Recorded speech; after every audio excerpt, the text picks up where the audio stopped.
But enough of this palaver. Let's get the show on the road. Yeah. Yep. I hear it's been raining in New York for the last, 5 days? Yeah. Just sheety weather.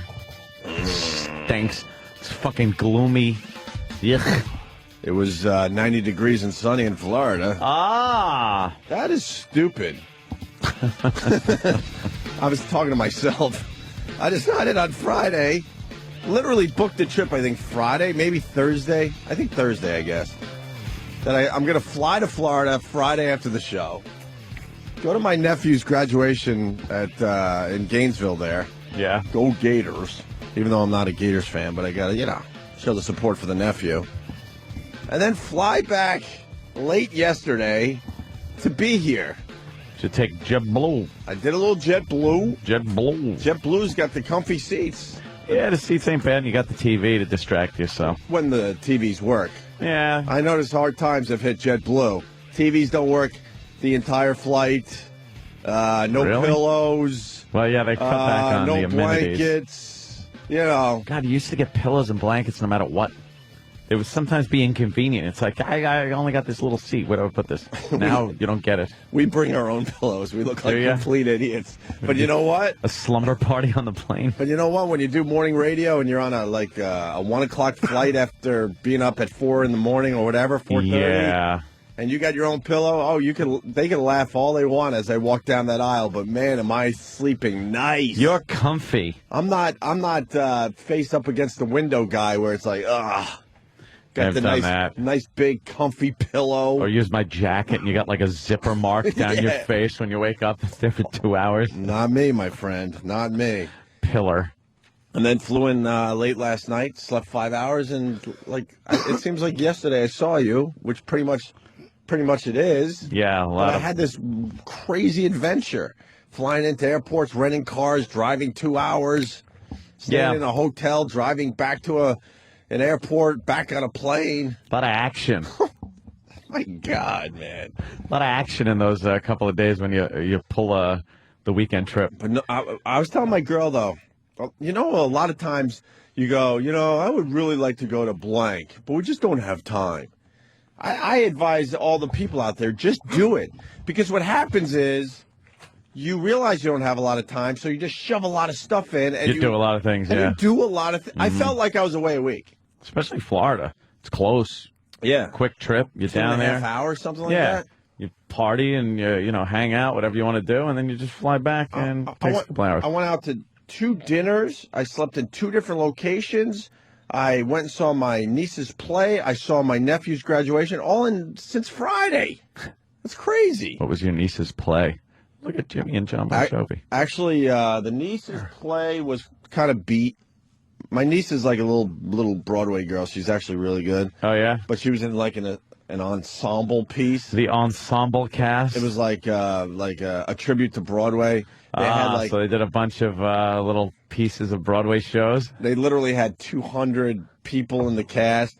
My brother was sitting right next to me and said, wow, this is a wasted time.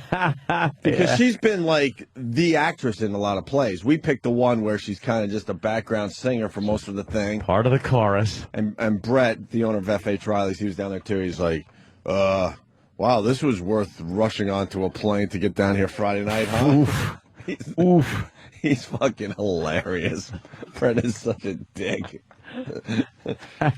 So you, what time did you get back? You got back last night? Yeah, I hit the pillow at 11 o'clock, which isn't bad. Your flight was on time? I was wondering, actually. I wanted to hit delays. You got a 6 o'clock flight, right? we got like an hour and a half delay. And you still made it into bed by 11? Yeah. Because you know what? Delays. I went the way of Anthony Cumia, finally. It's all about the carry-on. Yep. It's all about the carry-on. It is all about the carry-on. Why the fuck didn't I start doing that years ago? You know what it usually is, and I'll be honest with you. The chick. It's usually whatever chick you're with is loaded up. If you recall pictures of Keith the cop lugging pink luggage about a year ago. It's about a year ago. It's about a year ago. Lugging pink luggage.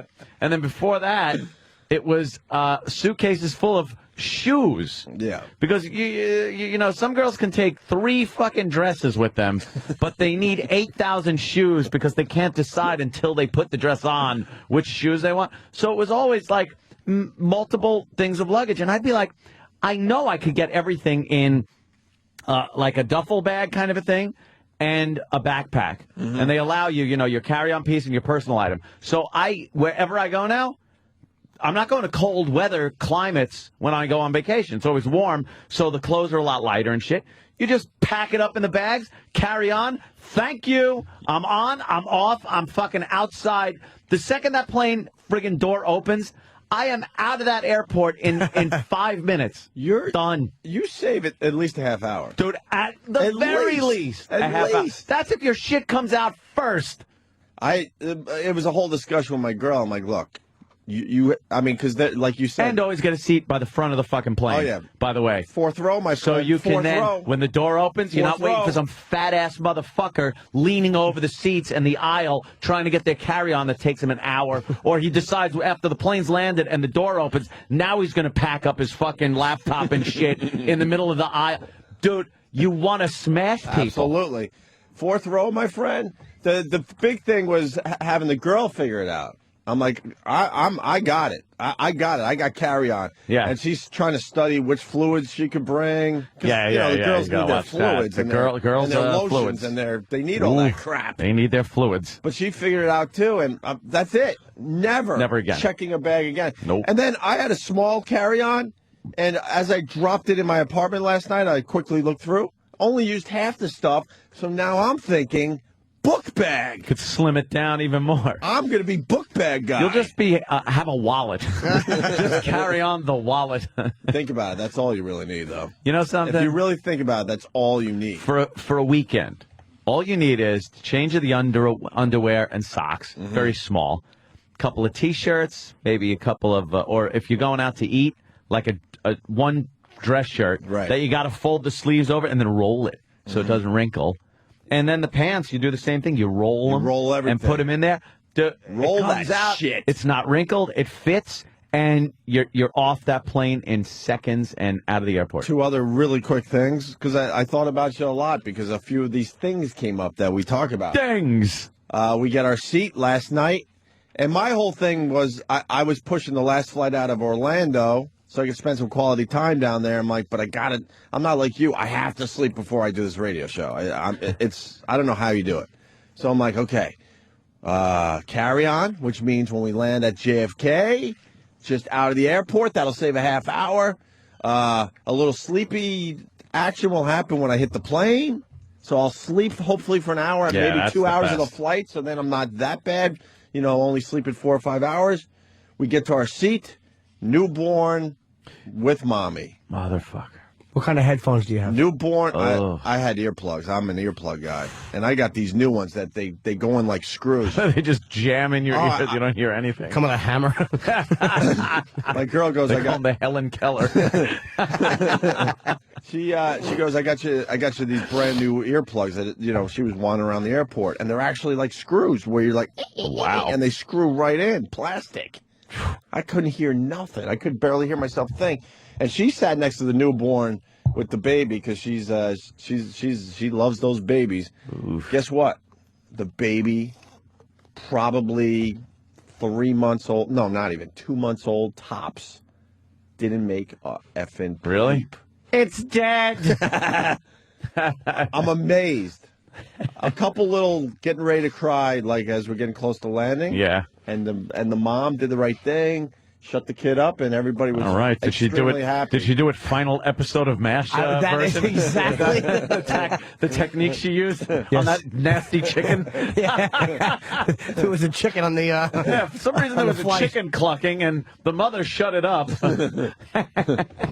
So, love that one. Stands out in my head, man. Ooh, that was awful. Chilling. It really was. Chilling. So pretty much newborn, not crying, and then my final observation. Then I want to see what you guys are up to. The swine flu. Yeah. Oh boy, man! If you want to have fun with the swine flu, go to an airport. A lot of rubes. See all the lunatics in their stupid masks, making believe their lives are way more important than yours. I need a mask. That's the only thing I think when I see someone with a mask. Oh, you think your life is that important? Yeah, what are you doing? Do you really? What are you doing? What are you going to accomplish with your life that I'm not going to accomplish with mine? Nothing. None of us. Just start popping the elastic band on the back of their heads Right. as you're on the fucking moving sidewalk. Ow! But a lot. And then notes everywhere. Really? With symptoms. If you have a fever of this, if you're doing this, if you got this, please don't fly. We'd appreciate it. Excuse me, I have bloody diarrhea. Yeah, you're all right. That's not a swine flu symptom. And then I come in here, I go, hey, what's up with the swine flu? Because with this whirlwind back and forth to Florida, I really didn't get to watch the news, and I'm hearing that the swine flu is pretty much where we left it. It's a bust. A couple more cases, and that's it, right? They're still pumping it on the news because there's no more news. Yeah. Like, there's no big story right now. The front page of the papers here is Complete Guide to Yankee Red Sox Showdown. Well, that's always very important. First-class ripoff is priority gets there no quicker than regular mail. Mm-hmm. And X-Men rules. That's 3 things on the front page. And then we have the New York Post, which has a video of some poor teen dad being shot in the back of the head. Some poor guy. Wow. Oh, I mean, yeah, he was 17 and a Crip. So. Oh, but they're calling him a dad? Oh, yeah, it's just a teen dad. But it was obviously a gang situation? Yeah, a little gang. So why can't they say that? Not on the front page. They say it inside. No, that's what I'm saying, yeah. They're basically making it look like it's a 17-year-old, innocent dad. Of a 3-year-old, by the way. Yeah. Do a little math, and you realize, wow, that's some tat. Wow. Really? Yeah. So there's just nothing going on in the news. So the swine flu thing is still going. And everyone that knows anything, I mean, when you talk to the doctors and things like that on the news, they're saying, wow, this was a bust. It's not that bad of a strain, even for the people that did get it. They get over it at home. They don't even really need medical attention. Mm-hmm. But then they always add that thing in, like, the news people will be like, all right, we just heard from Dr. blah, blah, blah, but, we're not out of the woods yet. That's what I heard one guy say this morning. Not out of the woods yet. And then the doctor was saying, well, there was an increase. The news person said there was an increase in the number of cases. Mm. And the doctor goes, what that actually comes down to is test results are now coming back that were originally done like a week or so ago. And if they come back positive, the number goes up with no new cases. Right. Well, the news person's like, shut the fuck up. Shut up, because we need to keep panicking the people. Just unbelievable. What I don't understand is we had Dr. Steve on Friday to discuss this and say he didn't say it's no big deal, but he said it's a lesser version of the flu we're all used to. Yeah. I understand my nephew, but he's pre-med, knows a little bit about this stuff. He's like, same thing. Yeah. And other doctors that I met over the weekend, because I was in that world, sort of. I mean, I was in the world like a cat's in our world, just kind of. Walking around. Watching. Licking your asshole. Right. I was pretty much licking my asshole as like.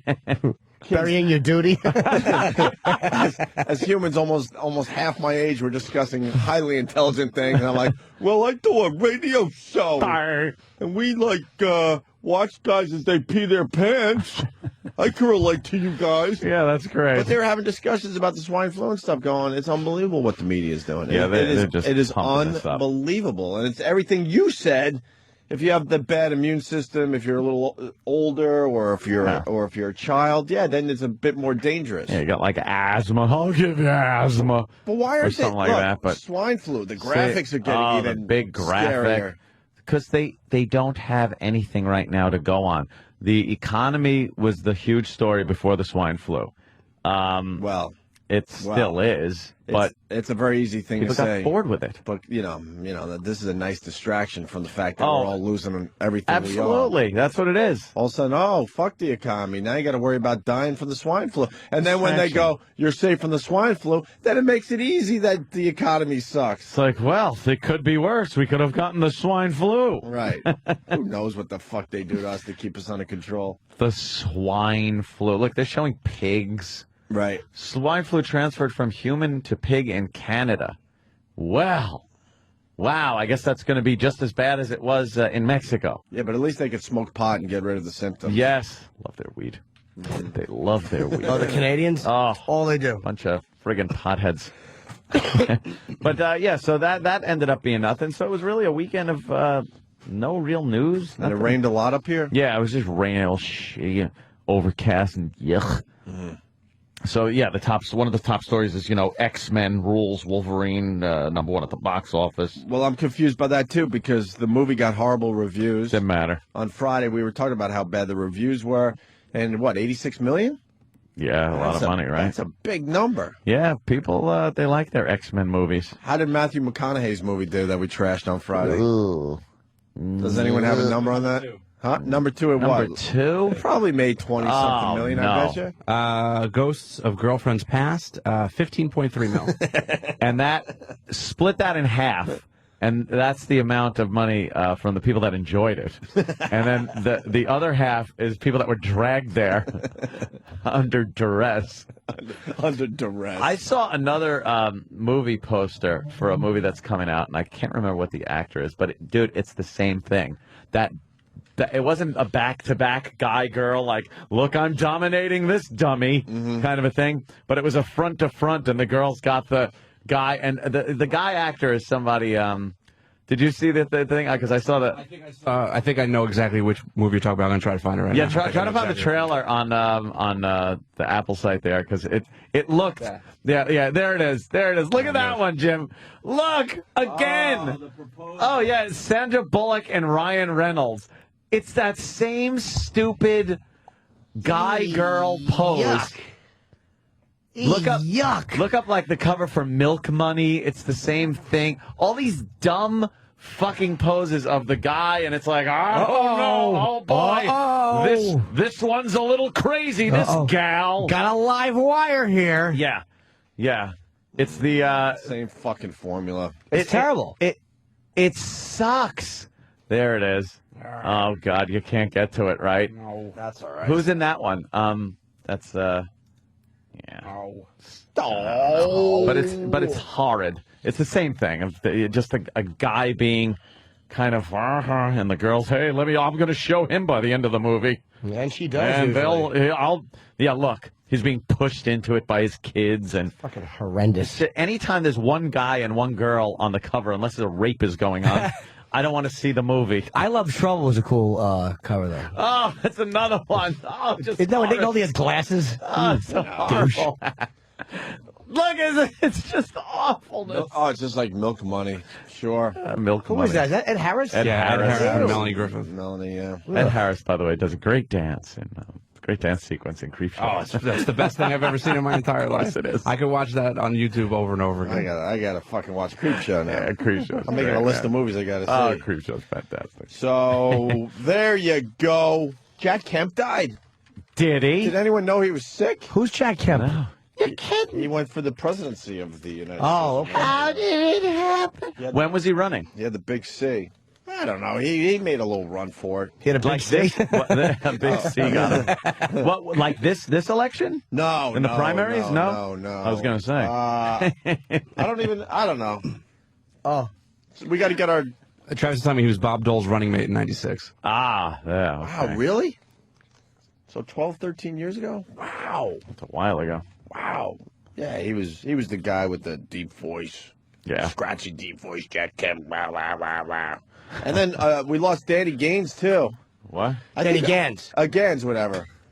I think we had him booked for our show. What? That guy, if you go to Vegas, I don't even know what he does, but I know he was famous because you go to Vegas and all you see is his goddamn billboard everywhere. Oh, yeah. That He's guy's dead? 52 in his sleep. He's dead. He wasn't sick, nothing. He just died in his sleep, Aunt. How do they know that? When did he die? Well, Toxicology in?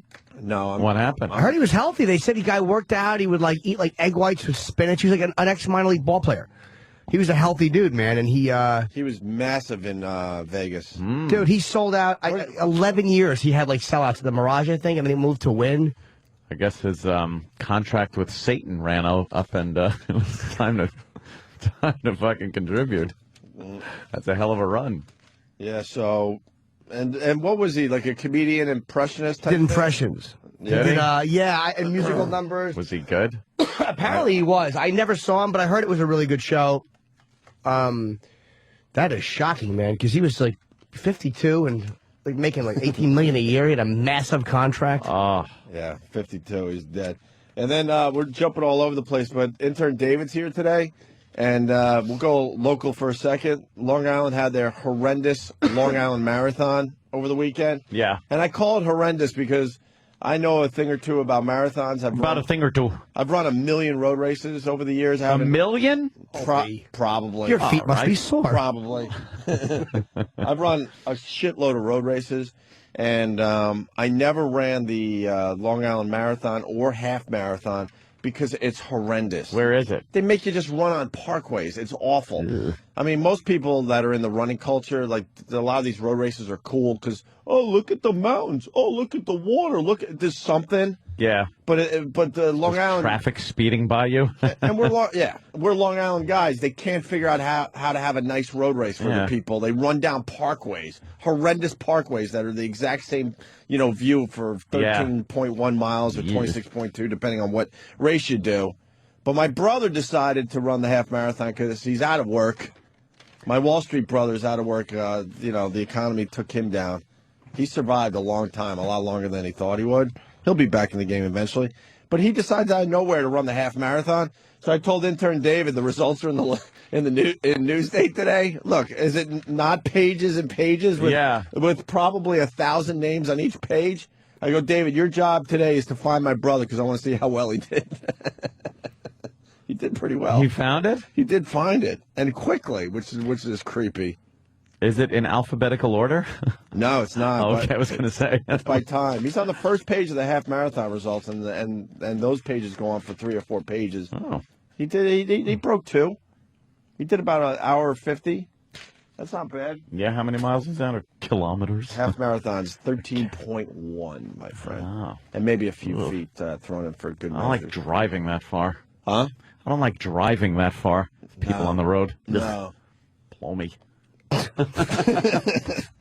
Jesus. Stands to reason I won't have it. I was And lucky Long Islanders is a school that decided to close for a week. A week because of the swine flu. A week. Yeah, what? Why? Why? A week. There's no reason. And what do they do in that week time? They go in and scrub a dub down the school with antiseptic and whatnot. Do they leave it up to the janitors, or do they bring in the professionals? I think the pros come in, No offense to the janitors, because they consider themselves professionals. I understand. But it's not like cleaning up vomit out of the cafeteria, When you're dealing with a pandemic, I think we need the guys in the hazmat suits. Sawdust doesn't pick up a pandemic. Right. That's the magic fucking sprinkled, magic pixie dust of the janitor is sawdust. You know that some janitor somewhere that was too hungover to do his job invented the sawdust solution. What are you doing? This will pick it up. I can't even deal with it. Fuck it. Sawdust cleans up all goo. All goop. All goo. I'd rather have my kids home and well than somewhere where they may be exposed to sickness. For this mother of students in Deer Park schools, the bold move to shut down the entire district for the week is the right move. The extreme measure coming after 3 students at John F. Kennedy Intermediate were identified as having probable cases of swine flu.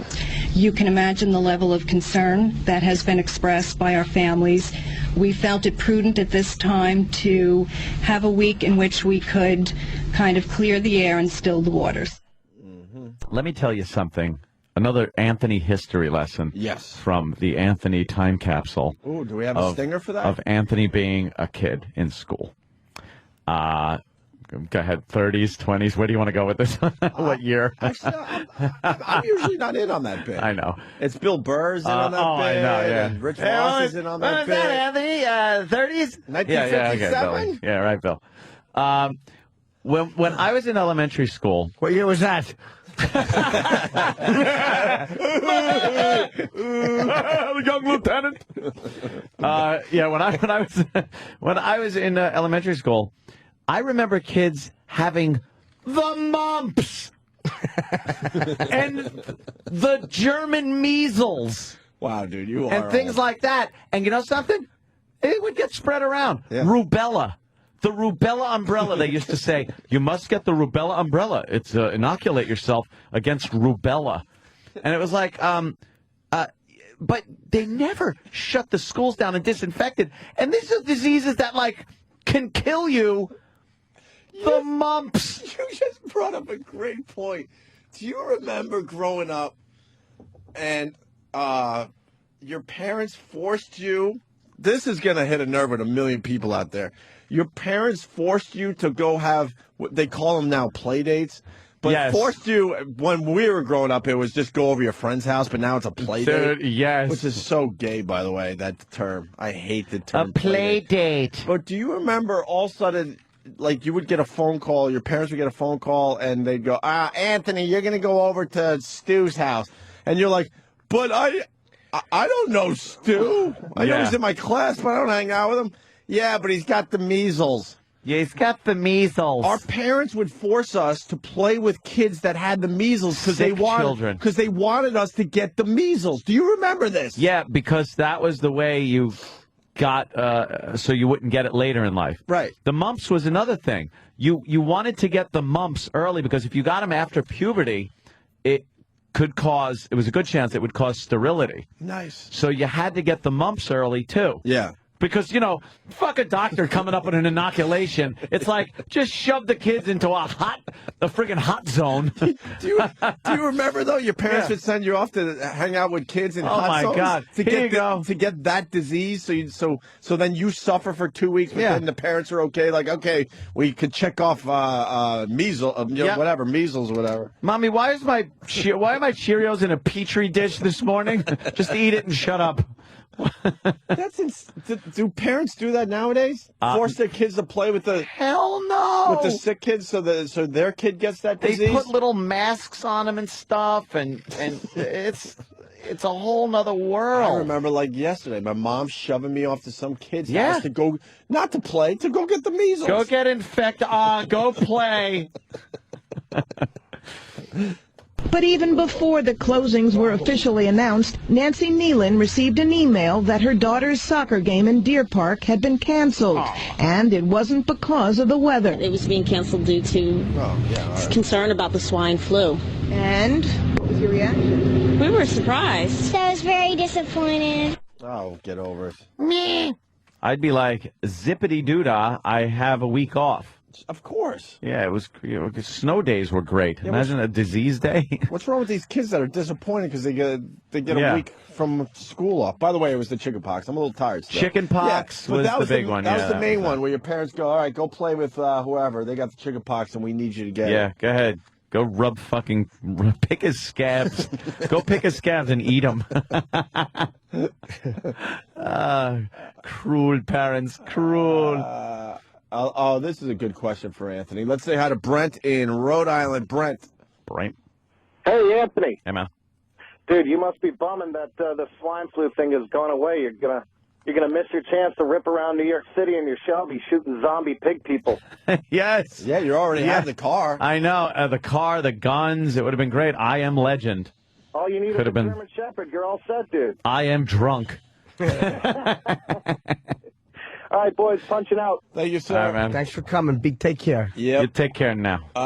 Opie, the parents in my area still do this for the chicken pox. Joe in Pittsburgh. Do they? Sending your kids into these... Pittsburgh. I love how you put it. Sending them into hot zones. The hot zone.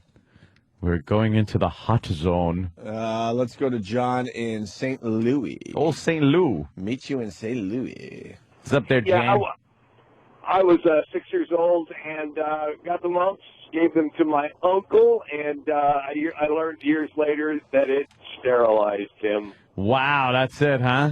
That was it. That was it. I expect he was in his 20s, you know.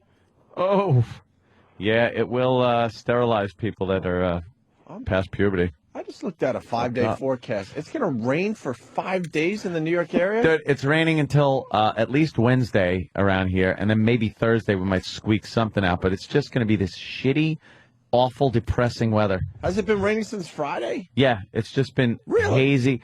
Well, I couldn't really tell you, except at night. I had a vampire weekend, which I like to call the vampire weekend. Friday, if you remember, I left here, went home, went right to sleep, woke up, I believe at 7:30 at night, and started my nocturnal weekend, where I was up And then Saturday, I pretty much wasted that whole day sleeping. Then Danny's locked out of the studio. What does it say? There's a lock on it? It says help? Help, I'm locked out. Jimmy's opening up the door for Danny. I didn't think that locked. Yeah, it does. Do we have keys at least if we are locked out? Everybody gets locked out? Is Danny just a weakling? Yeah, it's locked. All right. Yeah, then Danny came over, and we were hanging out till, I believe, let's see, that was Saturday night into Sunday morning. We were doing a little Mogulus casting, which ended as we were just starting to take breathalyzer tests live on cam. Nice. Just seeing who was the drunkest. What did you blow? You blew a .1. .1, yeah. And I blew the .09. I'd slowed down for a while. So we were both technically drunk, but I was technically less drunk. But that's not that than you. impressive. No, not at all, actually. If you At 6:30 in the morning? If you're going to and I'm not kidding? Yeah, if you're still legally drunk when people should be going to work. Yes, exactly. It was 6:30 in the morning. But why didn't you blow it like, if you're going to do the bit, blow 'em like, prime time? But we were trying to get drunk, but it doesn't work ananymore. It's very difficult to just get drunk. Scary. So we'll have to start hitting the harder booze. We were just beering it that night. Yeah, plus there's still no Guinness, still waiting on the new keg. I know, waiting on the new keg. Has to come in Thursday. I got a new distributor, which is good. It's like a drug dealer. I got a new guy. You got a new distributor New already? distributor. I got my Bud Light tap in though, and the Jaeger machine is plugged in and chilling. Oh, so shots of frozen Jaeger. That black gold. Gotta love that. Fuck black gold. So we were up until like 6:30 when it was decided we should just go to the diner. So then we had to go to the diner and had breakfast. I got dropped off back at my house probably 7:30. Crapped out. Now that's 7:30 Sunday morning. I slept until 7:30 Sunday night, and then I've been up since from 7:30 Sunday night until now. I didn't sleep. So you've been up since I took off from Orlando. Yeah. Holy. See, that puts it in perspective. But he slept 12 hours, though. Yeah, I slept 12 hours before that. Long. It's a long. It was great. I woke up, I looked at the clock, and went, Pfft. Are you tired right No, now? I'll crash out later. Like, by the time I get home, I'm sure I'll need a little nappy. But I didn't even I got out of bed to eat at some point, and then went right back into bed. I laid in bed watching movies. That's amazing. The entire friggin' day, night, whatever the hell it was. And that was it. That was my nocturnal weekend. And then I looked at the clock, and it was about 3 in the morning, or like 2:30 in the morning, and I'm like, I ain't going to be able to go to sleep. I wasn't tired, so I threw on like Unbreakable or something I'd seen. But would you be able to fall asleep if you turned off the TV? Because most of the faithful listeners know you cannot sleep in total silence. You I like always the have TV to. on. You always have to have the TV on. I can't be What would happen just if sitting there sleeping with my thoughts. I need distraction. What if you turned the TV off at 2:30? Then my mind will race, and I think too much. But would you be able to just fall asleep out of boredom? No. Wow, boredom so from weird. my mind? You know what's going on in there? Yes. It's a fucking carnival. A lot of man-on-man cocksucking. Oh, right. As opposed to man-on-woman cocksucking, or woman-on-man cocksucking. Woman-on-man. All right, Jim. I'll give you that one. Yeah. That's true. So I would have said a lot of cocksucking, but that could have just meant you were getting blown. Yeah, exactly. I didn't want to convey that message. No, you wanted to go full Mo on me. Yeah, so it was... We're complete opposites. You could sleep with like the Matrix on your TV in your bedroom, let's say. If I'm trying to take a nap or something, because it's dumb schedule, we take a lot of naps, right? And my girl puts the key in the front door, and I'm 2 closed doors away from that in a bedroom somewhere. I will be basically going, "What the fuck are you doing, dude?" That's all it takes for me to wake up, which is a nightmare in the other way. I've had girlfriends and chicks that are like, they are the lightest sleepers, and it's a pain in the fucking ass.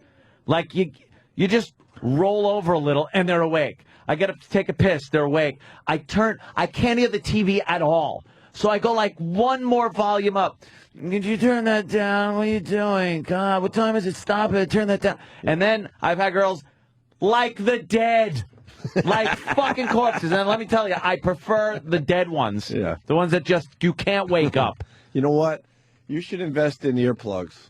Earplugs are the greatest invention ever for the schedule. No, I can't. Now my girl, she's on her Mac. Give them the earplugs. She's on her Mac. She's watching The Office, 30 Rock, Chelsea Handler, while I'm just out cold. No, the noise doesn't bother me. I'll fall asleep when I'm tired. For the girls. Oh, for the girls. Well, you mean earplugs or earphones? Little earplugs, little softy earplugs. I find them all over my bedroom. If you can't hear anything with your ears plugged, you just hear. Yeah. You hear like your heartbeat in your ears. I get your blood pressure check. No, you just hear like the inside of your head. No, and you hear just enough. So if there was something going on, you'll definitely hear it. But everything is muffled to the point where that could. Yeah, I don't want to hear my shotgun racking to my face. I want to be able to hear people coming in my house. And then I pull them out in the middle of the night because they start hurting the ears a little bit. Oh yeah. And these things are filled with peanut butter all over my bedroom. Like once a month, I gotta go collecting earplugs. Holy shit! And I will find dozens of them. Dude, why don't you get it like crusted with peanut butter? Why don't you get her? I never have to clean my ears though, because these things do the job for me. Pushes it into your head. Probably. If she's watching like The Office and stuff on the Mac, why don't you get her like those Bose headphones so you don't need the earphones? Because this way, you know what I mean. This way, you don't need earplugs, and she can watch it as loud as she wants. But then she can't laugh. Right. You know, that was another thing. I'd watch something sometimes on very low volume, and I'm fucking laughing my ass off, and it's like, what are you doing? I'm trying to sleep. I got it. And I was just like, this is funny fucking shit. They got a million of these earplugs rule, I'm telling you. Yeah. And then she could be doing whatever she wants. You know, she's in La La Land next to you. You could have that TV at pretty high, too. No. Now I got, I'm on corpse mode. So, right, there's no waking. So you're good. No waking her up. I use the That's always good. I use the earplugs on the planes now, everywhere. Bring them everywhere. Let's say hi to Tom the trucker. Tom. Hey there, Tam.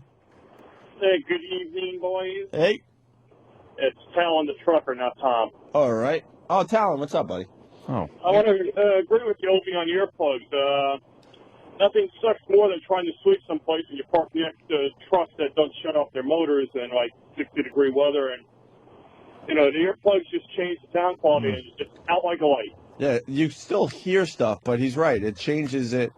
Yeah. It just softens it out. I don't know. Yeah. You could definitely hear if someone's trying to break into, in this case, this guy's cab or whatever. Calling for you, but it does change the decibel level and it makes it easier there. There you go. Thank you, Talon. Let's say hi to Rob in Virginia. Rob. Hey there, boy. Happy birthday, Jimmy. Thanks, Rob. Hey, if you guys ever get locked out of your studio again, like Danny just did, you can always break in like you did on Real Rock TV. Douche. Oh. Hey, we're on a... What happened? I'm just looking at the fucking 7-day forecast. 7 days now. It's 7 days of rain. 5 out of the next 6 days will be rain in the New York area. Unbelievable. That's supposed to happen in April. Everything shifted a month. You know that. The April showers are now May showers. May showers. In New York, anyway. Well, if you want to enjoy the rainbow, you got to put up with the rain. You know who said that? Who? Dolly Parton. People thought she was just a great big pair of tits.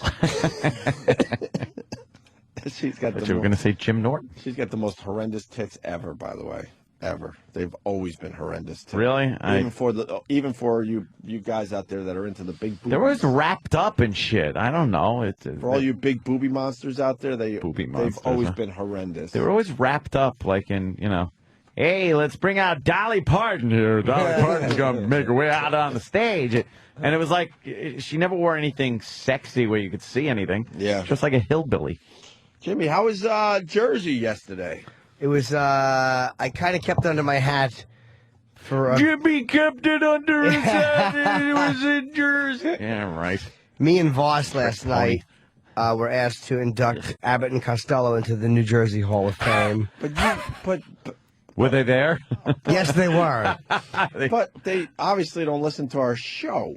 Well, one of the I don't. Well, maybe. I don't know what I should say right now because I don't want to blow up your spot. No, it was fine. I think the listeners understand what I'm getting at. That's why I didn't mention it. Holy shit! How does that get done? Well, I guess they wanted a couple of bright comedians, And that like making horrific jokes. Well, you know, about their ancestors. I don't know what you mean. I think he's always been treated. What the fuck is? Very respectfully on this program. No one told me I was coming back to Bizarro World today. We were asked to do the induction, so Voss was panicking because we had to have like stuff written to write out intros. Oh, he was the worst. Why was he panicking? He writes, doesn't he? Yeah. He probably panicked because he thought you and him would have to do an updated version of Abbott and Costello or something. Oh, yeah. Hold on first. I'll do the hold on first part because that's the easy part. You say what's on second, and then I'll forget my line. Right. So no, Beans, Louis Beans. Who's on first? Who's on first? Voss wrote something, and then I wrote something. I'm like, let's combine them, and then you talk, and then I'll talk, but not a back and forth award show banter. And I was like, it'd be too hokey to do. So we get there, and it was pretty cool people there. I mean, they also inducted Phil Rizzuto posthumously. Yes. Yogi Berra inducted him, and was he there? Yogi was there. Former Mayor Dinkins of New York was there. Him and Benjamin Chavis. They didn't honor him for anything. No, did he's they? not. They inducted someone. He's born in Trenton. Oh. Bill Bradley was there, and I did walk up to Bill Bradley. Oh, Bill! No, that would have been better than what I said. I was like, "Hello, Governor," because I thought he used to be governor. Yeah. Corzine was there all night. He kind of hosted the event.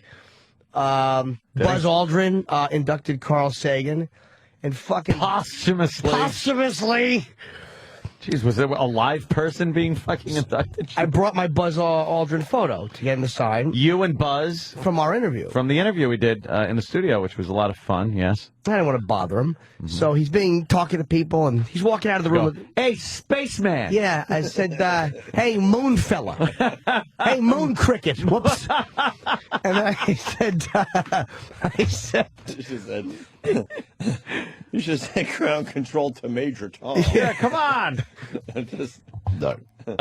Him and his wife were walking out to go back to... there was a big green room where all the inductees and the presenters were staying. And you could go out and watch the show if you wanted to. So Buzz and his wife were walking out with the person who's in charge of showing them around. So I say, hi, Buzz, I interviewed you on the radio. And he's like, and I showed my picture of he and I. I'm like, would you sign this? It's a photo of us together. Yeah, yeah. And he goes, I shouldn't start signing all these people here, and they might see me sign. I'm like, okay. So I follow him out the door to the hallway, because I figure he wants to do it privately. Kick him down the stairs? No. Oh. I showed it to him then. I'm like, oh, did you want to do it here? And he's like, not now. And he blew me off. Oh, wow, what a blow-off. So he probably thought I was being picky. Yeah. But I just misunderstood him. I mean, being pushy. So I walked back. You were. But no, I thought he said to come outside. I thought he said I'm all right.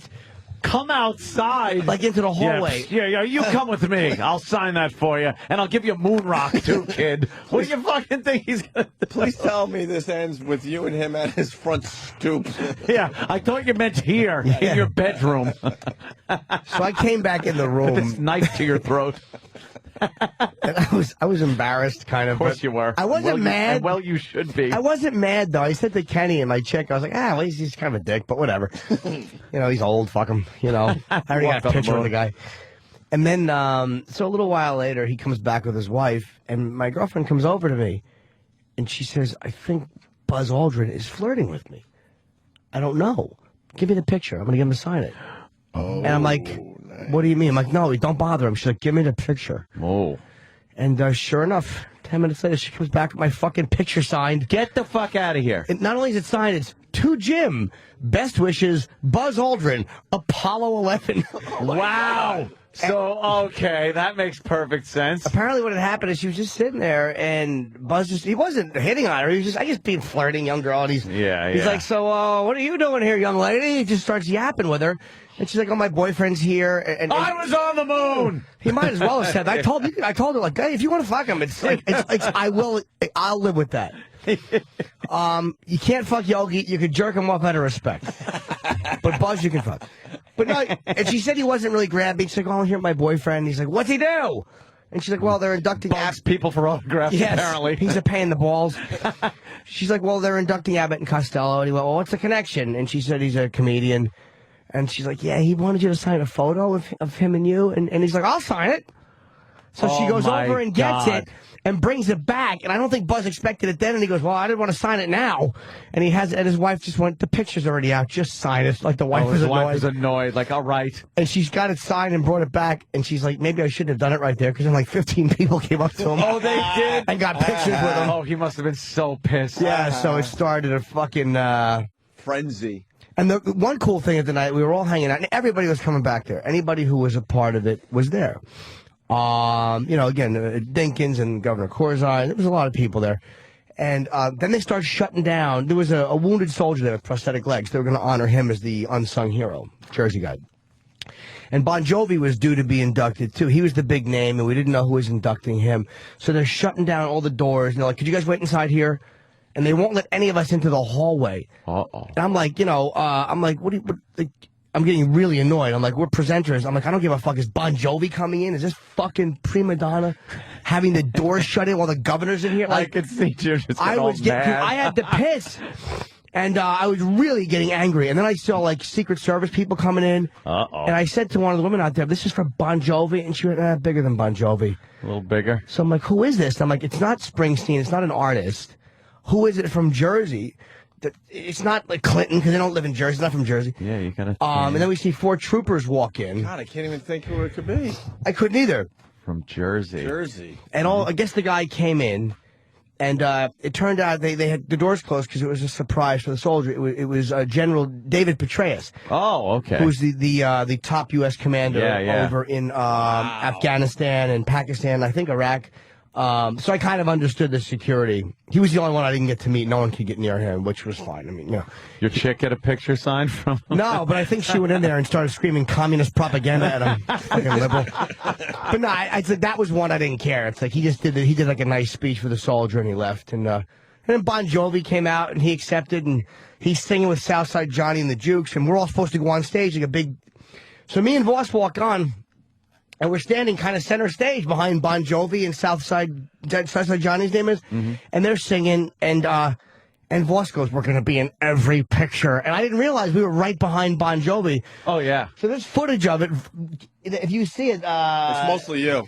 You saw it? I didn't see it. Yeah, I saw a quick clip. I didn't see Voss. Before and saw Jimmy. Yeah. But apparently I'm right behind, and I wish I would have known the words because people were just coming up and singing. I would love to have sang at the mic. Oh, wow. Just jump on mic. But I didn't. The song was We're Having, and I hate the song. You should have just gone, we're back! I would love to have. Like ruined Ken the whole Sheckler, thing. I should have sang it. We're having a party, apparently. You know what I love about that story? He goes, I didn't know the words. We're having a party. They probably say we're having a party over and over. But then it was... They probably say it 20 times in a row. I know, but I You didn't... could have just went up and gone, we're having a party, and then gone back to your fucking... On the radio. Yeah. Everybody's singing on the radio. Oh, that That's all you needed to know, Jimmy. But I didn't know. I was clapping my hands. I didn't want to clap. Offbeat, probably. And then I saw Buzz, and I'm like, great job on the speech. And he was like, "Rrr." Oh, he is angry. He just wanted nothing to do with Buzz. me. I don't blame him. It was a fun event, though. It was fucking, I thought it was like, is this going to be cool? It was mobbed, and next year they're inducting Shaq.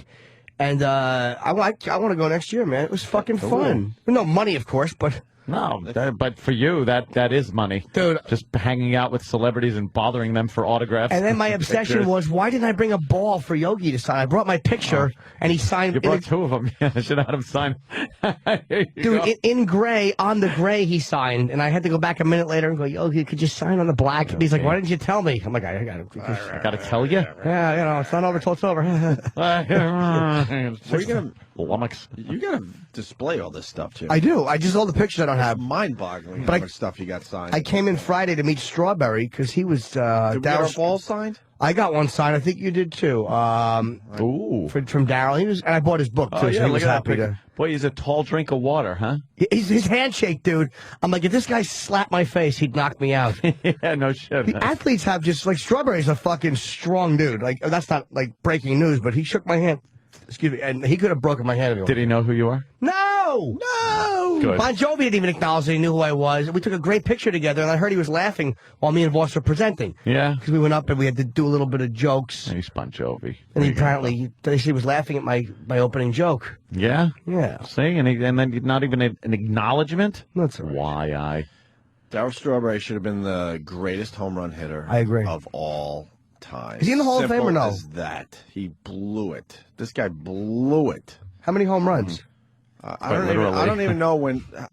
How many home runs did Strawberry? I don't even want to. Did he have 500 or 400 something? I want to say he got close to 500, but he should have had a hell of a lot more. So I'm saying he should have been the home run fucking all-time leader. Is he a Hall of Fame guy or no? But he loved his partying. Yeah, man. His book's good. I read like the first chapter where he's talking about his father pulling a shotgun on the family. Like he had a really violent upbringing. His father was apparently a real motherfucker. Oh, really? Right, yeah. That's wonderful. Really good. How many home runs? Strawberry had a career total of 335. What? Yeah, he won't be in the Hall with that. 17 seasons. Wow. All right. Yeah, but a lot of those seasons weren't like. That's not Hall of Fame. Yeah. Why don't we take our first break? One of the most famous fucking chants, though, in baseball history. Daryl. That was huge. Daryl. Went on for years. We haven't I even wonder which one they would chant back when Jackie Robinson was playing. You know, we might as well get this out of the way, too, because there's no horse fans in studio, right? No. I love horse racing. No, you don't. You're right. Jimmy. Jimmy hates it. Did they have to fucking shoot one under the tent this Kentucky Derby, right? Yeah. Kentucky Derby Day. Derby. We should play that Rolling Stones where they say Kentucky Derby Day. Maybe we shouldn't. I think it's Dead Flowers. Oh, They yeah? reference Kentucky Derby and Dead Flowers, Travis. Anyway. How do they say it, though? Kentucky Derby Day. He does a little twang, that Mick Jagger, in that song. A 50-1 shot won the whole goddamn thing, right? Yeah. If you would have fucking had the fucking triple on that or something with I that had thing $5 in there. on that. That had a 100, 250. Do we even know the name of the horse? How dumb are we? No. Yeah. Do you know, Ant? Not a clue. I don't have a Scheckler clue. Teddy. I saw that, though. 50 to fucking 1. 50-1 shot wins it. So. And you know, a lot of people are putting money down on the 50-1 for the goof. for the goof. The goof. They had to pay out a lot of cash. Or you take who came in second is the important thing. Was it the favorite? I don't even know. Because if the favorite comes in second and then the long shot, you usually, you play the favorite and then you wheel the field with the exacta or something like that, or the triple. You take the favorite and then just play all the other horses. Combinations cost you a lot, but if 50-1 comes in, woof. Is horse racing still big? In Probably a really dumb question, but I don't really know. the OTBs with old men. Yeah, but that's just like playing the lottery. I mean, like, as a sport. I don't know. Anytime I've ever gone to Belmont, where you're really studying... unless it's a big event like a stakes Right, race, right. you're pretty much just milling around. And there's a lot of room. You could go right up to the finish line without a big crowd there. Mm-hmm. Yeah, it's not the what did they used to call that? The sport of kings or champions or something like that? The sport of kings. I think you're right. Yeah, something like that. Uh-oh, a John F. Kennedy school is closed. Swine. Why, the roof fell off? Oh. No, that happened in Dallas. We got to talk about that Dallas roof collapse after the break. Oh, yeah, that's right. Grown men getting very, very scared. Frightened. We have a little Dead Flowers going into break. Just a little taste. You want to do it? No? Yeah, I want to hear it. Not on me. All right, a little taste big of Stones Dead fan. Flowers. Opie and Anthony will continue in just a bit. Well, when you're sitting there. Morning TV is so stupid. Opie and Anthony, we got 8 TVs in the studio. Proud to say that. And then another 4 in our office. And then I think we want to get tiny little monitors in front of us as well. Yeah. But they're doing some Never kind have of... enough. I don't know. I like going to the gym. I like working out. I like trying to keep in shape. And these workouts they come up with are just so ridiculous. And they're working out with groceries. There's some kind of like, what? This is the workout for the mom that doesn't have time to go to the gym, I guess? Yeah, the housewife. As she's unloading the groceries, she could be doing this before she puts it away. She could take the big gallon jugs of milk and just kind of work out crunches. with it. Yeah. What are they doing? holding it straight out. And how many years would it take you to get in shape holding a gallon of milk out? God, forever. It would take forever, is right. Forever. And then they were doing some weird exercise on the floor, but they had towels on their knees, so they're kind of, I guess, wiping the floor or mopping the floor as they exercise. So you could, I guess if you spill something, you can do that little, it's almost like a squat thrust move, but your leg goes back to kind of clean up.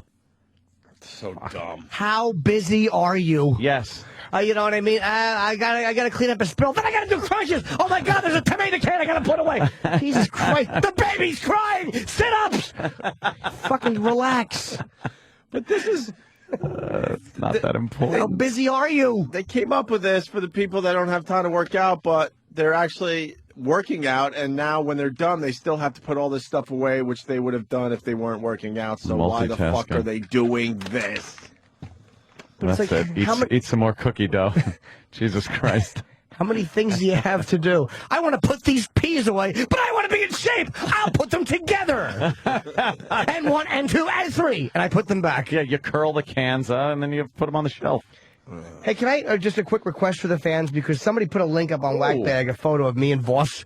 Yes. If anyone has any screen caps of me and Voss with Bon Jovi on that fucking the news shows, could you please send it to me at therealjimnorton@gmail.com, because I would love to get those, because it looks like it was just a New Jersey Hall of Fame and had me and Voss with some old lady. That's a wonderful shot. It looked like they were giving you guys.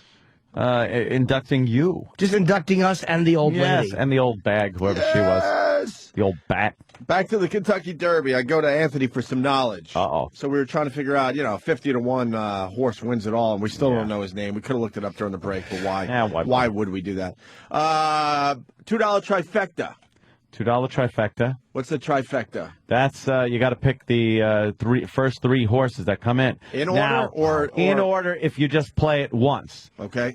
You can then play it so no matter what order it comes in, but then you got to pay $2 for every single combination. Right. So it's going to cost you money. Right. By the way, we're also talking stocks at the same time. Yes, we it's might the as well same get thing. our stock talk and our horse betting talk out of the way at the same time, because it's pretty much the same fucking thing. That's called boxing, the trifecta. Boxing. It's called, give me a trifecta with the 1, the 5, and the 7 horse, and box it. Okay. So then you got to pay, it's going to be a lot more than $2. How much does that cost you? It would be 2, 4, 6. Well, figure out every combination you could have with 3 horses, and each of those combinations would be $2. I wish Dr. Kaku was here. He'd figure it out lickety split. He'd say horse racing is like a river. $6? No, 2, 4, 6. Wow.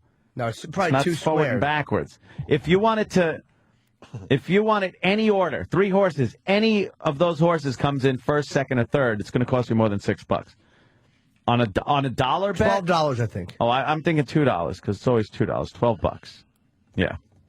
Well, a $2 trifecta. Yeah. Will pay out around $40,000 according to Scott and Hop-Hog. Is that possible? Did it? With a 50-1 on top? What came in second, though? What were the odds of the horse that came in second and third? That's pretty important. I don't know. Who's here? Brian Regan. He's a huge horse guy. Is he really? Oh, my God. Let's get him in here, then, because Regan's always talk about gambling. I don't know much about any. He'll explain the whole horse game with Second us. was a 4-1. 3 horses. 3 by 2 by 1 equals 6. Okay. I don't know. Win, play, show. No, win, play, show. Shut up. And then third was a 20-1 shot? Yeah. All right. See, now you're talking a big fucking trifecta. Yeah.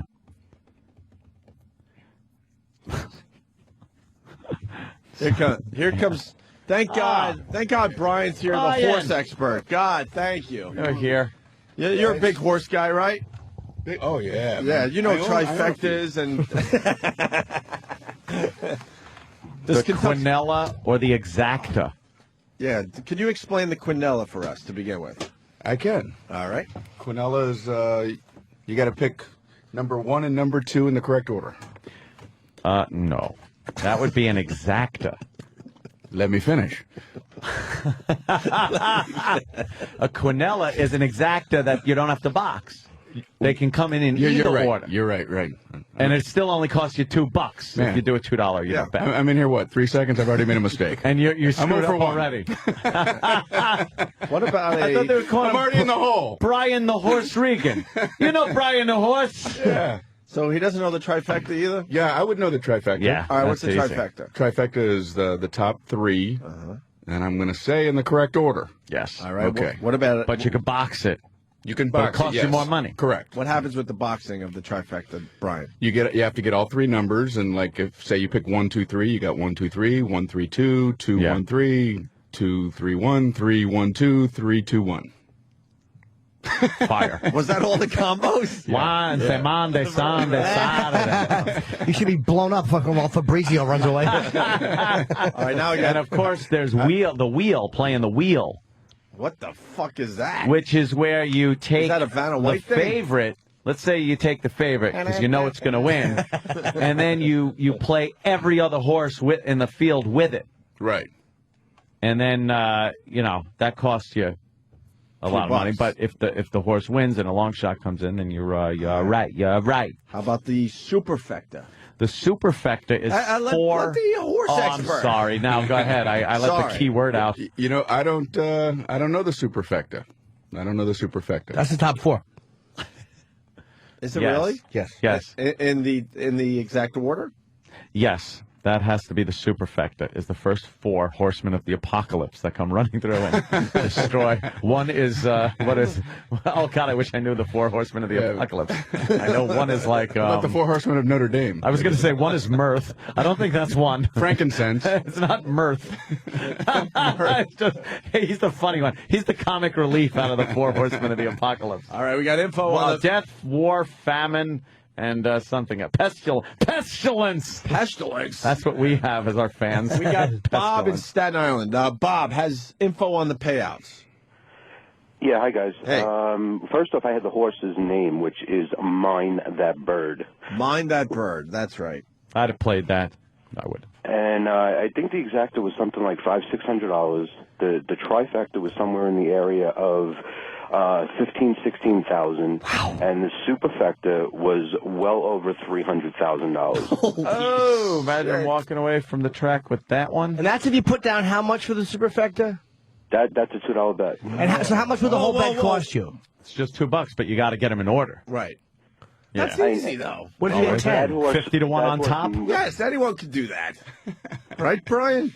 Yeah, anyone the next morning can do it. Yeah, exactly. You know. Monday morning. All you would need is the sports almanac. Gray's sports almanac, and go back in time and give it to yourself, much like Biff Tannen did. And the race also, guys, was run in the mud, and there were only 5 horses in that race that actually ran in the mud. So the horse was a mudder? Yeah, What it about was his a mudder. fodder? Was his fodder a mudder? No, he eats fodder. What? What about his fodder? A little tribute to last night. Abbott Costello. Of course. Sir, let me ask you a question. If that's a $2 bet, could you have put down, say, $10 on that if you wanted to, the superfecta? Oh, yeah. Of course, you could put down as much as you want. And then that would have paid out 10 times the amount. Well, 5 times the amount of a $2 bet. So it only cost you $10 to put down a crazy bet like that for superfecta? Wow. I used to put down $2. You do a $2 bet, but if you put down like a $20 bet on it, then you get 10 times the amount, so you'd have $3 million. Well, do we have any They'd have info to on pay out. how many guys won a shitload Actually of won. money yesterday? I never played $2 exacta bets. I'd always play like $10. The horse exacta. fans out there must have went with this. On $2? Dude, There's you know got to be how a lot hard- of huge Do you winners know, last night. No fucking way. Do you know how hard it is to put a 50 to 1 horse on top of your superfecta? It's not. You'd never put it up on top. All right, think of... and then have another 20 to 1 shot in All right, there. how many- Without just going with all the long Hold shots. on. Second place, I think, was 4 to 1. How many horses ran yesterday? There were 19. The favorite was scratch. The favorite was scratch. 19? 19 horses. All right, watch how easy Holy this is. watch how easy it is. And write down 4 numbers. Okay. And this is going to be my bet. Out of 1 through 19. Yeah. Pen, please. Pen, please. Here, pen for you. Anybody else want to play? Brian? Yeah, I'll play. Here we go. I'm going to show you how easy this is. I don't have a pen. And all I have to do Ladies and gentlemen, it is now post time. It is now post time. The horses are approaching the starting gate. Please get your wagers in now. I want to see. It is post time.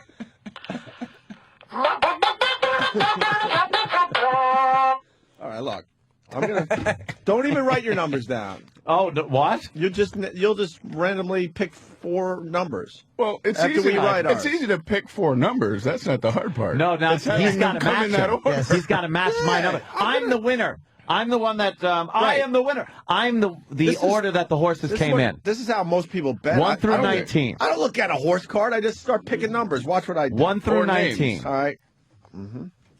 Oh wait, am I supposed to pick? I'm going to go with okay, and then I'm going to go with this, and then I'm going to go with okay. All right. I got mine. This is how easy this is. See if everybody's got theirs in. This is so easy. Go ahead. Ladies and gentlemen, the results are in. We have a Stewart's inquiry. A Stewart's inquiry. This will take about a half hour to solve. What the hell's that? What happened to the actual Stewart, race? I say somebody hits from another horse with a whip. Oh. And we're having a Stewart's inquiry. Okay. And it's a photo finish. So we got to go through that. All right. What am I going for, Throw Luke? your tickets away. Am I going for the trifecta? So I need the 3. 4. You need Superfecta. Oh, we're going with superfecta. Superfecta. All right. Superfecta, dude. And what is this? A $2 bet? This is a $2 bet. It's So going to get you $300,000 if you win. All right. Go ahead. What, All right. What number won the horse? Won the race? Ladies and gentlemen, we have the official results. Coming in first is the number 7 horse.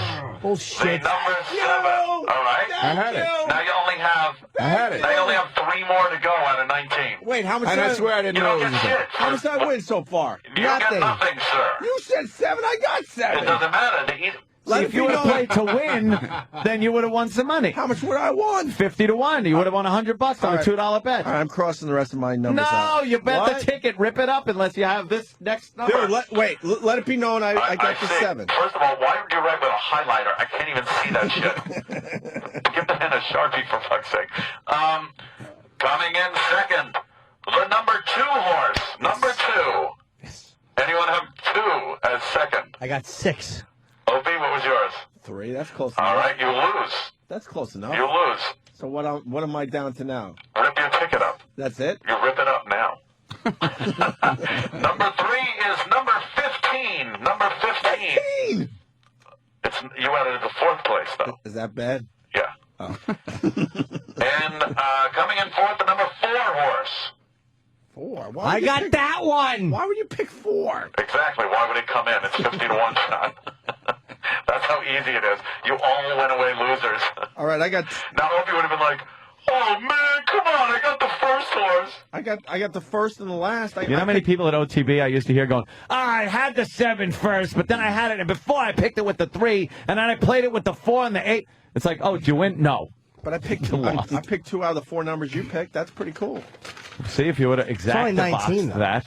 What did you get, Brian? Anything I had the good? 7 to win, but then I had 4, 16, and 3. I wonder why people do that, like 7 to win. It's just one of those numbers.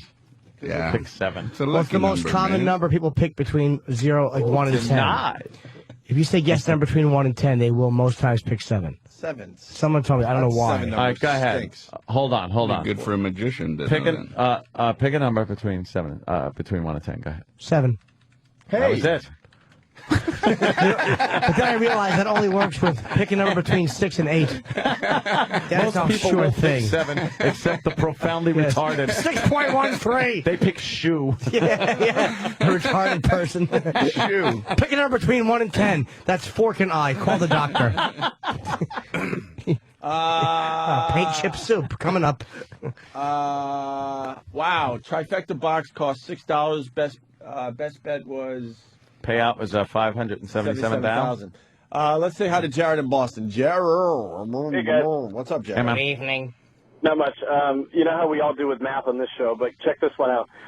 To get first, second, and third, there are 5,814 different combinations with 19 horses. Just to get win, place, and show. Yep. 19 times 18 times 17. Yeah, but it doesn't seem like that when you're just picking numbers. So what if you bet $500 on each one? It's going to cost you quite a bit of money. Yes, but it's well worth it if you Yes. win. Come home with $75 or $100. All right. Bye. Man. That's a lot of cake. That's a lot of cake. Brian Regan in studio. Brian, where are you playing? I just got a bunch of phone calls saying they saw you last night. Is that possible? That's possible. And they Brian was killed. at the old Westbury Music Fair. They changed the name of that place every single time I go there. Yeah, because a new bank buys it and then they go under. The bank changes its name or gets acquired. It's something else, but they still hang Westbury on there. But that's where I was last night. Yeah, and people cool. saying the show was amazing. That's very, very nice. And so you're not playing anywhere else? No. Well, he's doing the Hanover Theater in Worcester, Massachusetts on That's June down 12th. the road a little bit. I thought you had a date. Well, why would you have a date on a Monday? What day is today? Brian sells out. So Are you actually relaxing? Are you actually not working? I know, I'm confused. I'm doing Letterman. Yeah, tonight. Which airs Friday, May 8th. Which airs Friday. Very, very cool. Jimmy was on this past Friday. Yeah. Young How'd James. that go, man? I didn't get It to was see good, it. thank Yeah? you. Yes. 'Cause Cool. Brian switched. They asked me if I could switch. I was like, happily. No, it was Nice. weird. I was in Florida for the weekend. I went to the taping. Jimmy taped last Monday. And then Friday, I was in Orlando watching the appearance in Florida. To me, That's how tape works. But to me, that was just... How did that happen? But to me, that was weird. I was there, but I'm here. But now I'm seeing it as sort of like it's a live program. But Yeah. I was at the tape. But you knew. I was all confused. I didn't realize how fucking 1940s my suit looked with the stripes. Oh, yeah. Your you have a suit got suit? beat up on pretty Pretty much. badly, Did didn't it really? Yeah, I think some of the Twitters and I didn't realize- websites were really beating your suit up. Yeah. It was Zooty. I got to get a better one. And Angela, Keith's wife, I gotta see that. said, forget about helping me pick clothes out for television. She's going to start helping you. Well, I called my fucking manager. I'm like, could you get someone to give me clothes Would for you call TV? him for giving you that suit? No, I called him. Oh, okay. And, Jonathan's was scatterbrained, and he said he called his friend, and they never called me, so I had to wear my fucking that suit. Which was great. Suit. Yeah, I got picked up in a rickshaw. Suit Jimmy. Go get a bottle of beer. Most people have like one suit. Yeah, exactly. And it's just in their closet, and there's a funeral or there's a wedding, and they Yeah. just throw it on, You wear it whether you're doing Letterman or whether your grandmother was hit by a fucking tractor trailer.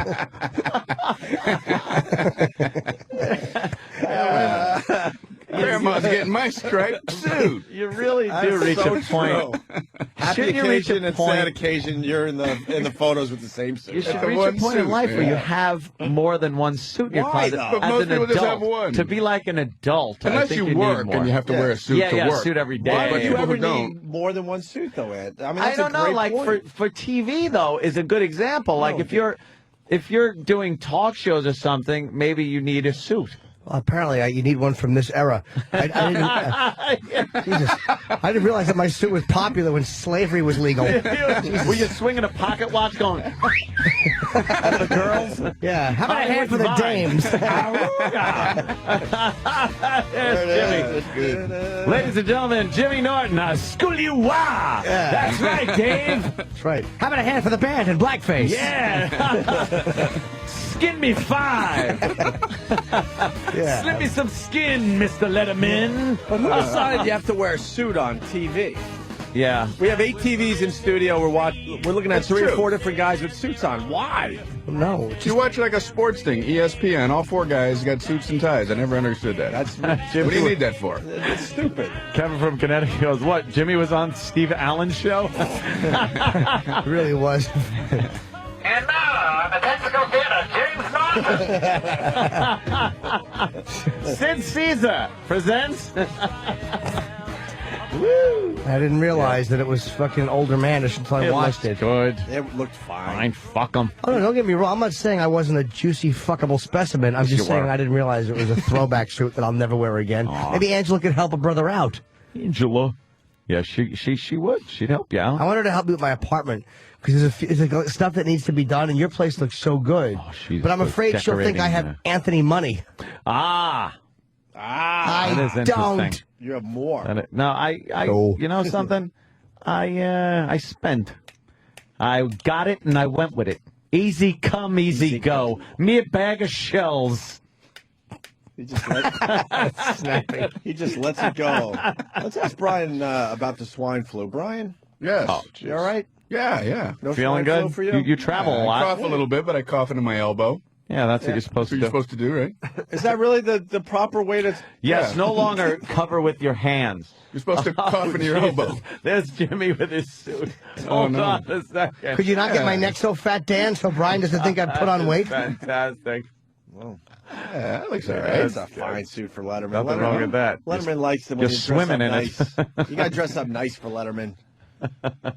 What was it like not using a microphone? You know, weird? I've done, you know, What do you mean? many, you don't use a mic, you use a cordless. I've done many used like to that. have to? No. Well, before you used to be able to hold a handheld, but now Yeah. they want it where you just come out and you're not holding a microphone. Which is you feel kind of odd. naked, you Little know? naked, yeah. You're just kind of talking Yeah. like a motivational speaker or something like that, running into the crowd.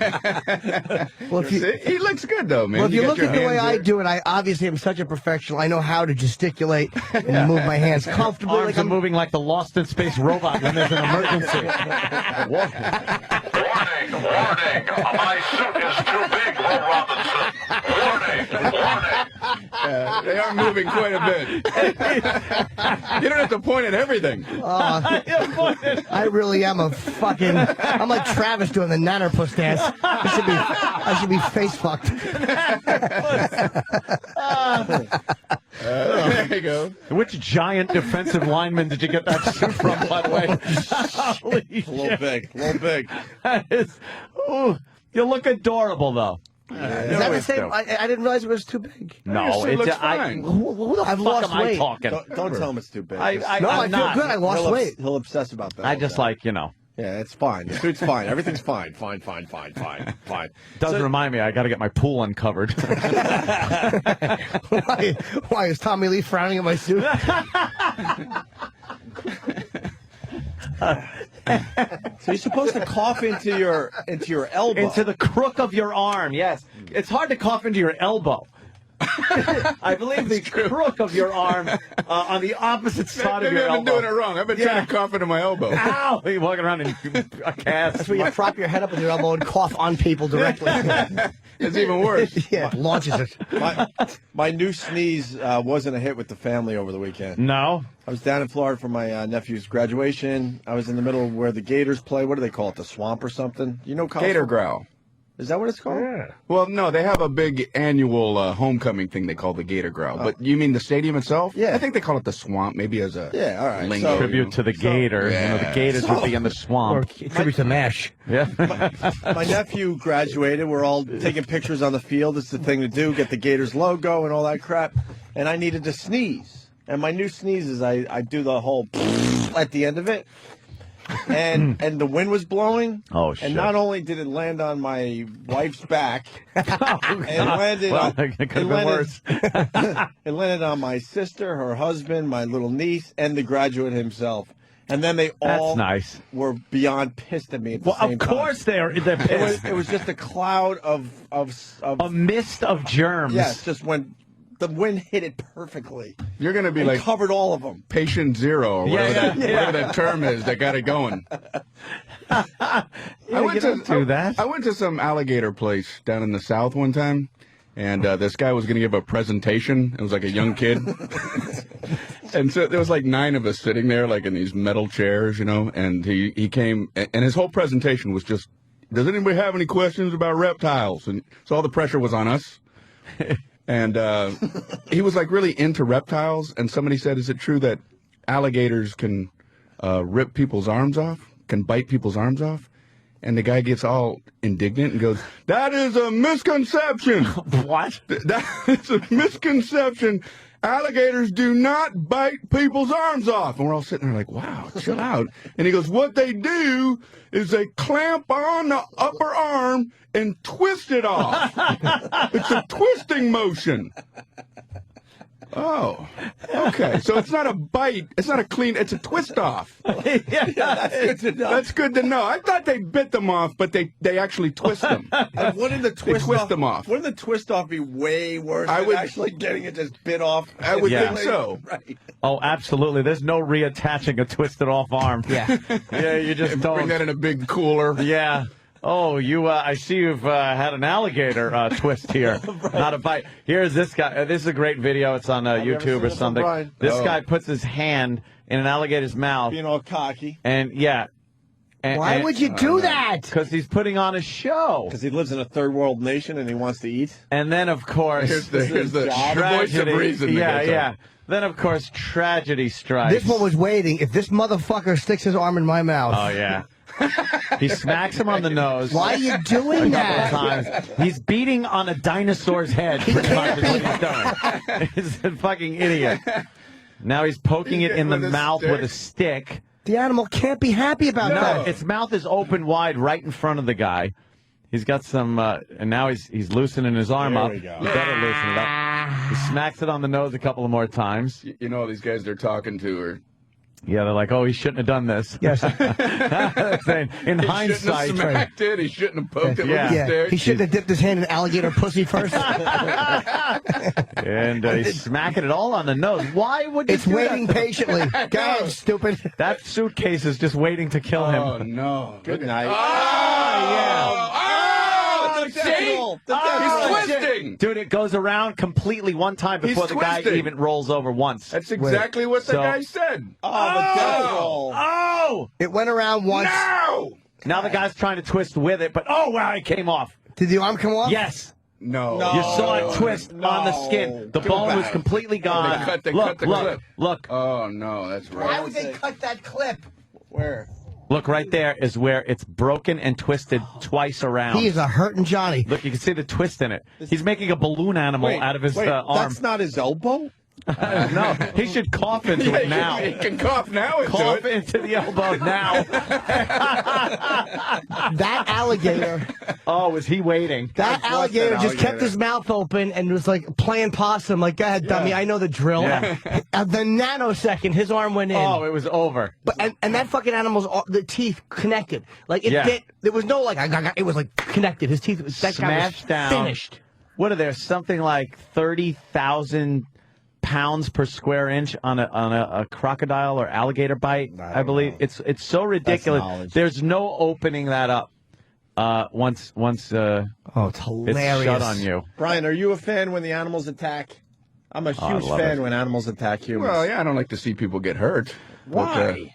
But, most cases, Danny, they're being stupid. There's another one with a head. Did you see the polar bear lady? Yeah. I mean, in those cases, you know, it's like, geez, what do you ask for it? What are we looking for? In a second, that thing just snapped down. That thing was waiting for that asshole's arm. Oh, look at the blood all over the place. Fan-fucking-tastic. Was the alligator still alive there? He's not sleeping. I imagine they killed him. What the fuck? Took a nap. Yeah. A good twist off, you know. You can't kill the alligator. He's looking at the other alligators going, I got him, guys. Well, they probably had to kill him to get him off the guy. He was probably eating the man alive. You can't kill the alligator. I don't know if he was even dead. He's dead. Like, what did he do wrong? Here's a man. The guy stuck an arm in my mouth. Now, here's another idiot that puts his head in the alligator's mouth. Let's not see. He's got a helmet on. Is it a helmet or no? He's not. No. A drip of something. I heard this drips on the alligator's tongue because it was hot and he's sweating, and a drip of sweat hit his tongue, and that's what made the alligator shut his. I don't know if this is the one that you're. Oh, please really? tell me this guy gets his head bitten off. This is the guy that got the job the next day. They didn't tell him about the guy that No. Look at this guy. What is wrong with his head? Now pull your head out. You're still alive. What's the cameraman panning to? Let's get a shot of his tail. Yeah. The head's in the alligator's mouth. Oh, my God. The man's head is in the bite his head. No. And then he just realized, hey, my head was in his mouth. I better get it out of there. That was dangerous. No shit. Show the one where it bites him. Oh. There's a video where the man loses his head. Yeah. Well, he doesn't lose his head, but he gets a big bite right on his noggin. I'll bet you, like, when he let the other alligator... Do not watch if you don't... No, what? No. Oh, yeah, that's the guy. Yeah, let's leave this up. Oh! It snapped on his head. That's all there is, huh? I guess someone dropped the camera and went, ran away. You ought to give the camera to the alligators. They'd be like, this is great. They wouldn't drop it. How about this? You want to be brave? Put your dick in the alligator's mouth. You want to sell tickets to a show? You don't want to stick and then put that in there. That is the dumbest job. Amazing. Putting parts of your body in an alligator's mouth. I would do that if maybe the fucking alligator's mouth was held open with something, like a fucking jack or something. Fucking I'd play cards on his tongue and talk shit. Slap his face. Slap his fucking alligator face. All the muscles apparently are for snapping shut. and they can hold pretty tightly. But you can hold an alligator's mouth shut because their muscles aren't made to open the mouth. Very small muscles to open, very big hard muscles to close. So what happens? How do they yawn? But if it's already closed, that's okay. That's but if all you they have care a about. body part in there, right? What are you going to reach out and keep it closed? Then you're not going to say, "I'm going to keep this closed on me." Well, that's when they're wrestling alligators. You can see they actually hold the mouth shut on him, and he can't open it back up. Man. But once it opens, look out! Let's do an experiment in studio. Let's get an alligator in here. Yeah, let's do that. Alligators, any of them? Do you know I know there's some snakes here. Reptiles suck. You can feed a croc every day for 10 years, and the minute you're late, he'll bite your leg off. It doesn't. They're terrible. There's no love there. There's None. no he knows me. It knows me. I've raised him since he was a little alligator, and as he's twisting your leg off because he doesn't bite it off. Apparently, we've learned that today. They twist off. Pulls. Your legs and arms are a twist off. They're not a pop off. No, they don't bite them off. They twist No. them. You heard about the monkey attack, right, Brian? You've been on the road. Oh, the chimpanzee. The chimpanzee? Oh, bit the, about a month ago. Yeah, that was a terrific one, too. Yeah, And wasn't she lying, saying it was cheetah? Was she saying it was cheetah? I thought she was saying it was cheetah. That lion sack. And then I found out it wasn't the real cheetah. I don't know. It was angry, whatever it was. It was very, very angry at the woman that came over. It's a nice greeting.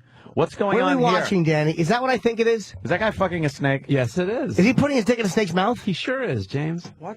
It's got to feel good. Hope it's not a cobra. Probably a gardener snake, those little pussies. Something. I don't understand that Just visual. kept eating Or him. do I? Yeah, you do. He's getting head from a snake. I'm with Brian. I'm trying to figure out which one is. Why would he do which this? One is okay. get it. Now we see the penis. Why wouldn't you? Really See, I desperate. thought the snake was the penis for a while. Yeah, so did I. Thank you. Like, Look how degraded that snake looks. Oh, I've dislodged my jaw for this. The snake's like, come on, would you come already? This is embarrassing. This is so embarrassing. He just saw the camera. Yes. Oh, is he degraded? Look at like him. low-level Poor thing. snake porn. Yeah. That's fucking hilarious. So- I hope he The fed him name first. of this is the ideal. The fun thing is, though, after you shoot, you could watch the cum bubble go down his body as he digests it. See the snake kind of frown at you, like, oh, did you have to? He is really, yeah. This is. How does he keep a heart on? Jesus. He's fucking a snake. I lose my fucking boner if my phone vibrates. Wow, this guy's a trooper. Man. And by the way, the snake, no gag reflex. No. Look at that thing. That's got to be a fucking very harmless snake. I wonder if it's dead. I would hope. I'm thinking dead. You know? You think that? No, it kind of moved its upper part of the jaw around a little bit. It's probably a stupid snake. It probably thinks it's a fucking really wily mouse. It's like, wow, it's the hairless, wily mouse that keeps working its way in and out of my mouth. How does it do it? And why does it have a World War II helmet on? It's got a Nazi helmet on. Must be going to a costume party or something. Oh, he knows he's getting close to coming because he's fucking like pushing it down and up He's fast. deep throating it. Oh, that snake wants no part of the blowjob. Oh, the snake should just wrap its fucking self, constrict his balls, if it knew any better. But what kind of teeth does the snake have? that one probably toothless. That's a constrictor. No, it looked like there were teeth on that thing. Yeah. Really? You gotta Probably hold hold those it things in a away. certain way so it Hey, can't there were bite teeth on chicks too. Still stick your dick in there, don't you? Think about it. That's true. Is he finished? Yeah, I think he finished. This guy should be just killed. That's disgusting. He has nothing to contribute to society. Snake fucker. Well, he's contributing Wow, Danny, a good nice find. video for- Good find, Danny. I've been sitting on that one, just waiting for someone to bring up. Snake fucking. Fucking a reptile. As Bill Burr Anything says, close, You can check that off your list. as Bill Burr says, a little bit of my soul has been taken away now. Thank you. I've lost just that much more of my soul by watching that. So we're going to get an alligator for the Opie and Anthony show. Yeah, and then what are we going to do? I'll wrestle it. What would management say? Well, I don't think that's going to happen. We do that from time to time, Brian. That would be controversial. Yeah. Dave Mordell wrestled an alligator. During one of his shows. Really? Oh, I hope he's okay. Oh, because he got that wacky show there. What show? I don't know. I saw you had some show on like Discovery or Science or one of those. Dave Mordell. He was on Last Comic Standing with Voss. Yeah, That Dave Mordell? Yeah, he's always depressed. No, he's a funny guy. Very funny. Is there a video I'm of just that? trying to figure out why he's wrestling alligators if he's a funny guy. I know he wound up getting some like nature show For real? or something. Yeah, it's some kind of Corey. You know, it's some kind of Jackass meets nature show. It's always Jackass meets something. It's called Recreation Nation. Ah, there you go. See, What was ours called? Jackass meets Mythbusters. Mythbusters, right. Yeah, that show isn't around anymore. The one that I think They ended up They doing ended it up because doing we it. said no, because we knew it was a horrible idea, and then Yeah. someone else did the show, Wow. and it lasted a week. But we were the ones that were called crazy for not going for it. Yeah. Corey, what's up? So Mordell's show is so fucked up. He wrestles this alligator, right? Mm-hmm. And they start off with little ones, you know, like little 2-footers, and they work their way up to either a 6-foot or an 8-foot alligator, and he's with like 3 or 4 other people, and this one girl, right? She gets bit in the fucking face by this alligator. You know, they come from behind and they grab it underneath the jaw. yeah, we've been watching. Right. So this fucking alligator reaches all the way back and clamps right onto her cheek. Right? It bites right onto her. They show the whole goddamn thing. And then, you know, you see Mordell jump the hell out of there. He's like, I'm out of here, right? She goes back in and finishes the job. I guess. Oh, there it goes. Yeah. Well, that was a promo for it. They didn't want to. But yeah, give it away. Yeah. All right, good for him. He's got a nice Yeah, little he show got on Discovery. A little show there. Alligators and crocodiles, they're monsters. Yes. They're real life monsters. If they didn't exist on the earth, they could make a movie where you'd be like, ah, it's a monster. But just because they exist, we don't look at them as monsters. But it's a fucking monster. It is a dinosaur that lives now. No one looks at it like that. And why aren't there any alligators up north? I mean, this is America. You Nah. would think we'd have all the same shit everywhere. They need that nice warm weather. Yeah, I understand Yeah, they need why, that nice but swamp. It's bizarre. Could you imagine one just marching around? That'd be cool. Like sometimes a coyote gets down here into the city from upstate. Just an alligator comes out and rips someone's leg off. Well, twist it off. Twist. And, We learned that from Brian Regan. They don't just... Hey, well, there's actually a reason, but I have an answer for that. As to why we do fuck with the alligators. It's because they can't put their arms behind their head and relax. We don't respect any animal with short hands. That can't lay back in that I'm in a hammock kind of relaxed thing. They can't play patty. Can't play patty cake. They can't play patty cake. We make shoes out of it. Hey, Daryl Strawberry was in studio Friday after we left. Yes. And our own Sam hung around and got a few questions for Daryl Strawberry. He for us. did. Are you a big Daryl Strawberry fan? I'm familiar with him, sure. What's your favorite baseball team, Brian? I don't follow really baseball? follow. What's I'm your from sport? Miami Dolphins. Really? Yeah. Very good. You got my Chad down there. Yeah. Chad yeah. Pennington. My Chad. We like Chad up here in New York. We kind of like the guy. Yeah. All right. Football talk in May. Great.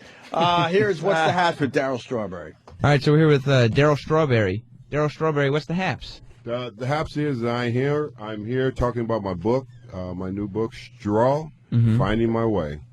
Now, you went through, like, a lot of personal issues, and they were very publicly displayed for everybody, substance abuse problems and things like that. Looking back, if you could change it, would you change it? No, you don't change things. There's nothing you can change about your life. Oh. You know, your life Listen is to a Doc journey. Brown. It depends on how your journey's going to go and what your journey's going to mean to you. Stupid, Sam. My journey means a great deal to me about people that are less fortunate and that struggle with issues and battles and young teens that are in trouble, to go back and try to encourage them that I've been in trouble. I know what it's like.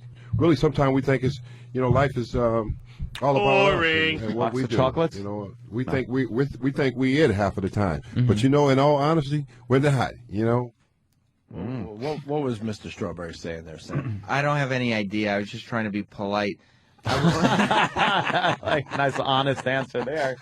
See, the thing was... I don't give a shit. I don't know. I don't even like the guy. I'd rather fuck a snake. See, the thing was, I don't know a whole lot about baseball. Yeah. And It's only America's pastime, Sam. Well, no, some people say professional wrestling is America's pastime, but that's up for Do you know the debate. basic stuff? I mean, I know more about baseball than I do about football. All right. Like, I don't know the basics of football, but I could understand what's going on in baseball. But Brian, give Sam a good football question. I didn't even realize there was a guy standing behind me. Well, Turn around, hey, there's a man behind There's you. barely a guy microphone. behind you. How's it going, man? There's a little wayfish imp. hiding behind the mic stand. Yes. What don't you Really know about see. football? I don't know anything about football. I know a Like- touchdown is like 7 points. 6 Wrong. points. 6 points. Okay. So That's the one thing he does know. I know you What, gotta what does offsides mean? like out of bounds. I don't know. Oh, my God. You're gay. Okay, I'm not gay. No? How do you not know the basics of football? I just know the basics. How many Like downs does a team get? 4. Yeah. Is that it? Right. What? Yes. He guessed. He guessed. I really had no idea. Can of you that. get more than 4 downs? No. How long is the field from end zone to end zone? It's yards, so like 100 yards. All right. I'm all right. Yeah. See, I'm good on my you feet. guessed. I'm good on my Nice feet. even number. Oh, Danny? How many yards do you have to travel downfield to get a new set of downs? See, there you go. I'm gonna say 40. 40? Wow. Would that make a hell of a game? I think I'm with Brian. 40 yards. 40. Well, he's 30 and 38.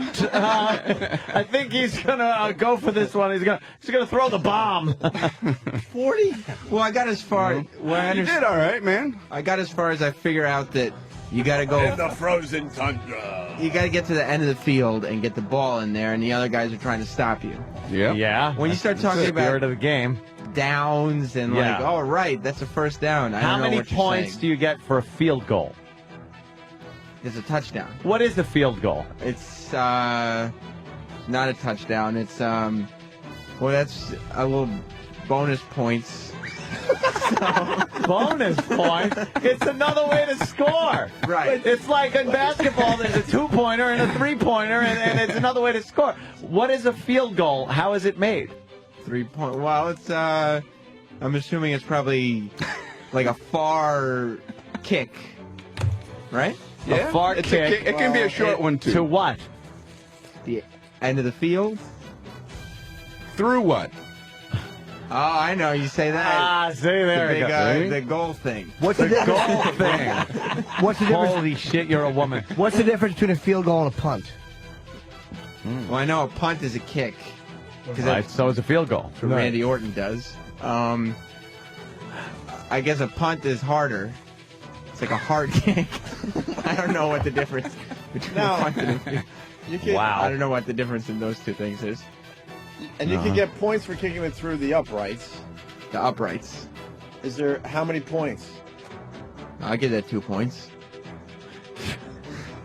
He'd give it 2. I give it 2, I guess. Give it 2. Wait, Nah, he knows about football. 3 points. 3 points, but can you kick it through the uprights to get another amount of points? Wait. No. Well, no. Uh-huh. Well. Yes. Wow. I love the music. Yeah. Oh, yeah. Like Exactly. Green So Bay yes. Packers. Yes. Yes, you The can. Pittsburgh Steelers Take were the field. inches away from the goal line at 4th down. They took the ball charging forward, and You just gotta say frozen tundra. Nothing. Frozen tundra of In the Lambeau snow. Field. The mud. Yeah. And then they show just the a crazy boring guys. game. They went 40 yards for the first down. And Gurley man traipsed in the sidelines in a skirt. And they were only given 2 points for a field goal, Yes. which made the coach very unhappy. Coach Samuel was wearing a mama's helper apron. He's sending the punter in to kick hard. Yes. Because there are more points to be gained that way. Uh-oh, a player has gone off sides and hit a cameraman on the sideline. Well, offsides does sound like out of bounds. Doesn't it? But it ain't. It's not. No. No. What? Ask him the difference between when would you kick a field goal or just punt? Good. Okay, well, I say field goal to score, and a punt is how you start the thing out. Start the thing out. No. You're being The very opening vague. punt. Yeah, the opening punt. Yes. And then, The strategy of all great coaches. yes. You do the coin toss, and then you First punt. down. Yeah, then you just punt to We're each gonna other. punt it. That's right. Let's say it's 4th down and, well, in your terms, 28. 80 yards. 4th and 80. All right. No, so let's say you're, I don't know, let's say you're 57 yards from the goal line. Oh, yeah. You're running out of downs. You're 4th down. Do you punt or do you try a field goal? You got to punt it. All right. Yeah, Hard. why? Because you got to kick it hard. It's far And then what away. happens if you punt it through the goalpost? 3 points. Right? If it hits the ground first, that's a drop kick. Sam, you know we showed your weakness to Fez. Fez is an animal. Oh, when I it comes to know. football. Fez knows football, And man. you've been kicking his ass with the wrestling trivia. You better not. Yeah, but if I were Fez, I'd be sitting here saying, I know everything about football. I'm 202's Dude, football you're master. so screwed if Ronnie finds out that you have no clue about If football. you punt the ball into the end zone, Yeah. into the opposing team's end zone, Okay. where does the ball get brought out to? What? Say you punt the ball Okay. and it goes through the goalpost Okay. and it just bounces into the end zone and then right off the field, Okay. and no one touched it. Yeah. Where does that ball go? Starts right from, and then you start going the other side. From where? From the end of the field. I'm going to help him. From the end zone. From the 20. From the 20. What is the line of scrimmage? He wrote the Line of scrimmage. Yeah, what's the line of scrimmage? I'll say it's it's right in the middle of the field. Sometimes. Can Could be. be. That's what I mean. You never watched Sometimes. football growing up with your dad Wow. or anybody? You are such a football faggot. You really are. One game a year. It's the Super Bowl. What did you do while your What dad do you was eating watch, though, fucking and go horrible like, treats? You watching the Super Bowl is like someone coming into this season of Lost. Okay. You just get like, how do you understand watching it? My dad worked in advertising, so I always got very excited about The commercials? Yeah. Talking animals. Yeah. Right. Wow. I mean, not so much anymore, but back then it was I got to be exciting. honest with you. I've never, in all of my many, many years on this planet, known a guy that knew this little about football. Well, I invest a lot of energy into the things I know Never. about, and therefore have no time for things that I Do we have one No, more? no idea about. It's not about not having time. Don't give me this, I'm dedicated to the things I'm interested in. That's why I'm such an expert. If you don't know or care about football, you at least know the basics just by having a penis and testicles. You know these questions we're asking Give you. him one more basic question. Brian, you got a basic football question? What is a wildcat offense? What? Wow, that's a good one. Jesus. I don't even know that one. Fuck it. Yeah. I'm sorry. What happens? Throwing you under the bus. What happens when the ref? What does it mean when the ref throws out a yellow rag? say foul. Yeah, that's a foul answer. Foul. That's a foul. Or more. Grabbing you're the out. helmet. You can't grab that helmet. What is it called when you grab the helmet? Sexy. Grabbing the helmet. That's what I. No, that's where it was. what you should be doing to men.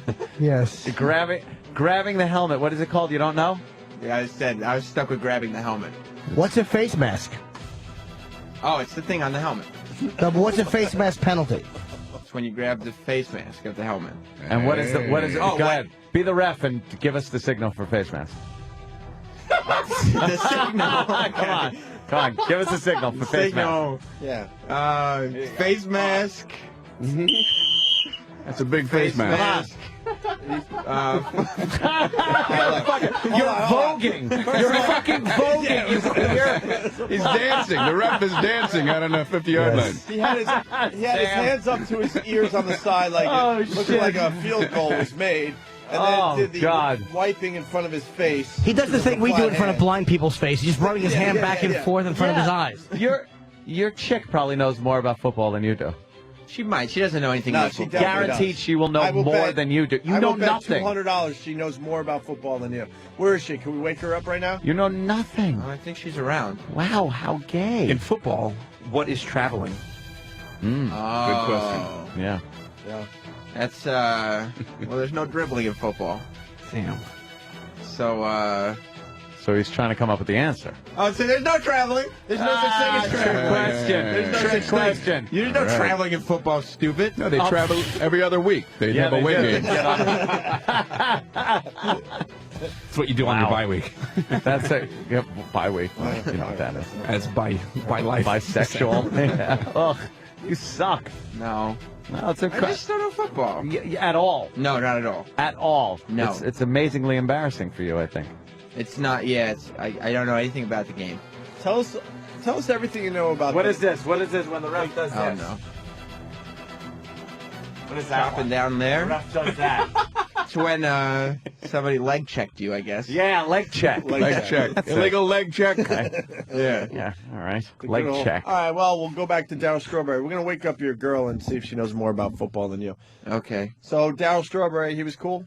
Yeah, he was cool. I was happy to get the time, but I didn't know I was going to interview him until right before, and I don't know anything about baseball. So I asked Mike. All right. What is it when the batter is charged with icing? Another 15 minutes here. I know more about baseball than I know about football. Well, I hope so. Like, Yeah, good. this is Daryl Strawberry's career. Except for the big things that everybody knows. Like So I triple brought- play, you know what that is? Yeah. What's a triple play? Well, it's a double play is when you get a triple play is when you get probably 3 people out. Maybe you can. Probably. You can. You can. What else could it be? Yeah, triple play. Yeah. But so I brought Erock along because he said he was he's freaking out. Well, Like he yeah, said just about Why, was there everybody would food freak there? out to meet Daryl Strawberry. Well, he's flipping out. He said this is one of his childhood idols. So I got. Well, you can play my second question. Oh. Yeah. You're one of only a handful of people that were very successful with both the Yankees and the Mets. What team do you prefer to say you're a part of now, looking back? New York, man. Come on. I'm a New Yorker. Don't you see? Queen is my home. Bronx is where I went over and visited a little bit and did my thing over there and was a part of that. I am always grateful for the Yankee owner, George, the boss. He is my guy. I love him. He treated me like his son. He made me welcome to the New York Yankees and allowed me to put on a pinstripe uniform and play for the best professional team in the history of sports. But do you like the Yankees? Does that mean you like the Yankees better than the Mets, or the Mets better than the Yankees? No, I said I'm a New Yorker, but I love the Mets more. I'm a part of the Mets organization, and that's home for me. That's a good question. Hey, That was a pretty good question there, Sam. And I respect him for answering that. Yeah. And now I was rolling, but then Erock raised his hand. Oh, fuck. And I go, okay, well, Erock's such a big fan. There's no way this is going to derail everything and be an I was just asinine going to question. say, is this all of a sudden the sparks flying off the locomotive wheels and it's just going off an embankment? Now, 'cause, I mean, you guys don't know, but when we're off the air, Eric is always talking about sports. He's always talking about football and baseball and just the game. Oh, you're watching the game later. So I'm sure this is a nice sports-related question for Daryl Strawberry. Here's his question. He's part of the '86 Mets winning the World Series. I'm sure he has a great question for He said he was in the stands. He said he wished that he had brought his '86 pennant in to get it signed. He's like... Erock's claiming he was in the stands when the Mets won it in '86? Yes. And so... I would love to challenge him on that. And so I'm sitting there... Oh, he's coming down the hall, and he doesn't look happy. Here he comes. So I'm sitting there... look, he's shaking his head. Look at him walk. He just waved him off. Oh. He waved him off.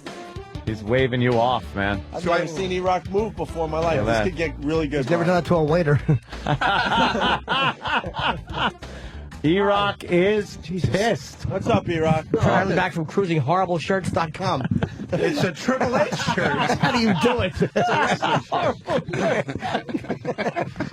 He just tried to make it better by saying it's a wrestling shirt. Yeah, hey. Oh, all right, cool. That was douchey. It's a male prostitution shirt. I wasn't there for when they won. I was there at Game 6. All right, but you were there. Excuse me.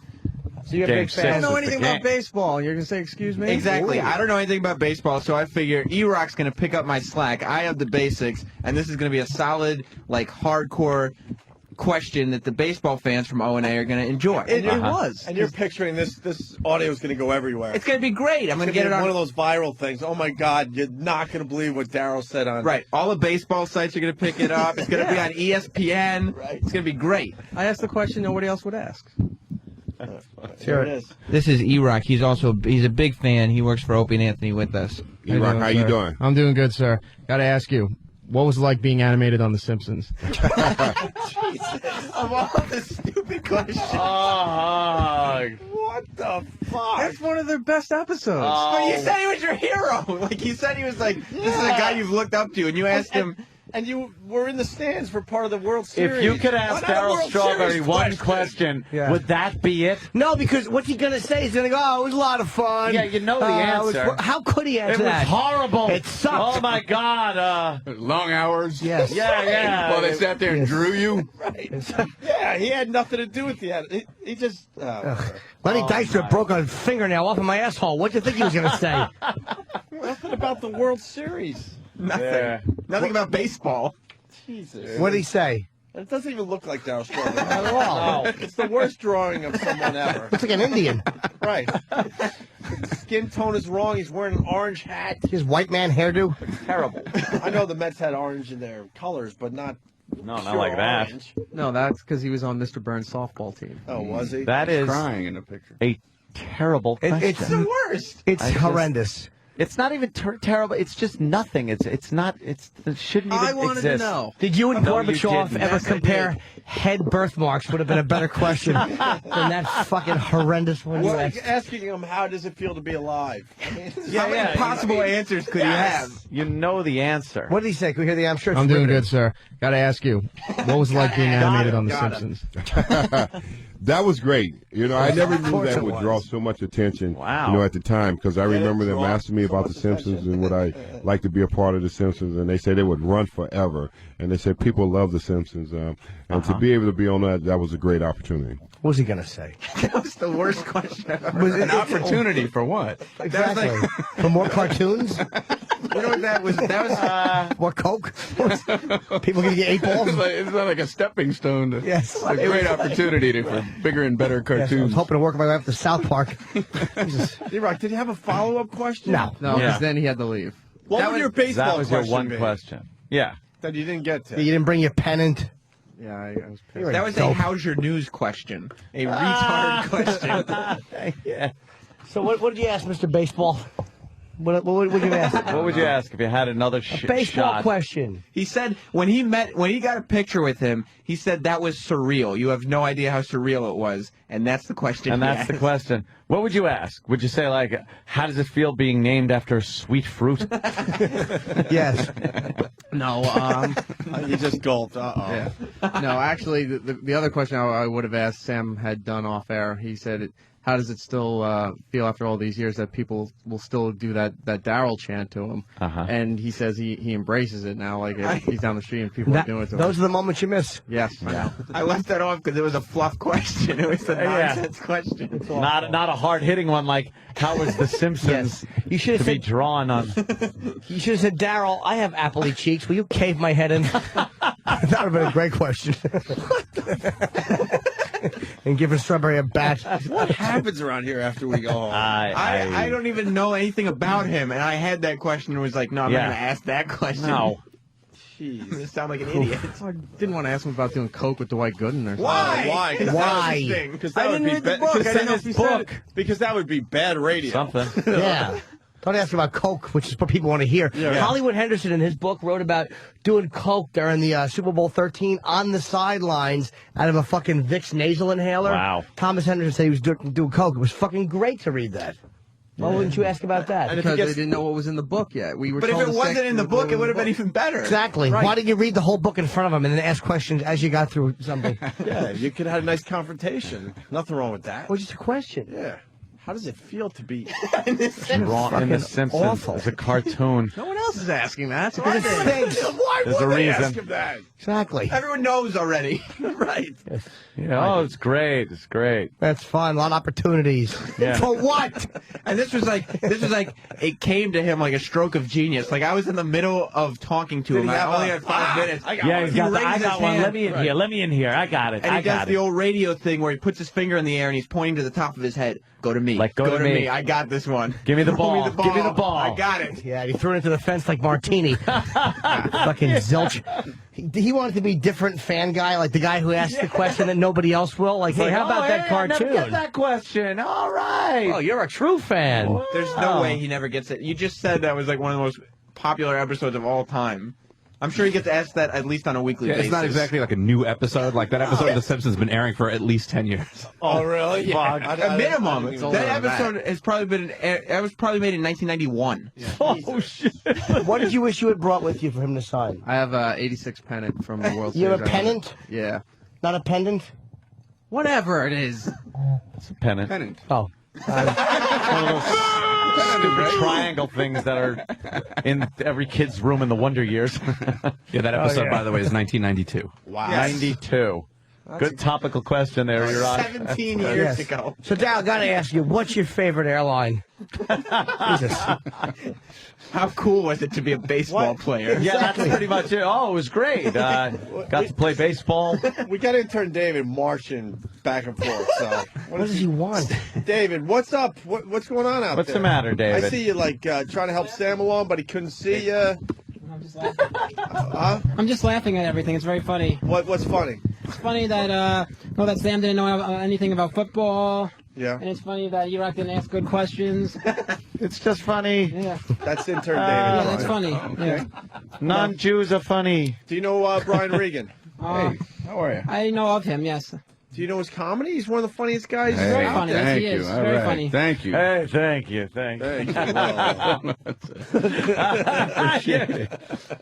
David's one of our interns. He'll be leaving soon, though. Yes, I will. Apparently. No, when I was back there, I was trying to do the signals like the ref does in football. You're trying to ask Sam for the signals. Yeah, but I knew you knew. But there was no humor in you doing that. It was fun to watch it's Sam him flounder. not knowing it. You giving the proper answer would have had would have no been humor value. really bad. We're not a sports show. The funny part was him not knowing. Exactly. I know, that's why I was laughing too. Yes, but apparently it's not the show off with David hour. Yes. You got a question for Sam while you're in studio about football? About football? Yeah. I have a question for Sam about football. Sam, how many points does a team score when they get a safety? Hey. A safety. Yes. And what is a No. safety? Well, How about we start with what is a safety in football? That's a good question. Yeah, It's I a like lot it. easier to guess the point system. You just have to give a number. Hope it's Well, right, yeah. A safety is basically when they get to a point on the field. Well, it's not that necessarily. It's when they realize they have a safe chance of going all the way. And what you get... Sam's face is red. Wow. He's freaking Yeah, out. As it he should be really from slaps. knows nothing. You don't know what a safety is. No, that I do not know what a How many safety points is. do you get for a safety? It's just one. Or It's- two? Well, it's two. It's What one would you do when one or football two. was playing? Put on a skirt and bring in the dip for everybody? Go on. David likes that one. Of course he does. All right. Well, Sam, this is good. Chris on Long Island. In WrestleMania 11, Bam Bam Bigelow? Yeah. Who did he fight or wrestle? LT, Lawrence Taylor. Okay. What team was Lawrence Taylor on? I know he was on the Giants because they did all kinds of clips. Yeah, he just knows that through He knows wrestling. football, Brian. Yeah. He knows wrestling really Whose really career did LT end? well. Ah. Oh, you know what? I think I know. Was it the Theismann? Yep. Ah, You know how I know that? Very good. How? Because Sid Vicious got the same injury in WCW. And my friend told me he got the Theismann thing, and I said, what are you talking Everything about? has to be wrestling related for Sam to know about it. Theismann. It's like, 8 degrees of wrestling separation. All right. You need that wrestling factor. Yeah. It helps. We should head toward a break. We've been talking for like an hour and 15 minutes. David, you're doing a Wolverine movie review? Yes, that's correct. I certainly am. Yes, that's correct. What, you went and saw Wolverine Boy. Friday? Yeah, a bunch of us saw it. We got a free private screening. Wow, free. Who went with you? It was definitely the A team. Me, Sam, Eric, intern Jill, and intern Matt. Okay. Oh, who got to sit near intern Jill? Sam did. Sam did, yes. Jill's choice, by the way. Jill's choice. Yeah? Jill wanted you, huh? Did you rub her leg during the movie? No, that'd Just be as like disrespectful. just as like, hey, that was cool. Oh, you're or doing hey, it- look at that. Like, hey, look at, whoa, this is a great movie. And you just kind of touch her leg and rub it a little. Just be like, you're doing a great job as an intern. Yeah, and then you just grab her snatch when a good part comes up. There's ways to succeed in this company. Move your hand up. All right, intern David's review of Wolverine after the break. Also, as we go to break, Brian Regan's here doing Letterman, taping tonight. We're all going to watch on Friday, though. Let's make sure we all remember that. Who you on with, Brian? Do you know? Matthew Broderick and... What a shitty guest. No, I'm kidding. I'm kidding. I like him a lot. And there's another guest. Do you know who the band is, or is there a band? It's a solo singer, and Chris Hansen? Cornell or something. Oh, wow. Dude. There's a singer from Soundgarden. He was the guy, you might know if you saw it. Did you see the last, not the last James Bond movie, but the one before that? No, I didn't see it. Oh, right. Well, he sang the opening song, which, by the way, my favorite Bond song ever. The one Chris Cornell did. I forgot how it went. Maybe we play a little of that going Play to a the little break. piece. It's a great James Bond. It's James Bond sounding, but it's Chris Cornell. You know Soundgarden, the old alternative rock band? Soundgarden. Yes, I'm familiar with him. Okay. He's the singer. He was the lead singer of Soundgarden. All right, cool. That's big. That's a big show. Cool, man. Him, and Matthew Broderick. That's nice. Hey, Sam, you did a little backstage with intern David? Yeah, because Sean Stevenson was here. Yeah. And I figured he would be, after his segment here, I grabbed him in the hallway because intern David needed advice on his career. David, I want you to explain Sean Stevenson to Brian Regan. David. Okay. I like to make sure everyone is, up to speed with what's going on here. You remember him, right? Wait, first of all, Brian, do you know who Sean Stevenson is? Fill me in. You don't know, okay. Just making sure. Sean Stevenson is a motivational speaker. Okay. Speaker. He is really, really short, a midget. He's in a wheelchair. He's disabled, and he goes around giving motivational speaking / psychiatric psychological help and advice. How short is he? He's I don't know, 1.5 feet, I guess. How much does he weigh? Look, I'm almost 6 foot. That's like saying Opie, I met him. He's 3 foot. You're 50% off. 1.5. I don't know how much. He's very, very short. Guess how much he weighs. I have the slightest idea. Well, that's why I said guess. Well, think if he's 1.5 feet tall, how heavy would he be? Yeah. Picture him 1.5 feet tall. Now picture picking him up and going, how much? We've all done that. Yeah. I think he weighs a good amount. Well, how much? Really? Why? You might be right. He might be like right. a neutron star. He's a foot and a half. Neutron star? He's a foot and a half tall. How much does he weigh? It's easy. I don't know how much he weighs. 130, 140 pounds? I don't know. Holy shit. What is he, a fan? I don't know. He looks pretty heavy to me. That would be. I don't think this any. There's nothing that could be that tall. Can we find something that's a foot and a half tall and 140 pounds? He weighed a lot. It looked like it to me. You imagine if he committed a crime and that had to be like what you described to the police? He's 1.5. He's about 1.5 feet tall, 150 pounds, I guess. He's a manhole cover. That's about right. Jesus. You don't weigh the chair, David. He rolled into the bank and held us up. Wait, Sam, how much you weigh? I weigh 135 pounds. All right, so Sam David, plus 5. David, you're trying to say that the 1.5 foot guy weighs as much as Sam? It's possible. I don't know. How is it possible? Is it possible that a 1.5 foot tall human can weigh 150 pounds? How is it possible? I don't know how much he weighed. I didn't weigh him. I know you didn't weigh him, but you get like a ballpark figure there. I don't know. Maybe he weighs 70, 80 pounds. Who knows? All right, know. Intern Jill. How much do you think she weighs? Oh, here comes. Intern Jill? Yeah, how much would you I say? don't know how much he weighs. I think he's got a problem with... Take a look at her. How much does she weigh? Stuff. How much do you How think? tall do you think she is? How tall? Yeah, how tall do you think Jill is? Our intern. I don't know, 5. I don't know, 5. 4, 5. How much do you think the bitch All right, weighs? that's about right. Is it? Yeah. No, she doesn't weigh that. How much does she... How much? How much do you think she weighs? Take a guess. I don't know how much. I can't guess. I'm not good Just at guessing. guess. We You all can do the guess. guessing game with weight. It's the easiest game you can play. I don't know, 110, 120, I don't know. 110. Somebody's trying to be flattering. Yeah, where? On Jupiter? You gotta go like The Price is Right. Yeah. Higher. Well, Sean Stevenson is 3 foot tall. Oh, okay. And he weighs 45. 45, 48 pounds, something like that. I don't know. How do you know his hot weight? You asked. Because he wears his shirt said it. Oh. He has a scale I didn't chair. observe his shirt. Just has constant readout of his weight when he rolls Every around. time he walks in, hey, I weigh 48 pounds. He thinks he is a foot and a half. A foot and a half tall because he was looking at the bottom of the seat. Right. And the top of his head. Right. But which was about a foot and a half, but he didn't add in those pretzel legs he But had. he weighs 150 pounds. How heavy are his shoes? Although that head could weigh a lot. No, you never know. He's got a big head. Big head, knowledgeable guy. So, Sam, you did a little backstage with Sean Stevenson. He's more like a motivational therapist. I don't know what you would call him. Really, he was fascinating, Brian. And you would be proud to know that. Oh, my God, is that him? What is he sitting on, a mountain? Probably a pile of little thing of sugar. I was going to go with salt. A spoonful of sugar. You got me. Spoonful. He's turning carbon into diamonds with his weight. What a fatso he is. What a glutton. I do want to tell Brian, though, that we had that thing in our studio, and we took the high road, my friend. Sure. Your pals, Opie, Anthony, and Jim Norton, took the high road.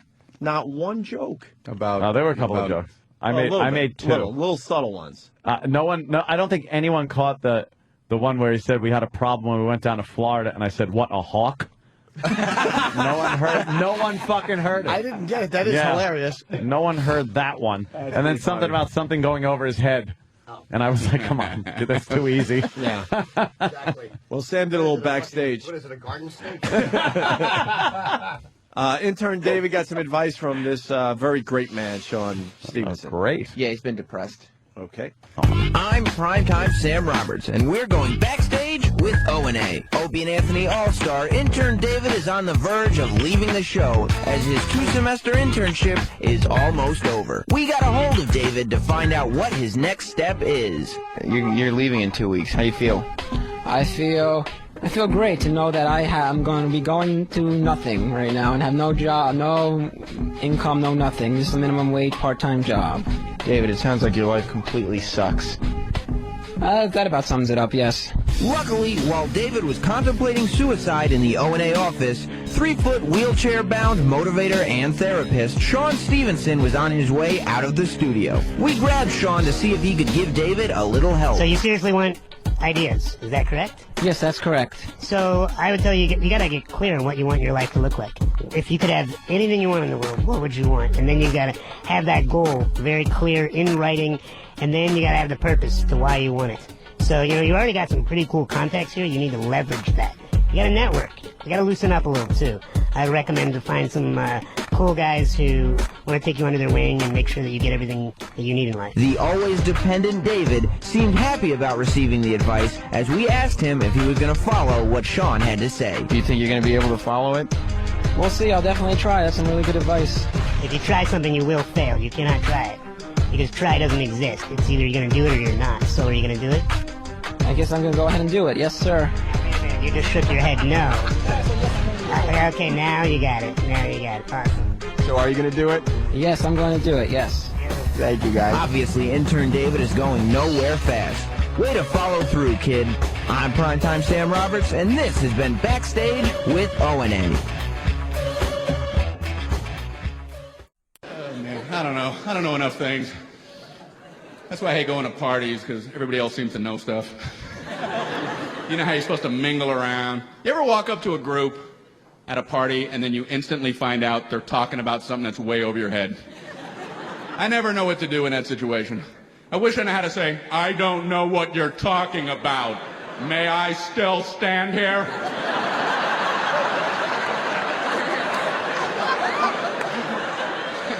I'm going to start doing that. I was at a party, and I walked up to these people, and they were talking about art. And I don't know anything about art. So, of course, I said, oh, I love art. Oh, no. Oh, my God! Oh, my God! Oh, my God! Well, what museums have you been to? I have to go home now. I could not think of a single museum name. And I had just released I Love Art like a flock of doves. I don't know what to do. I'm standing there. And then I remembered I had read about a museum in France or something. So I figured I'm lying anyway. I might as well lie to get out of that first lie. There's nothing smarter than that technique. I was like, well, I was in Paris at the Louvre.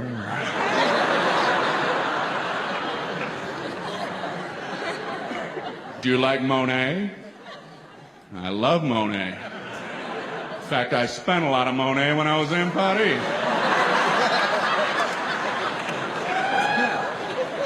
Well, what's your favorite Cézanne? Winter.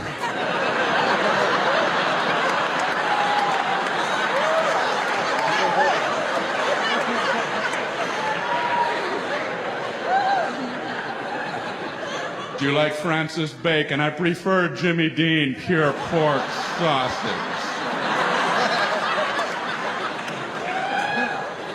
How do you decide if art is any good? Who's in charge of that, you know? Realistic art, you can tell because you can compare it to the real thing. Hey, there's a painting of a bowl of fruit. Hey, there's a real bowl of fruit. That's a great painting. That looks just like a bowl of fruit. Everybody agrees and you move on. Man, that guy can paint some fruit. That looks just like an apple.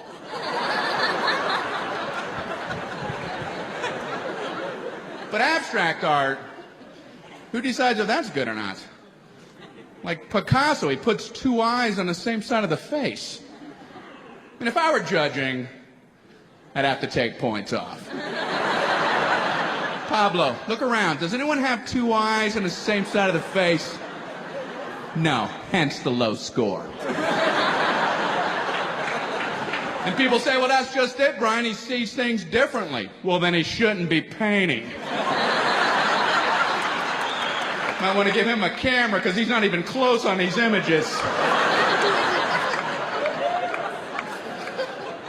Not sure if that's open-minded or not.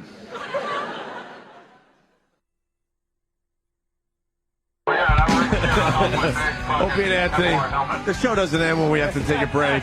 Unfortunately, we should just roll tape the entire time we're here. That is so funny. Brian Regan has been cracking us up for the last 10, 12 minutes, whatever. Ooh, it's my favorite song. Let's not forget, Brian Regan, this is what I'm going to say. Brian Regan is going to be on Letterman Friday. Doesn't matter when he tapes it. No one cares about that. Brian Regan, Friday will be on Letterman, okay? All right, thank you. All right. Oh, my God. Oh, my God. I'm just talking about guns and cops and things like that. Well, because during the breaks, like, he's asking me about my marriage, asking what you've been up to. So if I'm still battening down the hatches at my house.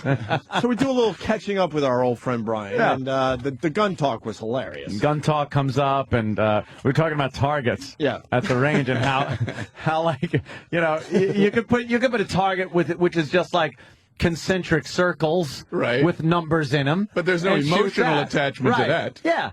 And then Brian's like, well, they have targets of people, which seems a little odd. And I'm like, yeah, but they're always this guy.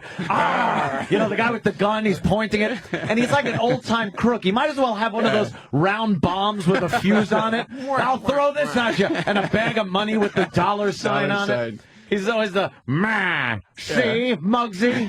He's that guy. It's the white, older criminal. Yeah. That That's we've what seen it is. in a That's million gangster movies, the most right? politically correct kind of thing. Then we're talking about how it's never like, he goes like the ice cream man or something. Like ice cream cone, you know, it's like, well, that's a little off to shoot that guy. A brand new grad with a fucking tassel hat and a diploma smiling at their parents or something. You never get targets made of that. What if, like, your first day you show up, I'd like to do some target shooting. You don't even know who you are. Well, you got any pictures of graduation students? Yeah. Some grads. Grads, anything like that. Yeah. Pop those up there. And happy people, anybody that's happy. And then he segged into cops who pull over cars. You know, this is something I've always wondered. You know, like they wear bulletproof vests, which I completely understand. If I was a cop, I would want to wear some big, giant space robo helmet every single time I walked up to a car. You never know. So the first thing that peeks in is their head. I mean, who cares? Like you're going to have an interpersonal communication? And you just talk through some megaphone and say your thing, you know? How are we doing tonight? You been drinking? What? Did you just fire a shot at my head? I didn't feel it at all, and I barely heard it. But I think you shot me in the head. And that's not right. And, now I'm going to have to ask you to step out of the vehicle. Thank God for this big Brian Regan-designed RoboCop helmet. Brian Regan has saved a lot of police officers' lives with this one. Although my neck really hurts at night. What I like about Brian, not only is he a very funny comic, he's also very logical with his ideas. Yeah, of course. The one thing, I'm sure this is going to catch on. The big Brian Regan police helmet. Police helmet. But Brian Regan, we present you with saving the game. Brian Regan all of a sudden becomes this hero to the police. Well, I'm going somewhere with this. When I'm stuck in traffic, I always think of Brian Regan with the giant magnet. Magnet chopper. Yes. They should have a magnet chopper that just patrols the city with a cable and a magnet that just picks up any car that's broken down and drop it off over in the grass somewhere. Yeah. Get that thing off the road. Do you understand how logical that is? That could work. I mean, I do it as a joke, but I really believe they should do that. Right. Magna chopper. Why do they got to wait for a tow truck to get to the damn thing? Just get it off the road. Right. And they can't get there because there's traffic. Exactly. Because of that thing. Because of that car. And this joke, it's not a 1979 joke. We're in the year 2009. I think we could get this done. It could Brian. happen. Something that they can do at this point. Could you imagine? That would be life would be good. I get annoyed so many times when I see a little fender bender and people actually have this preconceived notion that if they move their vehicle from a fender bender, that it's a hit and run. That the police will be like, where was the car? Where was the accident? Right there. And you moved your car here? All right. Turn around. You got any sharp objects or drugs on you at this point because you're under arrest? Hit and run. You can move your car off the fucking highway. You're supposed to move your car if it's still movable and you're okay. You're supposed to move it off the fucking highway. Yeah. Not leave it there because you got a dent in your bumper. Big crazy crime scene that they're going to come off and mark off the links of the skid marks and with stuff, that wheel measuring device. Yeah, this was a bad one. I hear he actually lost one of the rubber things on his bumper. It landed way over there. Don't look at it, Kowalski. Don't even look at it. It'll haunt your nightmares. It's like you're not that important, man. Yeah. People want to think they're important. Oh, my gosh, I've been in a little fender thing. Yeah. It's going to be some big thing on the news. And today, tragically, chromium was missing off of a bumper. The police were summoned to the scene. Thank God no one moved the vehicles. Assholes. Total I hate it. assholes. I hate it. J.J. Abrams is coming in? Yes. Damn. Dude, Star Trek. The trailers look amazing. And it opens, what, Thursday already, the Star Trek movie? Tuesday, the 8th.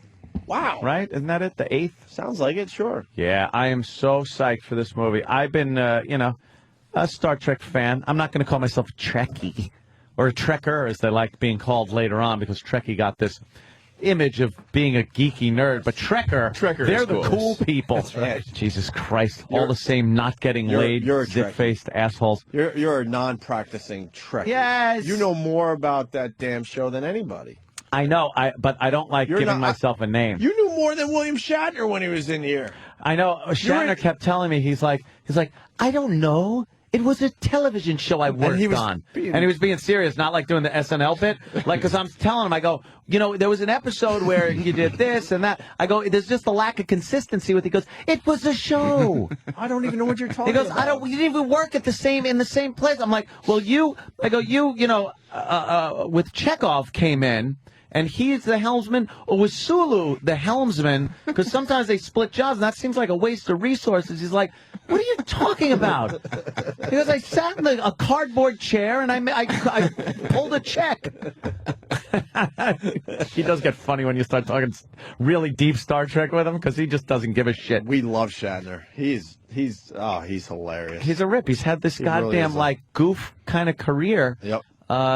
I think it started kind of at the tail end of the Star Trek movies, because He went from Star Trek, the series, and then did some really lousy television and T.J. Hooker and things like that. A lot of hits, that guy. Oh, yeah. A lot of hits. And then Rescue 911. You know what? When I was thinking lots of hits, that was one I forgot about. Every episode was like, and time was of the essence. Hypothermia was setting in. Like everything. It didn't matter what was going on. Someone trapped in a car fire. Right. Time was of the essence. Hypothermia was setting in. They called 911. Of course they did. I was with it's called Rescue. It's not called Rescue 466. Hello? I was with Boston Legal, T.J. Hooker. I forgot about Rescue. Yeah, Rescue 911. Forgot about that one. They rigged a line. Yeah. Pull him out of the river. Hypothermia was setting in. It was. Time was of the essence. And didn't he sing some song like at a corporate event or something like that? I'm a Rocket Man. Yeah, Rocket Man. And I think it's going to be a long, long time. You want to hear it, Brian? I'm a Rocket Man. He actually did that song on, I think, Mike Douglas. And it was lip synced very poorly. And he sat there with this light half on him and half in the shadows, smoking a cigarette. Ew. And like the light would shift to the other side, and he would be angry guy. And then it would shift to the other side, and he'd sing it happy. I'm a rocket man. And then he wouldn't say I'm a rocket man. He'd go, because I'm a rocket man. Jesus. And I think it's going to be a long time. Do you remember this shit? It's ingrained in my head with other horrors. He drinks 100 beers a week, and he still remembers this 100 beers a week. I know. My Guinness keg coming in Thursday. I want to see that. Can we get that up? I want to see that fucking Mike Douglas. The Mike Douglas Shatner clip is terrific. Fucking great. Yeah, it's very, very Might have been Merv or Dinah. Well, one of those. While Danny gets that. Shatner live. Singing Rocket Man. Rocket Man. While Danny gets that a quickie, we probably should have done this during our great baseball discussion. What? We're having with Sam and Erock and Daryl Strawberry thing. Denise Richards did her rendition of Take Me Out to the Ball Game. Oh! For the Cubs. She's really? good. Have you been asked to do any of these yet, Brian? No. Have you ever thrown out a first pitch or anything? Oh, my God. Nothing? Here it is. Here it is. All right, here we go. All right, here's Maybe a little pot up. I didn't realize you were going to get this so fast. I was going to do a little Danny. filler. I was going to do a little filler for everybody. Mr. Quick on the keys. I can hit pause. Huh? Mike Douglas. I can pause it if you want. Nah, it's fine. I didn't realize this was on a TV show. I thought it was like Yeah. We can't hear it. Yeah, where's the sound? Where's the volume? I don't I want to hear. Look how groovy Shatner looks, too. How long was that thing in style? That neck thing? He's got like puka shell beads and a turtleneck.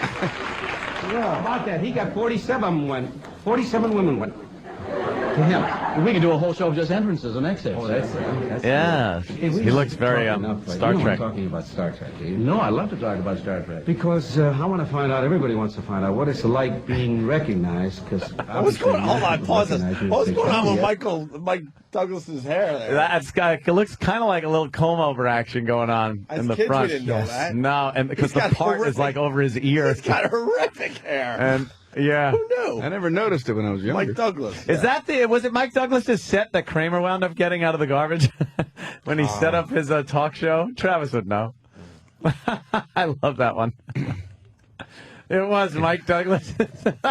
We'll be right back. Merv? Oh, okay. He's got That's a fucking great episode. That's either a comb We'll be right over back. or like a horrendous hairpiece. Yeah. Yeah, Or Merv. Mike Douglas. Mike Douglas. All right, So let's go now back. Mike is with William Shatner. Yeah. Looks like a Raiders helmet. Talking about Star Trek. And Shatner, when was this? Because he's still wearing the Shatner pointy sideburns. 70 or so. Wow. 69. It went from 66, 67, 68. So he's just getting So out of the I guess Star he Trek just thing. got out of it. And he's been Wow. talking about it ever since. Yeah. He must be happy. That was like right when it was canceled. Talk about my canceled show. Before they see yeah, I mean, it's marvelous. I mean, people just come up and say, William Shatner and Captain Kirk. And I mean, one of the great moments in my life was walking in a park with my kids. And I was walking in a park, and a kid came up and recognized me, and said, "Hi, Captain Jerk." Boo. Is that the shirt you wear on the show? No, that's just a shirt. Oh, that's an old. He thought it was a prop. Well, it's a Fucking You're wearing that on purpose? Merv just insulted him so bad. He Is that thought it Merv was or Mike? Mike. They're both the same. They are kind of the same. They guy. are. They have that same stupid background. They have the same exact show. And the background's got those fucking the dating game Yeah. flowers, groovy 60s things. Yes. Captain Jerk. Captain Jerk. He was wearing a He goes, is that shirt from the show? Would you? That's like going, are you pregnant? To some fat broad that comes out on there. When's the baby due? Baby due. That's the bit. Jesus, I knew someone did that joke. Go for it, Anthony. Sounds good. When's the baby? Baby due. Now, this is a black turtleneck. George Takei shot a load on it. That'd be a great answer. For everybody. All right. Right, but you do wear something similar to that. Well, it's a crew cut thing, but or I don't know, a turtleneck, a mock turtle. Oh my How God. many Star Trek scripts required you to play variations of the Captain Kirk character? Well, yeah. I mean, I've had a lot of things. You played a woman once. Yeah, I've had a lot of things to do. I know a lot of series actors say how bored they are with being on the series after a couple of years, you know. But I've had a lot of challenges. What was the biggest challenge?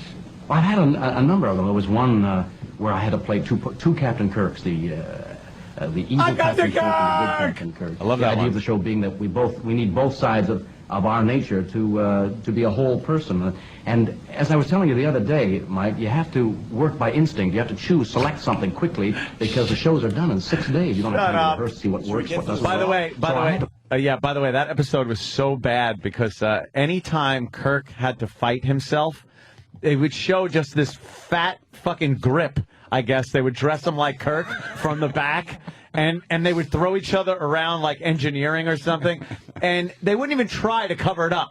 Like, you'd see the guy's face and go, who the fuck is that? Who is that he's fighting? That's before you could pause stuff, they so they thought, didn't worry it's about gonna it go back by. then. No one will ever Now notice you it. can pause and Now go, it's remastered. That's another human being. Fucking Blu-ray remastered. you freeze it and you can see it's like a woman. Play an evil Captain Kirk, so I chose like an animal, you know. And what? Any particular animal? Well, no, I thought of it. Maybe a cat. A cat. Oh, he's being very. I made the movements. Still laughing at him. Kind of cat-like. You know. You're laughing. No, I'm not. The audience is laughing at him. They thought it was going to be some profound acting moment where it's like, what is this, the actor's studio? So I went to play an animal. And you think evil Captain Kirk, what's he going to say? Fucking, some kind of vicious thing, a badger. No, kitten. Kitten. I looked around like a kitten, and I suckled. Yeah. And meow. You want to just go to Rocket Yeah, Man, let's see or- if we get to the Rocket Man. Man? Better be. It's just some boring fucking Shatner interview. Well, because this thing goes on for a very Oh my long God! time. It- They're I still think it is. talking. It just is. Oh, all right. Next, Selma Diamond. Who the fuck was Well, Selma Diamond? I'm a Rocket Anybody? Man. All right. I don't know. All right. Hang on, I'll try and find I found a disc though of old Dinah Shore shows where people sing live, and you would be amazed who came on that fucking show and sang songs. Like it's like, ladies and gentlemen, let's bring on Hervé Villachez, and he'd come out and sing a fucking song. Yes. Like actors that had no business singing. Ladies and gentlemen, let's bring on Telly Savalas. And Telly Savalas is like, hey, baby. How do you know how to do Players Club? Hold on. There's so much going Huh? on. How the fuck do you know how to do Dinah Shore? I watched the show a few times. Holy shit. Dinah That's Shore. exactly how she used to talk. Oh, yeah. Obscure impression. That was in the ever. old days when fucking, What did Telly sing? Telly sang some fucking spoken word thing, and it was so badly lip synced that. You have to lip sync a spoken word. Yeah, he lip synced spoken word. Erock's got a whole disc of this shit. Yeah. Because I think And shit it is, my friend. Because I think we played the Telly Savalas song. Yeah, baby. Once or twice. Players Club card. William Shatner on Mike Douglas. He must have been on Mike Douglas a lot. Yeah. Part 2. Yeah, this must be it. 2/26/69. I think that was before they knew it was canceled. Tell you the truth, I think he thought it was another season of Star Trek. The Transformed Man. Yeah, that's the one. That was the album. The Transformed Wow, look at these Man. horrendous graphics. Who's on there now? Oh, is that bitch that was? I was 7 months old when we did this. Here it is. Okay. Here it is. See, I remember. There's half lit. Here we go. Hamlet's endurance has reached the breaking point. His father has been murdered. His mother, whom he loves dearly, is married his dead husband's brother. And moreover, his sweetheart, Ophelia, has been acting very strangely. He senses that she does not love him anymore. What this is? Shakespeare. Now he's all alone.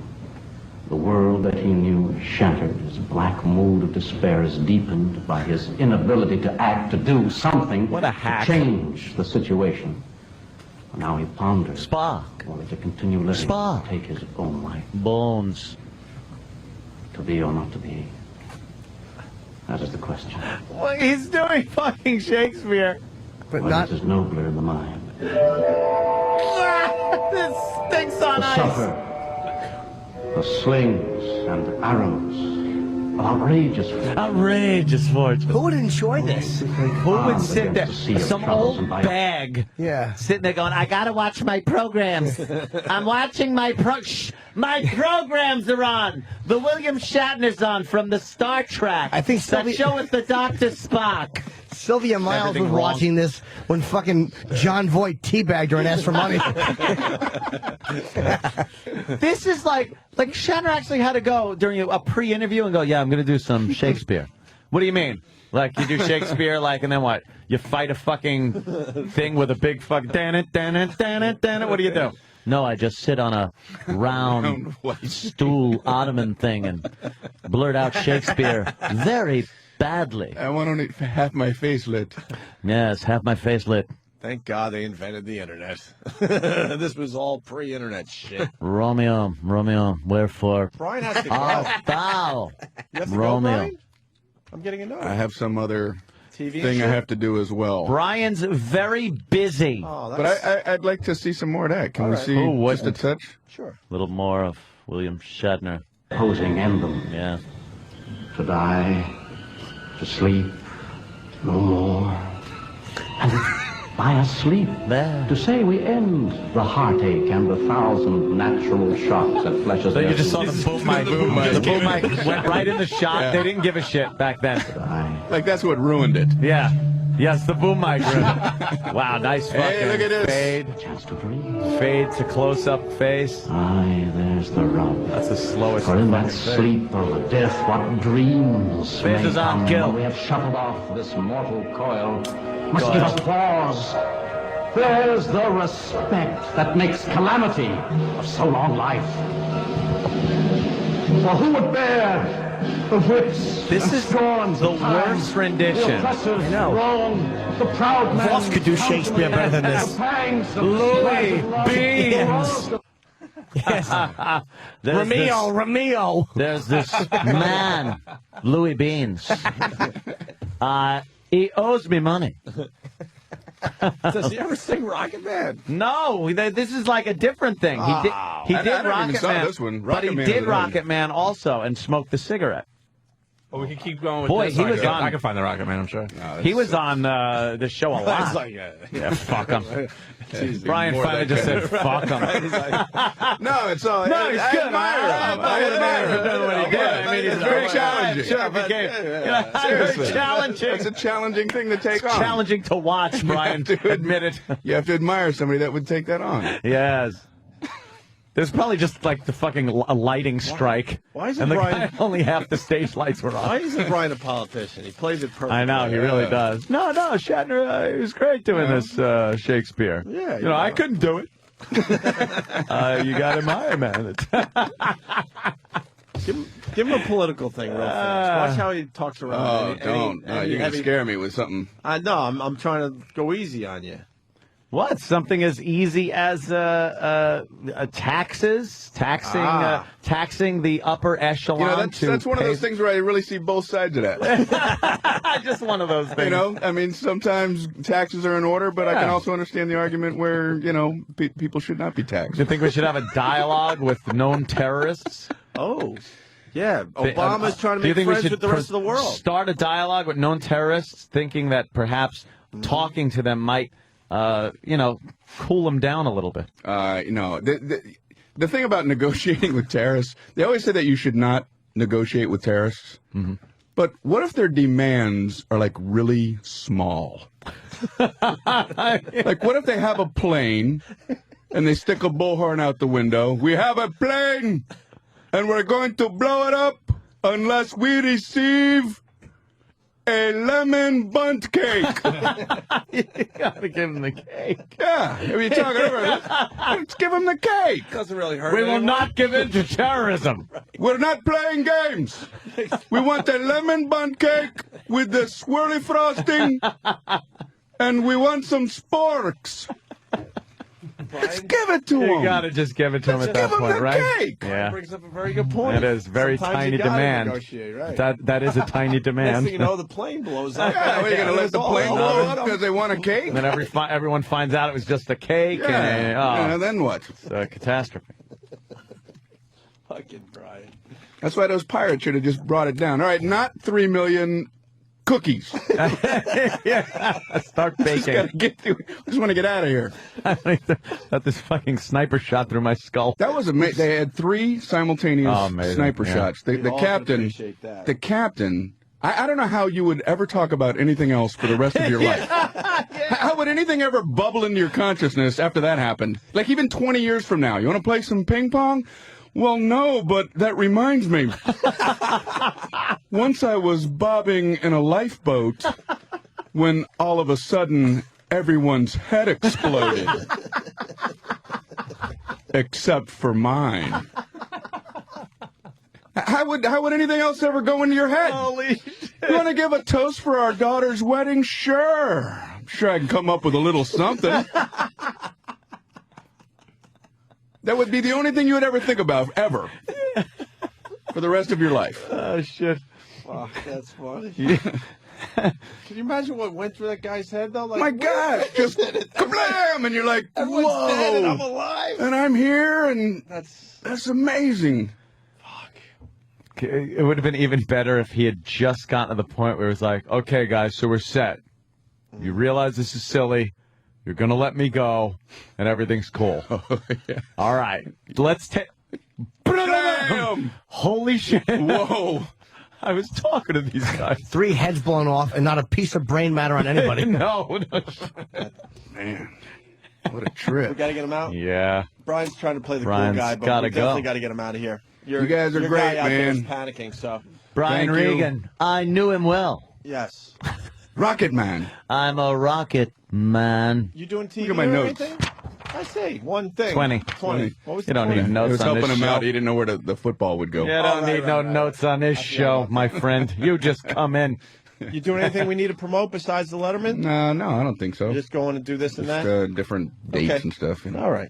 I guess we go to where? BrianRegan.com for your tour date? Yeah, perfect. Go there. BrianRegan.com. R-E-G-A-N. Regan. Thank you, guys. Thank you, Brian Regan. All right, Brian. We're going to continue. So There now- goes Brian. Now you So- got to walk out. Oh, the awkward walkout. We don't even go like, we'll be right back. And then take it easy, Brian. Yeah, take it. No, cool. Yeah, Best good luck seeing and you. everything. It's cool. Instead, he has to just talk for It's like, yeah. All right. Bye, Brian. All right. See you later. There he goes. I would run down the hall so you don't hear what we say. The door about is you. opening. It's closed. Oh, Bye. Bye, Brian. There goes Brian. and the door is shutting, and there goes Brian What Regan. an asshole. Oh, Jesus. Hi, Brian. Oh, Brian's What, you back forget in. something? He forgot his jacket. He forgot his jacket. Opie called you an How awkward asshole. is that? After all the goodbyes, you got to come back in. Uh, See y'all again. It's his jacket. All right, he came back to get his jacket. All right, he's leaving again. There Yeah. goes the door. Yeah. And it's over. And the door closes right about Closes. now. And Hey, where's he going? Into another studio next door? Where the fuck did he just go? I don't know. He's walking the wrong way awkwardly. Oh, right. Oh, okay. Okay. Do a couple lines. Yeah, okay. Yeah, whatever you need. I'll be late for something. I don't care. Does he need to do more liners? He's already done them. I'll do more liners. I don't care if I'm late to a very important thing I got to do. I just got to, please everyone. Fucking Brian Regan. the nicest guy in comedy. It really is. And literally one of the funniest, if not the. He's right up there. For everyone. A show for everyone, the old and the young. And we got J.J. Abrams coming in minutes. But Yes. before the break, I think we should do Intern David's review of Yes. X-Men, fucking Wolverine. Yeah, there. Wolverine, of course. Here comes Intern David. Ah. How many more days in the internship, David? Not this Friday, but the Friday after this one it's over. May 15. Today's May 4, so Oy. it's over May 15. I saw Wolverine. Oh, yeah? Boo. You didn't like Wolverine? Boo, boo, boo, boo, boo, boo. No, don't try to fucking tag onto my lousy joke.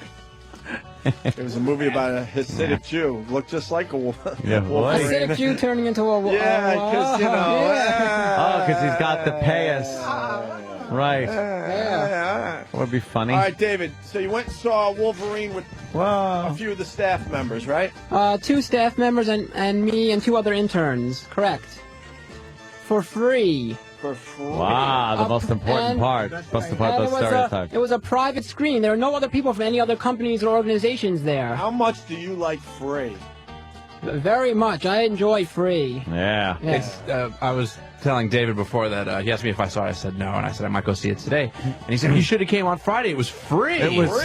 And I said, well, I kind of want to go with my chick. And he's just like, I don't know if she could have gotten in. He's like, so you're going to pay for it? I'm like, yeah. He's like, you could have went and saw it for free. Oh, he's just so happy about having gone for free. I am, because intern Paul also went this weekend and paid for the movie, and he was invited to go for free, and he said no and paid. Do you ever pay for movies? Why would I pay for a movie? No. You never go to the movies? No, yes, I do. I do. Oh, okay. You were just trying to make a joke. Yeah. It didn't even resemble one. I see. All right, let's go. The Yeah. big review of Wolverine from Intern David. Yes. All right. So I saw Wolverine, and Wolverine, I think it was a very good movie in my opinion. Very good. That's what. Wait. But that means nothing. Like, right. Name some of your favorite movies of all time, so maybe we have a reference point. Well. Did you like Leonard Part 6? What kind of movies do you like? What's that? What's Leonard?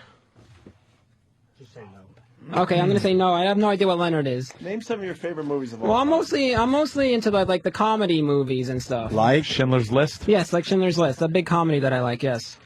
Oh. Yeah. Wow, I think he got mad at me for that one.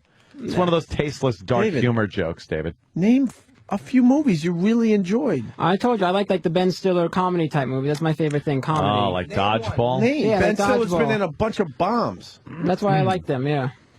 Because they're bombs. Yeah. But anyways. What is he trying to do? Is he trying to...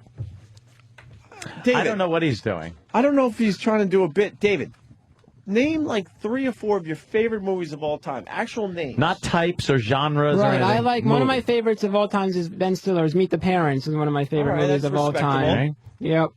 A lot of people would say that. Uh-huh. I'm also big into sports movies, so I like Remember the Titans. That's one of my favorite movies. I'm on David's Facebook. Oh. And he's got a list of... There's a lot of movies here under your Yeah. favorite Wow, movies. see? I'll read off some. Meet the Parents, Meet the Fockers, Meet the Fockers. Spider-Man 1, 2, and 3. Yeah, I like that. Yeah. Rudy, School of Rock, 50 First Dates, Scary Movie 3 and 4, but not 1 and 2. Nope. 1 and 2 isn't here, but 3 and 4 was awesome. Yeah. The Hot Chick. Oh. Yeah. Oh, I like that movie. It's funny. Rob Schneider. you're losing us.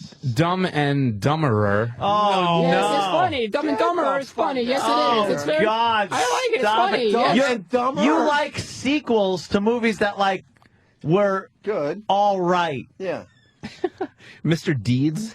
Yes, I like Mr. Deeds. Yes. I like Adam Sandler. He's funny. Oh, fuck. Deuce Me and Bigelow. Opie were just Hold talking on, about hold Adam on. Let's Sandler. slow down, because Ant and I, that's what we were discussing this morning. Before the show, Adam Sandler movies. during my full night of awakeness last night, actually this morning, right before getting up and coming here, not Happy Gilmore, the other, but Billy Madison was Billy on. Madison. Yeah. Billy Madison was on, and it's not funny. Yes! I told you! It's Yes, it not is. fucking funny. I've been... It's just, Can I ask you something? doing a weird voice. Adam Sandler. It's like so fucking bad. I'm gonna sing a little rhymey song. Which one was Billy Madison? Which The one where you had to go back to school Yeah, for but like it's- first grade, second Then grade, you third don't grade. even know which movie was which. 'cause It's it the gets- same it gets- story. It's Billy is up against, or Adam Sandler's character is up against the big bad guy entity. I almost liked Happy Gilmore because I love golf. Yeah, but it's the same Almost. thing. Same story. Dude, I've had And arguments... Big Daddy, sort of. I like Big Daddy. That's Right. like Big Daddy Wedding Singer, but I've had huge arguments Spanglish? with... Spanglish is very good. And up. Shut up. With Sam and Travis, they're like, you don't like Happy Gilmore, you don't like Adam Sandler? I'm like, no, it's not funny. And I'm so glad that someone's finally agreeing Fucking with Billy me. Madison Fuck you, sucked. Travis. Wait. Sucked. I really got to jump in. Norm Macdonald was funnier on there. J.J. Abrams is across the hall. If we take a break, we have to. He's going to be here exactly at 9:30, Yeah. and his schedule's. This is. We can't fuck around with this No, we one. can't. So if we take a break now, we're good? Yeah. Or can we continue talking for a little while? We could do this after JJ. All right, so why don't we take a break? Sorry. But let's remember the Wolverine movie review from Intern No David. problem. More of his favorite movies. like the Wolverine. I like the Wolverine. I like the Wolverine. I went to the movies. I saw the Wolverine. Shut up. That's what he does. What is funny about that? And Adam Sandler gets a beating, too. But first, J.J. Abrams, most likely exactly at 9:30, so stay there. Opie and Anthony, Jim Norton. Wow, we got to get right into this. In studio, J.J. Abrams. Star Trek opening up this Thursday, right? Thursday night. You don't even you don't need to do promotion for this movie. You just I'm out slept in today. Yeah, you might as well. The Buzz Giant on Star Trek. Oh, really? Amazing. Yeah, have you That's very noticed? nice of You noticed that? I saw a couple of billboards on my way in. I see a couple of commercials. No, I'm terrified. I Really? think the trailer actually was viewed 10, 20 times. So, Yeah, my friend sent me a card. He said, "I hope your movie makes $1 million." Like, $1 million. That's horrible. Yeah, that doesn't pay for much as far as movies go. Now, when you went into this project, were you thinking like, all right, Star Trek is kind of this, holy grail, kind of a don't fuck with the thing? No, because I was never a fan, so I went into it feeling like I can do whatever I want. Well, I thought I'd love to do a version or help produce a version that got me excited. Because for some reason I always felt like friends of mine, like smart friends of mine, and their older brothers, they loved it, and I was always like, I didn't get it, and Something missing. Yeah, and then I wasn't going to direct it at first, but then when I read the script, I was like, okay, this has too much of the stuff I love if I don't do it. I'm an idiot. So yeah, yeah, and you weren't a fan, so that's kind of odd. Did you have somebody kind of consult you? Because there are certain things that you don't want to screw up. The writers are fans. One of them is just a nut, just a total Trek fan, like massive Trek fan. Were there some instances where things were kind of hit on where it's like, if we do that, it conflicts with... Look, there is a lot of stuff that I had to do my homework on to kind of learn, but I was trying to make the movie for people like myself who are not fans. So that if you see this movie, you don't have to have seen Star Trek. The point is not, That's great. It's not about that. That seems to work well for movies, these days anyway. The reimagination, as I like. If I hear that one more goddamn time. No, I never say It's a reimagination. Shut up. I never say it. I hope it holds the integrity that Pink Panther did when Steve Martin redid it. That's all I care about. Please. Oh, man. No, but I think that the fun of this is that it uses the existing stuff as kind of backstory. Right. You never have to have seen it.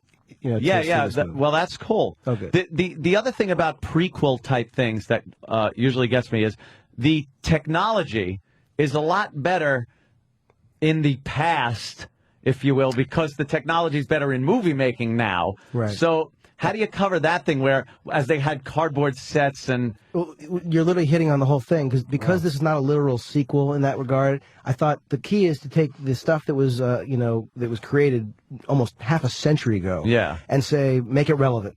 Treat it for today. Because if I rebuilt the set from the original show, it would be ridiculous. Just look stupid. It'd be like, imagine all these millions spent on the movie, and you're sitting in that stupid big box chair that he was in. It would be preposterous. So the idea was take the spirit of it, take the idea of it and the feeling, and then make it look real for now.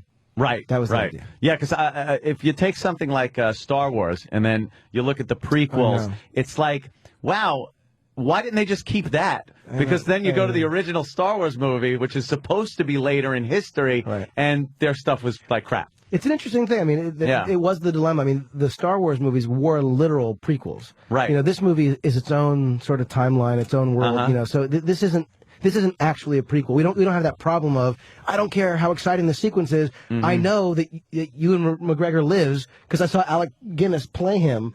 You know what I mean? Right. Which is a good point to bring up because we were also thinking about that. And I never even realized that. Nothing's going to happen to Ewan McGregor. That's right. Because he grows up into Obi-Wan Kenobi. That's right. So you also know that nothing is going to happen to the characters in this movie because But that's not true, because this is a totally separate timeline. This movie is its own thing that acknowledges the... Oh, wait a minute. That's right. Okay, That's I'm right. thinking... Uh-oh. Are we talking Back to the Future rules? Are we reimagining something? Is this a reimagination? Are we currently reimagining? Is this a Biff Tannen goes back and fucks up the timeline? In fact, that's a very different way to look at, because that's a typical thing where you think, oh, well, if you get rid of something back there, it'll erase the thing.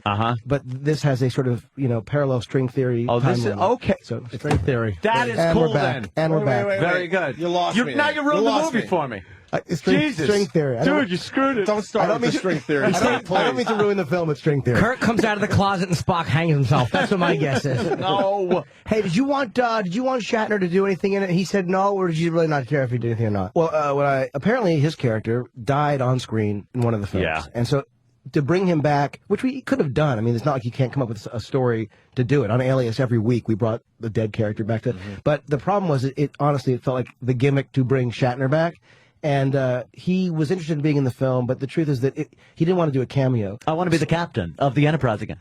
That's pretty good. No, Bill, could you just play a cameo kind of at the... No.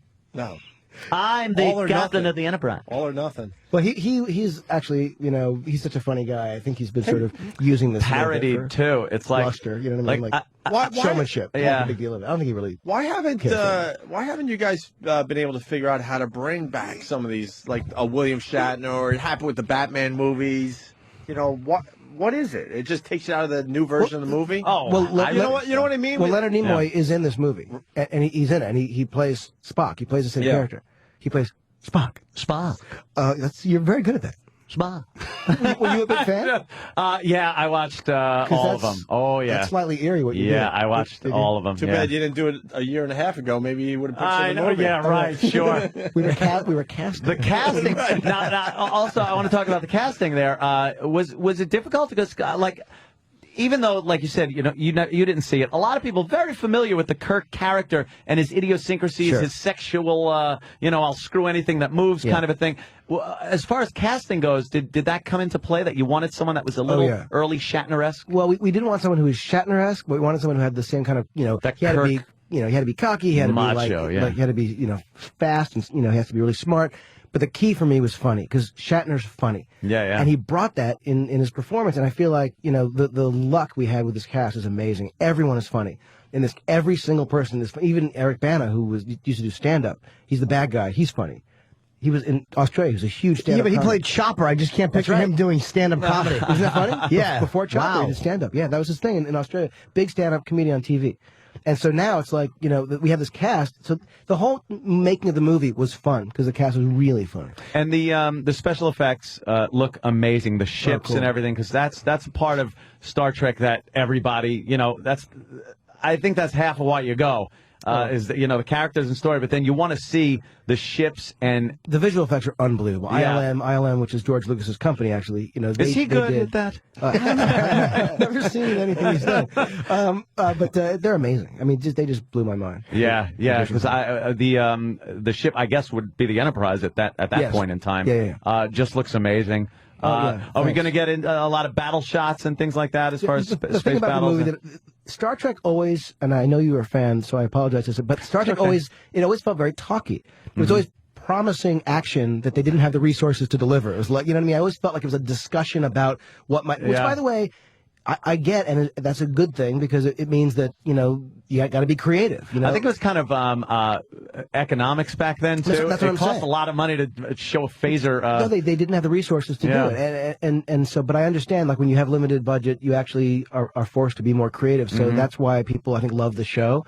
So I didn't want the show, our movie, to be brainless. I didn't want it to be some stupid, all action movie. But what I loved about the script is there was an opportunity to do huge, crazy, fun action, and then great characters. And to me, that's the description of my favorite movies of all time, During Lost, I saw the little trailer they played where Kirk is running away from that creature, and then a bigger creature comes out and nails him. And his expressions are very funny. Like, he's not talking. He's just kind of like, oh, my God. And the way he looks back and goes, I'm the smaller fish here. Yeah, he's is, amazing. yeah, I gotta say, that was again, great. Chris Pine is unbelievable, and that sequence on this sort of snow planet Mhm. was fun to do because it was almost like a Dr. Seuss kind of thing because it was like Yeah. it was ridiculous, then more ridiculous. It got more Yeah, ridiculous. exactly, Yeah. It looks fantastic. Oh, thanks, I man. couldn't be happier that another in the whole line of Star Treks is coming out, and this one just looks amazing. Oh, right on. Want to talk a little bit about Lost too, Sure. because I hear you were involved with that. Came and went, didn't it?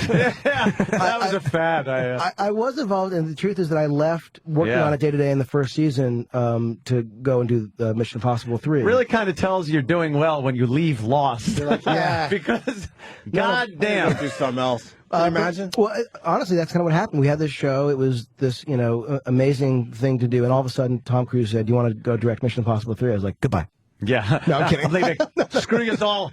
No. Hope you die on this island. But it was like my life's dream was to direct a movie. This opportunity came up, and Damon Lindelof, with whom I created Lost, stayed on the show, and he's been there with Carlton Cuse, another writer, and they've been running that show since the first season. It'll be the 6th season next year. Amazing. I just want to jump. thank Did you know at the time you guys created a monster with Lost? Well, we knew it was something special because it just felt like this is insane that they're letting us do this. Like we could not believe they were letting us make this. I'm convinced that whoever let you thought it was going to be Gilligan's Island 2006, 7, whatever it was, because when I watched that pilot episode and just knowing what I knew, and I knew nothing about it, I was like, wow, this looks great, it's cool, but what's going to happen? We're going to have to just deal with these people on islands with, like, the Harlem Globetrotters land on the island once in a while, or some Russian spy or something. And then it got weird, and before you knew it, you're just talking about it with your stupid phone screener every week, and you can't miss an episode. It's do you now that you said you're not really involved in it? Do you still keep tabs on it? Do you watch it? Are you of a course. fan? Yeah. But now I feel like I'm like the audience, and even though I know what You can make a phone call and go, come on. Yeah, that's what happens. They don't need me. I mean, honestly, the work that they do blows my mind. I think they're amazing. Why does every character have father issues? My girlfriend actually noticed that. Yeah. I guess that's a purposeful thing. Is there's no answer for that at this point? Well, I mean, it's part of the when we first started the show, it just seemed to be. If you actually look at a lot of the stuff that Damon, the writer, and I have worked on in the past, that's always kind of been this weird theme. But they've really pushed that, and again, I mean, they've got sort of reasons for why they're doing what they're doing. So. I have an off-the-subject question. I loved Cloverfield. Oh, thanks, man. Loved it. Thank you. A lot of people got nauseous watching it because of the camera work, but I thought it was fucking great. Oh, thanks. Yeah. And then it was seemed like it was set up for a sequel. Would you possibly consider that? Because I thought it was really definitely worth doing a sequel. Thank you so much. We're playing with an idea I think that's pretty fun. That it's not in production yet or anything, but we're playing with an idea that I think could be a cool musical. Cool sequel. That would be really fun. It's Ethel Merman attacking New York. Interesting and everything. Well, we're playing with I mean, something. we got him in here. You should tell us how Lost is going to end. All right. Let's If make you some, would, yeah. let's make some news today. What's funny is every time people ask and I actually start to tell them something, they go, don't tell me. Oh, I want to know because You know what it is? I want to know and then I don't want to know. Like, I don't mind when the next week on Lost comes on after an episode and then my DVR cuts it off. I'm like, good. I don't care. I don't even care. I don't care. And meanwhile, I'm like, oh, I saw Saeed reach for something and I missed it. Right. What about? We only got a couple minutes left with JJ, but Dark Tower. There's rumors. Yeah. Stephen King was kind enough to sell the rights to me and Damon, and so Damon's finishing up obviously Lost next year. What I'm hoping is that we'll be able to work on that when Lost is done. But there's nothing set in stone, but it'll be great. Got a lot of Stephen King fans in the room. Oh my God, he's the greatest. Stephen How King. great is it? We got to do this amazing thing about a year or two ago. We went, Damon and Carlton and I went to Maine and sat with him, and we did this sort of interview where we interviewed him and he interviewed us, and it was for a magazine, and it was amazing to sit with him and just in his office and just talk story and ask him all the questions that I'd always wanted to ask. And then after, he's like, there's this movie, it was a horror movie called The Descent, and he's like, that's pretty good. You want to go see a movie? And we're like, did Stephen King just ask us to go see a horror movie? So we literally went we had dinner at this kind of family-style restaurant with Stephen King, and my wife's from Maine, so I've been to this movie theater before. We went to the movie theater, we watched this horror movie where, like, the craziest stuff ever is happening, and, like, this character gets, like, a compound fracture, and he's like, oh, yes! Like he loved it every time. That's exactly how I would picture him being. It was hysterical, and I mean, it was just like literally a lifetime dream. I saw him do. Well, I didn't go to the movies with him, but I saw him do readings over at I think it was over at Radio City or Carnegie Hall or something like that. And just to see him read his stories was amazing. Which stories did he? Like, the guy he did it from Lacey. The last one. Lacey's story or Lizzie's story? Lizzie's story, yeah, that one. But then he pulled out a couple of other ones that were just like, you know. Any like classic, like Night Shift ones? Short stories. God, I wish I could remember. I love the spot. The vampire that flies the plane, and the lady sees him. The guy sees him in the mirror, and he just sees like blood shooting because the vampire's pissing in a urinal, and it's actually just the vampire pissing blood. He's unbelievable. Or the vampire who chases to find his grandson's taken by a pedophile, and it's a vampire's grandkid. You didn't read that story? I'm not making that up. Yeah. He's unbelievable. Yeah, he rules. We gotta get him out. Oh God! Hey, we were told that. Before the publicity people ruin it, could you sign our copies of Lost? It would be an honor. We were told we have to get him out within 15 minutes. Really? Yeah, because this is too much that's fun. actually Travis's. Yeah, well, if you want to come back after the interviews, we're here for another 2 hours. I would love There to. you go, Travis. JJ, we're all big fans, and I want to give Star Trek an endorsement. I'll tell you why, Ant. Yeah. I didn't like Star Trek growing up. The only but one how I you liked is just and I'm being serious. And how he just described it, I'm in now. But that's how I felt too. I'm in. Yeah. I thought you were gonna like really make it that if you didn't watch the TV show. When they told me there had been 10 movies, I was like, what? What? Like I felt like I didn't know what Star Trek was. I'm telling you, this movie's made for people who've never seen it. It does not matter. It's a fun action adventure. I can't even front now, man. The only movie I really liked was Wrath of Khan, and there was so much action in that one. That's kind of why I liked it. And action 1980 version of action. If you see this Star Trek, I hope you like it. I absolutely know I will. I saw the trailer and I'm drooling for it. Right on. Great. Thank you. JJ, thank you, man. Thanks for having me. Great. Thanks, you guys. You're one of the real guests. We get fake guests all the time. Take this C-lister, and we promise you a Z-lister. Meaning, Oh, yes. All right, pictures being taken. All right, a quick break. We can do that. All right. Star Trek opens in theaters this Thursday, of course. J.J. Abrams, so everyone. much, man.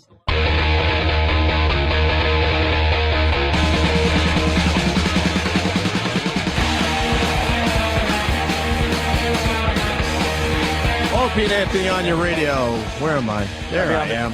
Gotta be on the coast. Yeah. Can't be inland. I was just having a Florida discussion because I did a quick weekend in Florida. Florida. And I know we got a lot of fans in the Florida area. Florida sucks. Really? Unless you live on the coast. It's the coast. That's what it is. Or if you're going to Disney, you go to Orlando.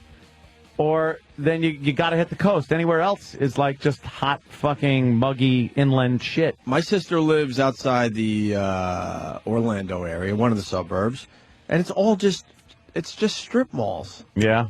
There's no personality to it. And then you get lost because you're like, which strip mall am I supposed to take a left to get on her street? I don't even. It sucks. Yeah. I hate Florida. I like it. I like Disney. I like doing that whole thing. Disney meaning all-encompassing, SeaWorld, all that shit. Yeah. I love Daytona Beach. Miami is worth going for a goof. Miami's fun. To see how ugly you really are. Yeah. Just don't look at people. Just get a burlap sack with one hole in it and walk around Miami. You'll feel right at home. Oh, if you think you're... my friend. Get out of here, ugly. If you think you're a looker, go to Miami so someone could straighten you right out. Oh, my God. The beautiful people. The beautiful people. Where else? Tampa's all right.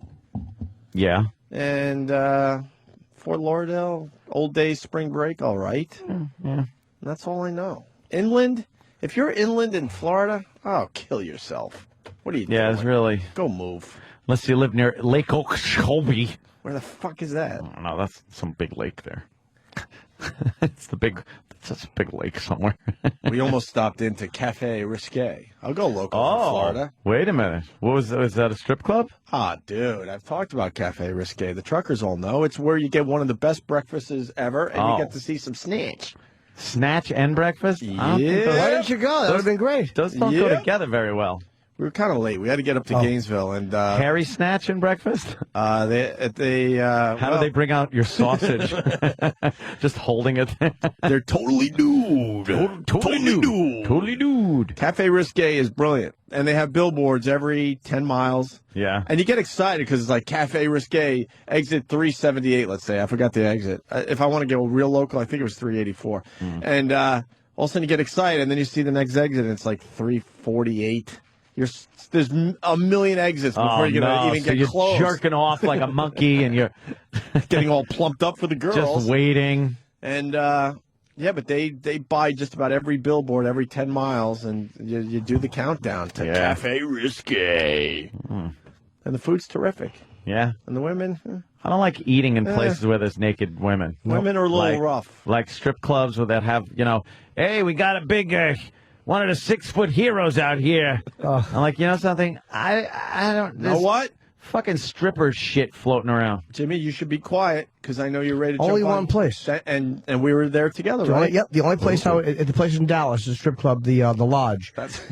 Where they had fucking amazing steak and lobster and strippers. But honest to God, the food was amazing. It was called the Lodge, and they had like animal heads on. It was like old school, like Fred Flintstone type of place. The old hunting lodge kind really of thing. Really big chairs, and the steak was terrific.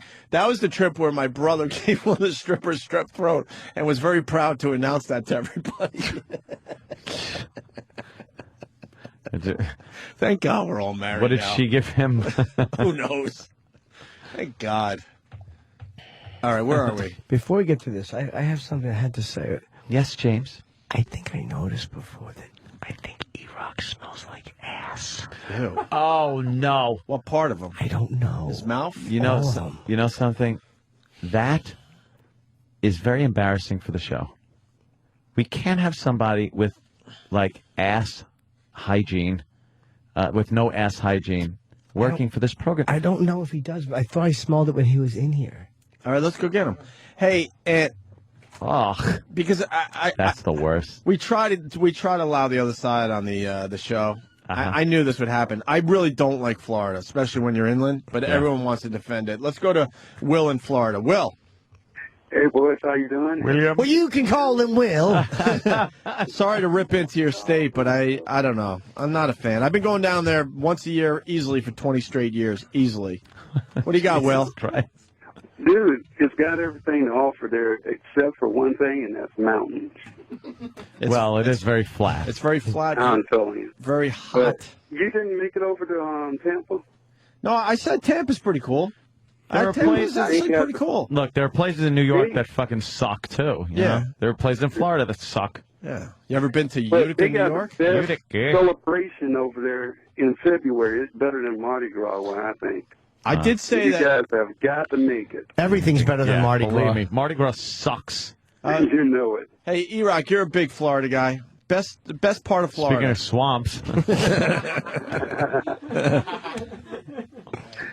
Best part of Florida you've ever been to? Fort Lauderdale, West Palm. West Palm is too ritzy, though. The beach areas are amazing. Yeah, well, the beach all the way down the Florida coast is safe to say amazing. Dude, check out Tampa St. Pete. All right. Maybe I'll drive around next Right. time. I drove All to right, Gainesville. hey. I thought Gainesville would be cool. Florida tourism commercial? Yeah, I know, sir. What's your name? Fucking Ted Florida? I drove to Gainesville. I thought that would be a cool area. College town. Gainesville wasn't that impressive either. No? A lot Bunch of of strip highways malls. under construction. Yeah, whatever. Why we have Erock in here, Sam? I wasn't sure if I Jimmy? noticed before. It might not be Erock. No. But when Erock was in here before, I noticed it smelled like ass. And I'm like, is that Erock? I've never noticed Erock smelling before. No, because every time if I have to go here, I have a drawer full of these. I learned years ago. Okay, so on this. I could be wrong. I'm not saying Okay. it was you. So my Sam smell Erock. Not necessarily that. It could be the pants, you know. Yeah, I don't Are think those new pants? Like they do, not new, but are they fresh washed Yes. pants? All right. And when did you shower last? Yesterday morning. Okay. Yesterday morning. Did you have diarrhea? Morning. Jesus. Oh, come on. You don't shower every day either. I so do. So do I. No. Smell? Can you smell? I'm not kidding. Smell the back end. See the ass first. If it smells. Oh, Could be gassy, but I don't. No, don't think fart. that's it. Oh yeah. No, it ain't. Oh, Jesus. What is it? Is it the breath? I don't even. I No, think he it's- just No, smelled the his back, asshole. the back of his pants smell. We need a smell the confirmation breath sniff. first, just make sure. Oh, it could be the egg. David, let David. David You want smell. to We need confirmation breath sniff. first, Okay, yeah. I'm going to smell the breath first. I don't know if it's Second opinion. Hold on. Okay. Might as well. Oh, we gotta wait. Okay. Second opinion. Okay. Ready? Yes. Oh, yeah, okay. But I will say this. Your breath is bad. But it's the back of the pants. All right, smell his pants again. Oh, God. Well, should we have David smell them this time since I already know what I'm... Yeah. All right. Yes, it's the back of the pants. All right, David. You don't have to fart. Confirmation. We need confirmation. Smell like the back of his pants where his ass crack is. All right. David leans. And give it a good smell. No, Erock. Oh, Erock. Let's smell. Oh my god! Oh my god, that's terrible! Whoa! It smells like shit! Oh, well. That's terrible! Oh, no, Erock. Travis, come in here, please. I want another opinion. I think they're picking on Oh, Erock. poor You can't Travis. do that to a girl. Did you just break something, Eric? Oh, Eric. What was that? His underwear snapped off and made a run for it. Just smell the pants where the ass. The back of the pants. All right, David, we get it. I smelled Eric's ass a couple months ago, so I am Oh, a professional shit. here. Oh, okay. Now, see if this is ass. Yeah, that's ass, all right, Eric. Oh, no! What's going on, Erock? I had swamp ass. I had eggs and iced tea for breakfast. No, but it doesn't matter. Doesn't Fucking funnel through your asshole. Yeah, no, that's weeks of Yeah, a couple of build-up. farts. A couple farts will not do that. No, You that's gotta, that's like you're sitting on your sweaty ass or day in, day out. Yeah, you gotta Those soak- jeans are not washed. Yeah, they are. You probably took them. These yeah. These are my And last. you have to pair. use soap between the I cheeks. think I could smell. I think have it's an wafting amazing. through the room. Yeah, Danny, yeah. Can you check it out, please? I tried standing It's sense of wafting smell. through the room. Because I tell you Oh, one thing, Danny. I have an amazing sense of smell. Dude, I'm smelling something now. Erock smells like Heine. You want to smell it? No. Sure. No, I smell it already. Jimmy, if you smell, I'll smell. Oh no, the crack. I won't. Yes, right at the All right, crack. I'm not smelling that. On the pants. Oh, yeah. What does it smell like? That's ass. It just smells like someone's got ass. swamp ass. Where's the expert? Steve? Yes. Because he's an ass? Is that why he's an I asked him to come down with me, and he waved me off. What's going on with Steven breakfast, by the way? Oh, is that a big... Why is everyone laughing? Is that a big to-do? David notice? Is that what he calls a cock I know now? what happened. What happened, David? Intern Paul was late today, Yeah. and he felt bad that he was late, so he offered to pay for the other interns' breakfasts. And Scott and interns Goals. What did he offer to pay for, David? for the other interns' breakfasts. So Breakfast. So he was gonna- BREAKFIST. He was going to pay for the breakfasts, for the right? other interns, yes. Of what? Oh, for the other interns. For the what? The what? breakfasts of other interns. Dumbest things. I know. So intern Scott said, "No, I don't want any breakfast." And I said, "It's free, Scott. It's free." And then I said, "I still don't want any." And Steve said, "Oh, if it's free, I'll take Scott's breakfast instead. I'll get free breakfast." So he gave me his order. I went to a restaurant. Steve ordered 2 pieces of sliced grilled chicken and 6 egg whites, and his total order was $15. Whoa! And Paul paid for this. Paul paid for this. Now Paul also paid for his own breakfast and Jill's breakfast, and those breakfasts combined were $6 combined. Those what? For 2 people's breakfasts. $6 combined for 2 people's breakfasts, and Steve was $15 alone. I think the point here. The point here is that it's kind of shitty to make your intern buy you breakfast. How much money? I would never let Paul buy me breakfast. None. How much money does Steve make? Estimate. A lot. Wow. So you ordered a animosity there. $15 breakfast. From an intern. Do you smell Erock's ass from there, by the way? I know. This is all. This was all about Erock's ass because I could smell it. So everyone has smelled the cheeks, and I want you to smell the back of his pants. And just tell me are they just throwing him under the bus? Get close, get in there. Take it on. You're not gonna do it to you. Kind of a musty smell. It really is. Steve doesn't like it was potpourri. Steve doesn't mind it so much. Steve has a Yankee candle at his house. It smells like roses. Ladies and gentlemen, from Cloverfield, we just had J.J. Abrams in, our old pal, T.J. Miller. T.J. I remember him. Yes. Hey, guys. What's up, buddy? J.J. Abrams. I tried to call in, figure out why he didn't put me in Star Trek. Oh, damn. You were hoping, weren't you, That would sir? have been a good one, man. Did you audition? Did you go down for an audition on anything? Or? No, because the only thing they would have seen me for is, what's the hot Asian chick that's on the thing? I don't know, Sam? Yeah. You could have played a fucking one of those red shirt security guys that gets killed like in the first scene. Hey, I would have fucking taken it. Instead, I'm in Montgomery, Ohio, playing Go Bananas Comedy Club. Oh, my God. Go Bananas. Reading Jim Norton's Happy Endings book. Oh, yes, good. That is a good one. I have been reading that. I don't know if you guys, I don't know why, but when you read that book, you start talking like him.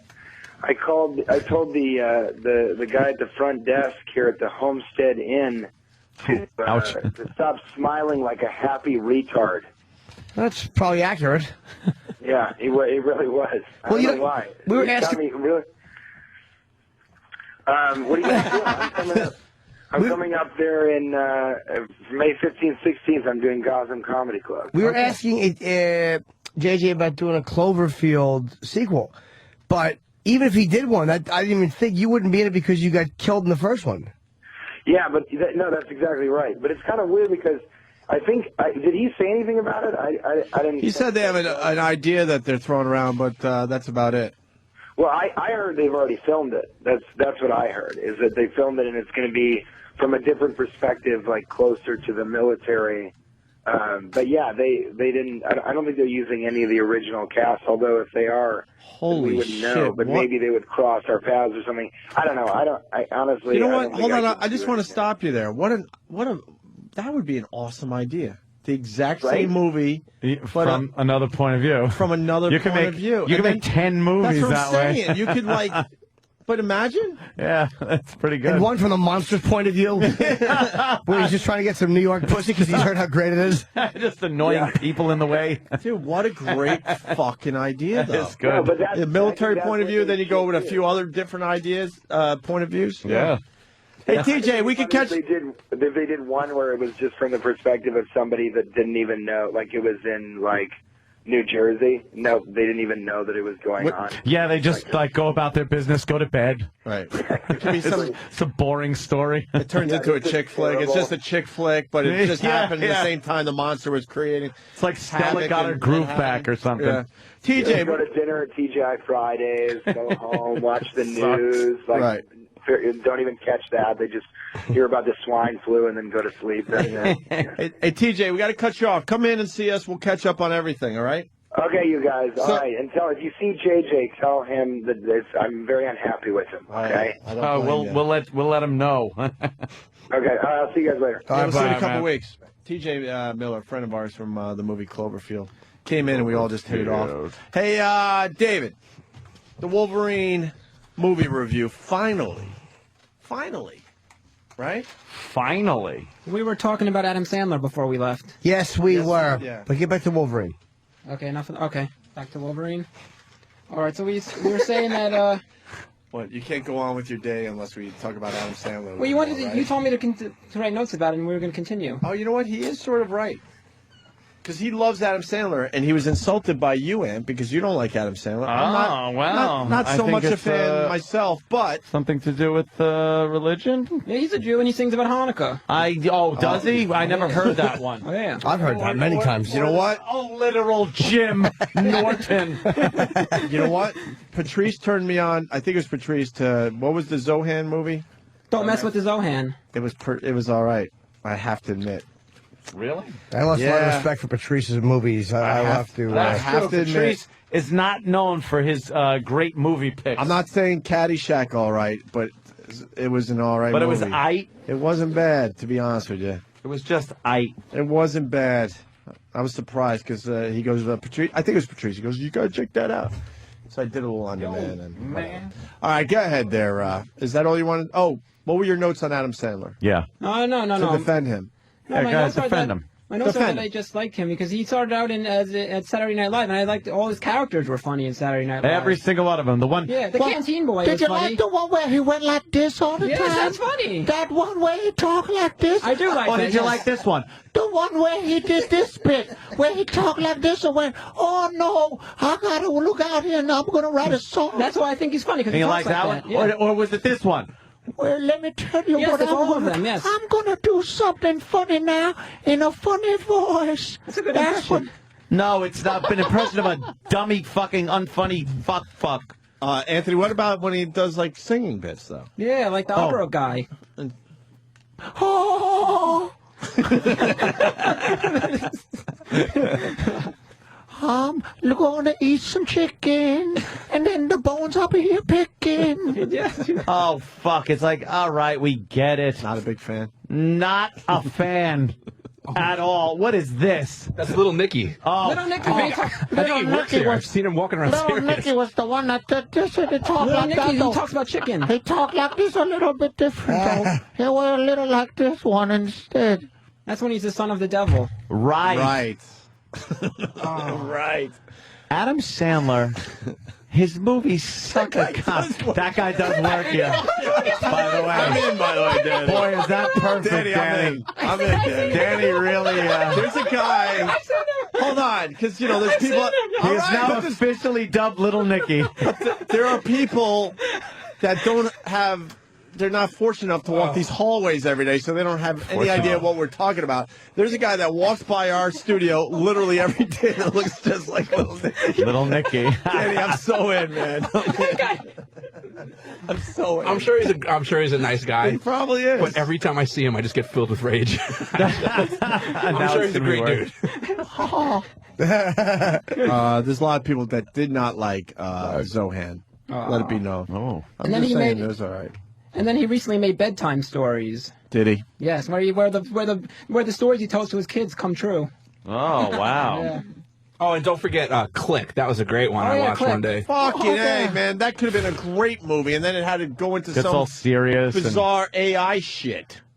Look, I hit the remote and everything stops. Oh, everything stopped when I hit the remote. Everything stopped when I hit the. But, Ant, funny. the concept not. was good. How about we keep it fun? Yeah, they had to get all If serious. he kept it fun with that concept, he had a funny movie on his hands, and then he had to go into some fucking lesson about life. It's- I happen to like Adam Sandler a lot. Oh, my God. Is this true? We have Adam Sandler Oh on my the God, phone? we got Adam Sandler on Oh, the no. line. This is not good. Adam Sandler, everyone. Hey guys, how are you guys doing? Who is this guy? Hey, Adam. Sandler. Yeah, what's going on there, Anthony? I put on my radio, and you guys are. Excuse him? You guys are bashing me out there. I just didn't enjoy. I was watching Bill. I was watching Billy Madison this morning, Adam, and I didn't think you. It's a good movie, the Billy Madison. That's good. No, no, but you just do. You act like a retard the whole movie with that voice.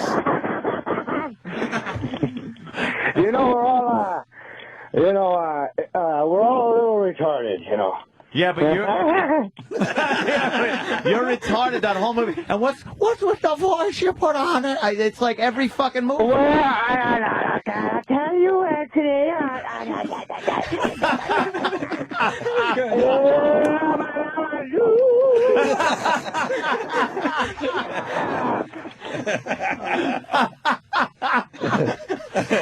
Damn. I didn't mean, I didn't think he'd call up, so I just. I know. I listen to you guys all the time there, Polly. All that.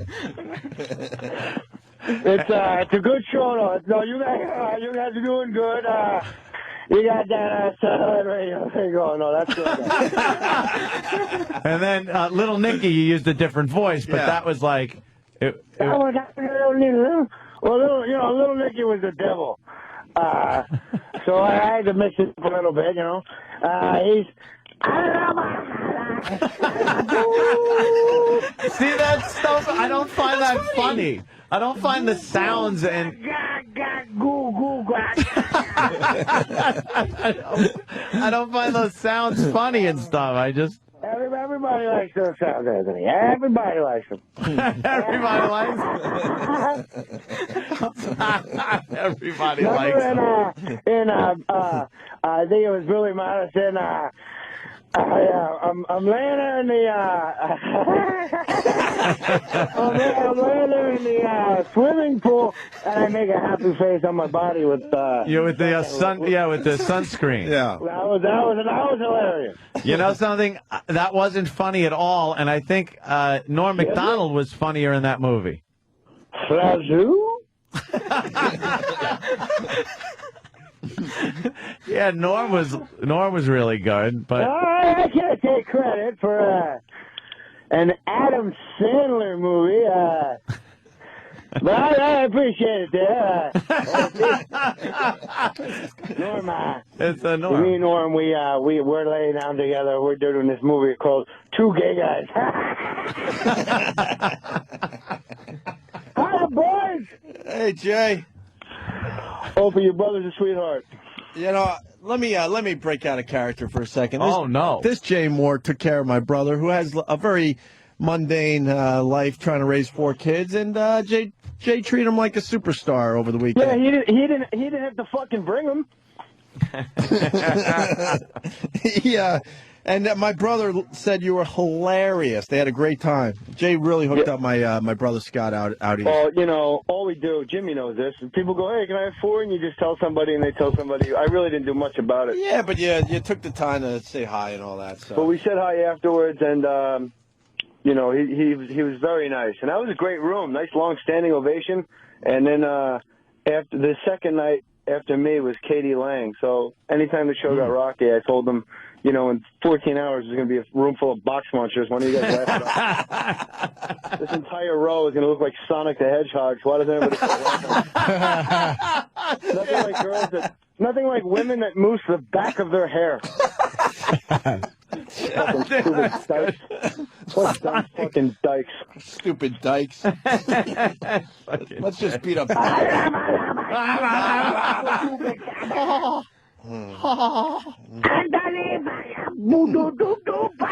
Fucking Andrew Dice Sandler.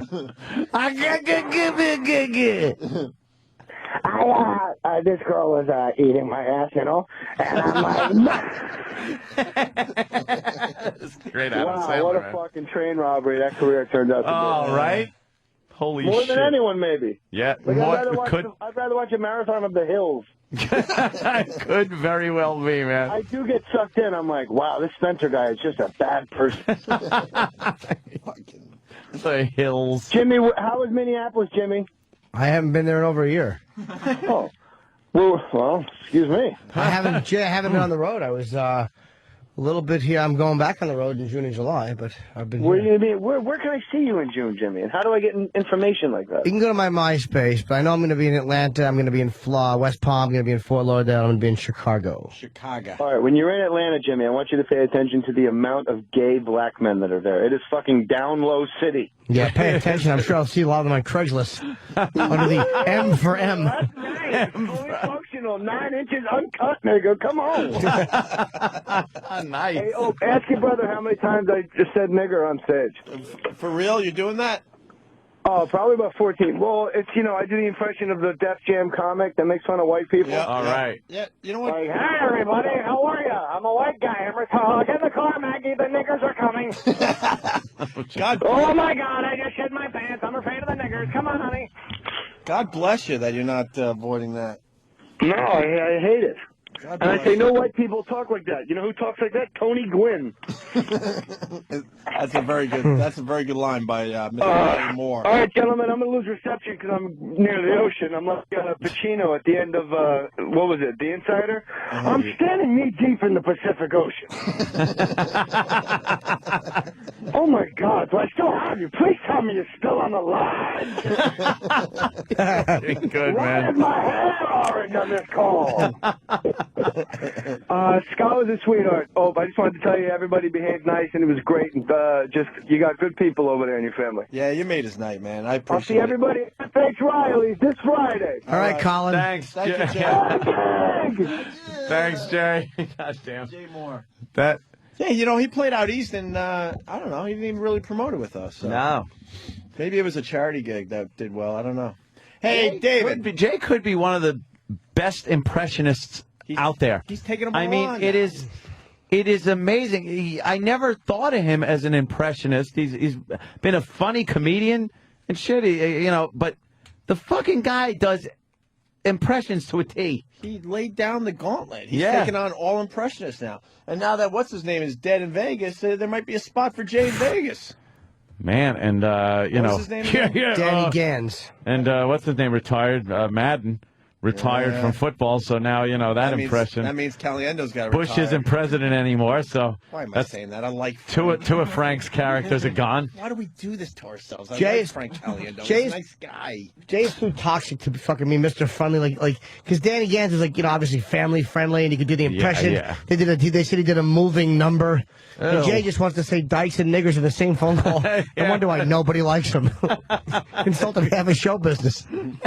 That's what's amazing about Jay, because he has a really good career, and he's very caustic. And, he's very abrasive. Yeah. He's a talented dude. And he doesn't You have to be to really pull is. that off. He doesn't put it through a filter. No, he does not. He's got a network show. He's like, I ain't putting my shit through a filter. I'm No, gonna that's still true. say- He's on a network show, and for some say this reason, and that. no one touches him. All They right, leave him That alone. fucking moosing the back of your hair line Sonic. was hilarious.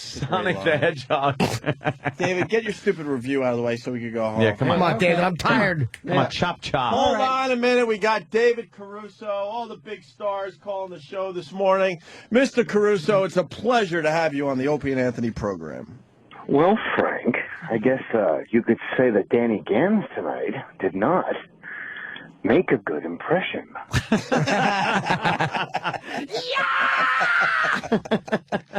Ladies and gentlemen, David Caruso. All right. David Caruso. Well, Frank. If the beginning of that show's on, do you sit through it? Did we start the David Caruso bit? Absolutely. Thank you. Yes. But I know we started that one. Whenever I'm flipping around the channels, and it's just the beginning, just until the fucking adultery scream. Yeah. But before it, I'm just fixated on what he'll do. Once he walked out of the scene, came back in, put his glasses on, said something stupid, and walked out. all you I need was to say. pissing myself. Yeah. I was fucking iron sheeking I myself. would love to know the ratings. I would love to know the ratings for the first 2 minutes For of the that first show. 2 minutes. For real. We're number one for the real. first 2 minutes, Frank. All right, David, Wolverine, you saw it with a bunch of nobodies. Yes, What do you got? correct. Why somebody? Oh, Sam was there. I'm sorry, Sam. Yeah. And how much did it cost? I'm sorry. It didn't cost anything. It was totally free. Wow. Free. And no other, as I said before, no other organizations or companies were there seeing it for free. Only us. So you got a good deal. The big chairs? They are very big chairs. A nice screening room where there's only like 20 chairs or something like that? We've Yeah. been in those rooms. Those are Yeah, nice. I think there were maybe 88 chairs. I don't know. Enough about the chairs. Yeah. Get to the movie. He goes, I don't know, there might have been 88 chairs there, I don't know. No, that means he 88. counted the fucking chairs, No, and he's because not it- sure if it was Number. 90 or I didn't count it. 88. It's because the name of it was 88. Oh, it was? So it will be you 88, showed me. yeah. Motherfucker. Oh. What was the street? It was 88th. No, Dolby 88 screening room. 88 8th Avenue and 8th Street. I couldn't say it right, so I just went 88th and 88th. You know, 88 is a white supremacist Restaurants! number. Yeah. Oh, yeah. Because the eighth letter of the alphabet is H. So HH would be Heil Hitler. Why don't they just So they stop say it? 88. And Why they also, don't they and they just also have cut the it four- out? the 14 words. We know. Oh, no. It's the thing. Oh, What does it mean? Explain. You know, that Why don't they just not do that? preserving the white race. And, By the way, Erock's soon-to-be wife is buying me kids games for the Nintendo DS. This is the second one she's bought me. Why? Really? This Why one is is called- Erock's... I don't know. Because she doesn't want her retarded soon-to-be husband to get fired. Oh, okay. Gifts. I just got from Erock's soon-to-be wife, Facts for Your Daily Life, My Fun Facts Coach. Wow. Is this a game for, like, kids? You plink Well, your that's head on very something, nice. you jump up and you plink it and magic coins fall out. That fucking Wii stinks. Plank, plank, plank. I don't seem to get This isn't presents for the from way. Erock's fiance. I don't either. What? Yeah, I don't think I've ever Got gotten some great photos. anything except to Jimmy, this is the sniff Nintendo her DS. husband-to-be's ass as he comes in here. That's unheard of. This is the Nintendo DS. Oh, Yeah. what's DS? You know, you got the little thing. And It's you like got a two handheld. screens, and it's like it's sort of like a PSP. Dual screen, I think it stands for. It's a PSP if you were an 8-year-old girl. Right. Right. If you want to raise one of those little fucking Japanese character things on there from childhood till death. Erock plays with the pets. I don't listen to you. Erock if your plays mic's with not that? on. Yes. What happened? Erock plays with the pets on the Nintendo The DS. pets. No, he doesn't. Yes, he does. You got to feed them. Erock, you got a pet? Erock, you got a pet on the Nintendo DS? He plays Yeah, he used to. Nintendogs. He used to. You're Wait, not no, used to. he's not even arguing the fact. No, You used to have I a used to play pet? that. What was your pet's name on the Nintendo DS? Opie. It probably was. No, name it. Fucking idiot. What's your favorite Wii game? Is it the Wii Filthy Ass? Puppy. Oh, shit. Okay. What was the name of your dog? Use the stylus and pick the dingleberries out of your ass. What was See, that's the joke. What was If it? somebody jumps up and they goes plink, and then magic duties fall out. What was it? And they roll all over the highway. Erock? It was named after my dog that is deceased, Elmo. Oh. Where'd the dog die? That's terrible. How did he die? Oh, okay. At least What? he had a long life. How did he die? Old age. Oh. Were you sad? How many dog years? 16. 2. Jesus. 16 dog years. Wow. 16 Oh, dog no, years. I don't know what dog years. It was a year old dog. Like a year old. 2 years old. Yeah. Oh, there it is. And she was, yeah. Okay, great. Smell? So No, she it's was. a Yeah. little musty. That's what he died of. The dog Why am I stuck in getting- bed and smelled that and fucking hung himself. No, You're you were embarrassing doing me. something with fun facts. Well, now, Ant feels like, No, Ant had something that was, he had a gift that was coming, but he was a little too anxious, so he went and got it himself. What was his gift? The same thing that Jodie Foster rubbed under her nose and silenced the lamp? You get the smell of honey? What were you kidding, Anthony? Fucking Vicks Vapor Rub. Yes. I usually do that. I ruin gifts from people by You getting had made them a mention of something. What were you and getting all by She was myself. working on it, and then What you went was and got it anyway, so. A movie theater? Yes. That's gonna get to Teenager. that. Why would I play this game? I don't know. Throw it out then. Ooh. Wow. No, You know what? Ant wanted a. I'm going to bring it home and What enjoy did I want? Good. Ant wanted a Guinness tap. So they were going to get a customized Guinness tap for you, but Hey, then that's you pretty cool. had Laszlo get you one. And so- Laz brought it, yeah, and then Keith got one, and Wait, I have what's a bunch that? of interchangeable what- taps. Oh, you could get those, like... Oh, you unscrew them and put them Customized? in. It looks all nice and shit, yeah. Could you get your initials or anything cool on I'm it? sure you could get a tap with anything on it there, I would think. So why don't you work on that for Ant? Yeah, work on that. And then maybe he won't hate you as much. Please. as much. I've never gotten a gift. I never said I hated Erock. I just laugh at him. That's all. What about Because a it's a gift for fun Jim? show. We all laugh at each other, don't we? I love gifts. How does Jim not have a gift? Jim gets gifts. No. You got a gift from her. I didn't. She got gift? you that A Ozzy GIF? Rolling Stone shirt. What? She got you that Ozzy Rolling Stone shirt. It's only one gift. It's one more than I ever got. A long time ago. Opie It got did 2 non-existent games. tap. I got 2 gifts so far. 2 games. Oh, one you're borrowing. Oh. Oh. Your dad gave me cologne one time. I Oh, got yeah, a he little... likes giving gifts. Well, That was nice. I got the word Shook gasoline. some on his ass. I might have to go into the garbage later. I got mad at the game and threw it away. Uh-oh. Couldn't do the Sudoku. I can do Sudoku. I can kick your ass in Sudoku. Let's go. Pens out. Let's go. Sudoku challenge. Give me some numbers. How do you play Sudoku? I don't know. Give me some numbers. 7. Oh, you gotta fucking line up numbers. All right, 7. What else? 6. Is this in a row? Can't make your own All right, Sudoku. 7, 6. What do what you else? do with it? I don't know. 4. I always 4, see Travis all right. doing it in the paper. 2. So Travis Go ahead. does it? 3. Travis is good at it, apparently. 9. Gee. No. 1. You can only do. Give me 4. 10. Give me 4 numbers for one row. 1. All right. This is all new numbers. Yep. All right. Go ahead. 1. 5. Uh huh. 2. Uh huh. Do this. And Hold on. And 1. no, you said 1. Oh, 1, 3. 5, 2. Okay. The answer for this row would be 4, 6, 7, 8, and 9. Face, Thank Erock. you. Face. Face, Erock. Face. In your face, The Erock. Sudoku fans are laughing pretty hard right now, man. Trust me. Right, Travis? Is that That's Sudoku very funny. humor? Yes. What's it mean? That was funny. I just had a very good Sudoku joke. You want to try again? That was a math joke. What does that mean, Opie? How do you play Sudoku? Give me 4 more numbers. How do you play it? 7. 7, Are we going to go box this time? Let's go box, Travis. What do you say? We'll go box. Give me 4 numbers for a box. Okay. Go ahead. 7, 4, 2, 2, and 5. Watch what I do now. The answer: 1, 3, 6, 8, 9. Face, Erock! Face! Erock in your face! Tell him, Face. David. Sudoku face. Have no fucking clue. But people out there are enjoying the Sudoku humor. I know. Eric doesn't have a clue. Don't have a clue. Well, that's no true. clue. Eric got taken to school. Dude, Ed, if you understood how basic that joke is. Oh, there's no adding. I'm not adding shit, this motherfucker. No, I know. I'm saying there's no adding. What do you got to do? Just put numbers in. Oh, okay. 6, 8, 3, 9, 4. 1, 5. I just won now. Wait, what'd you say? 6, 6, 8, 3, 9, and what else? 4. So you need a 2, you need a 5, a 7. Did you say 8? No. It's already a 5 right there.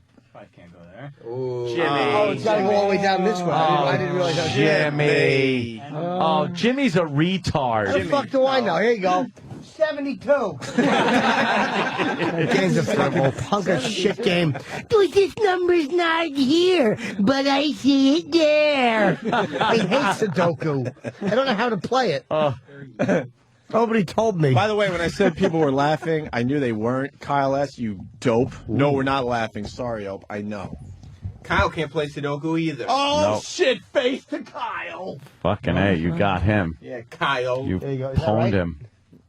It might be right. You got to. No, it's too many 7s, Jim. Oh, we just wrote 7 in A everything? bunch of them in a row. Yeah, well, why not? Who's going to tell you it's wrong? Me and Travis should do a Sudoku challenge tomorrow.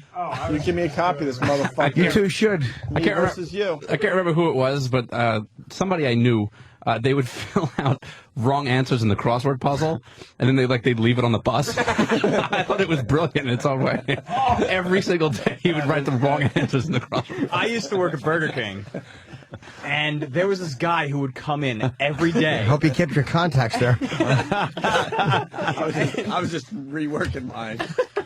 And we had a free newspaper, like, in the dining room. Yeah.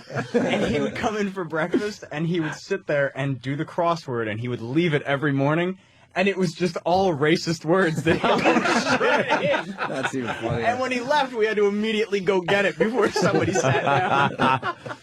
Jay Moore had one of the fucking funniest things. I still laugh when I think about this. I'll just be home and think about it, and it makes me laugh. Yeah. Is when he's in a hotel and he takes a dump and leaves a big log in the toilet, messes the whole room up, and then puts Telemundo real loud on the TV, so whoever walks in thinks that Hispanic people fuck the whole room up. Because that's what they do. Leave Telemundo on. Like Jay. Hey, are we doing the Wolverine or should we do it tomorrow?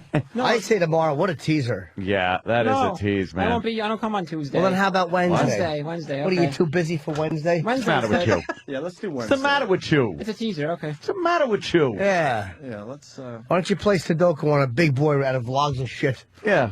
That's what I want to do. Boo. Should we officially give out bells to the MVP people of today's show? Sure. Who gets a bell today? On my belly button. There. Should give One bell. We should give Erock a bell for having a smelly ass. Smelly ass. Give yourself a bill. All right, a bell. Who else gets a bell Smell. today? Who else gets a bell today? I pointed out his ass smell, so I kind of brought something to the show. I deserve a bell. Give yourself a bell. Let's get out of here. Yes. You know what we're going to do for the people, though? For the people. Jimmy killed on Letterman on Friday. Killed. It was a great set, Jimmy. Thank you. 5 minutes of strong stuff. We're going to play Jimmy's set from Letterman as we leave you. Oh, as we leave In case you. you missed it. Why not, right? That's good. This Sunday morning. Wednesday we'll do Wolverine movie thing. With David. Yes. And there was something else. Oh, Shannon Burke. I don't even really Oh, remember yeah, I don't him. either, but I vaguely do. But Shannon Burke, shot his dog and his wife, and he used to, go at it with us, or we had a little war with him. All right, yes. I really don't remember, so maybe we get an audio clip of him trashing us. I remember the name. I just don't We have remember the audio of him why we were torturous? fighting. And then Jay Severin, holy shit. You have audio of what he said? Yeah. And we defend his right to say it, but in this time and this time, what am I trying to say? In this day and age, Thank you. why would that dumb motherfucker say this stuff That's what I'm on the motherfucking radio? That's exactly what I'm And Chris Cornell tomorrow, too. Holy shit, really? I don't know one song that he sings. I'm sure you do. No, I don't. Black Hole Sun. I don't know what the fuck that is. Super Unknown, Rusty Cage. You know Exactly. these songs. None of them. You know them. You know them. Tom, sing one to me. I swear to God, I don't know. You don't know Chris Cornell? No, Soundgarden. I know the name. Well, we have to go with on. Spoon Man? How'd that go? Yeah, was there, Oh, yeah. I got a fork and a knife. No. No, I don't know it. Or, hey, do you want a spoon, man? No.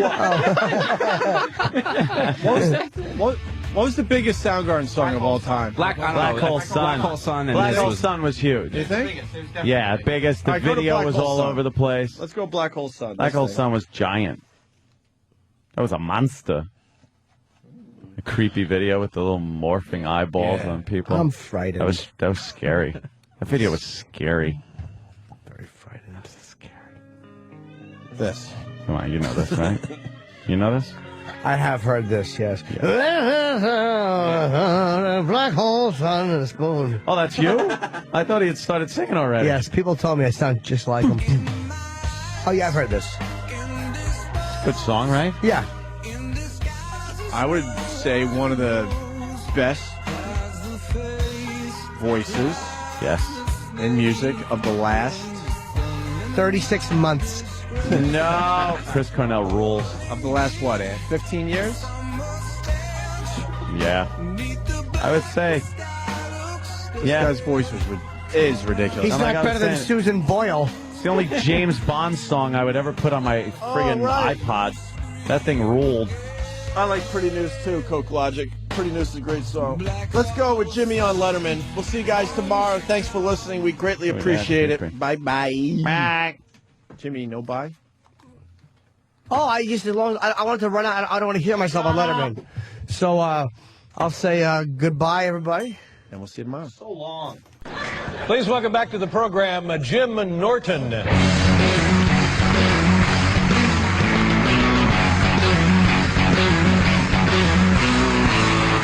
Thank you. Thank you, Dave. Oh, thank you. Thanks a lot, everybody. How are you? I am, it's nice to be back. Thanks for having me back. A lot has changed in my life. I am back in a relationship. I was single for about a year and a half, just kind of having fun playing the field. I call it playing the field. You might call it picking up prostitutes. And we're in the middle of an argument now. Don't argue politics with the person you're dating. Don't do it. Like, my girlfriend is ultra liberal, which I shouldn't even get mad. I guess that's normal when you're 18.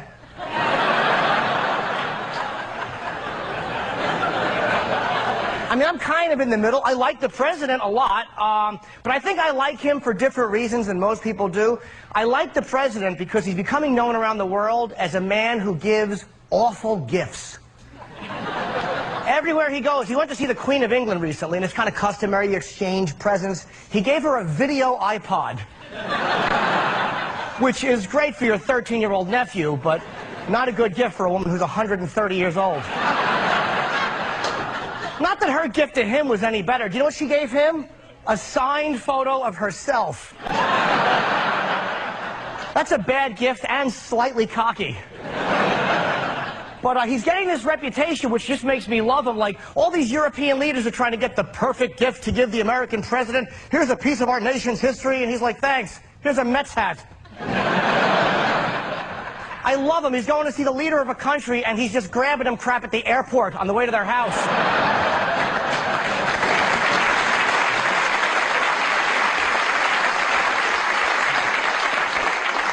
And I like Michelle Obama. I like the First Lady because she reminds me of women I date.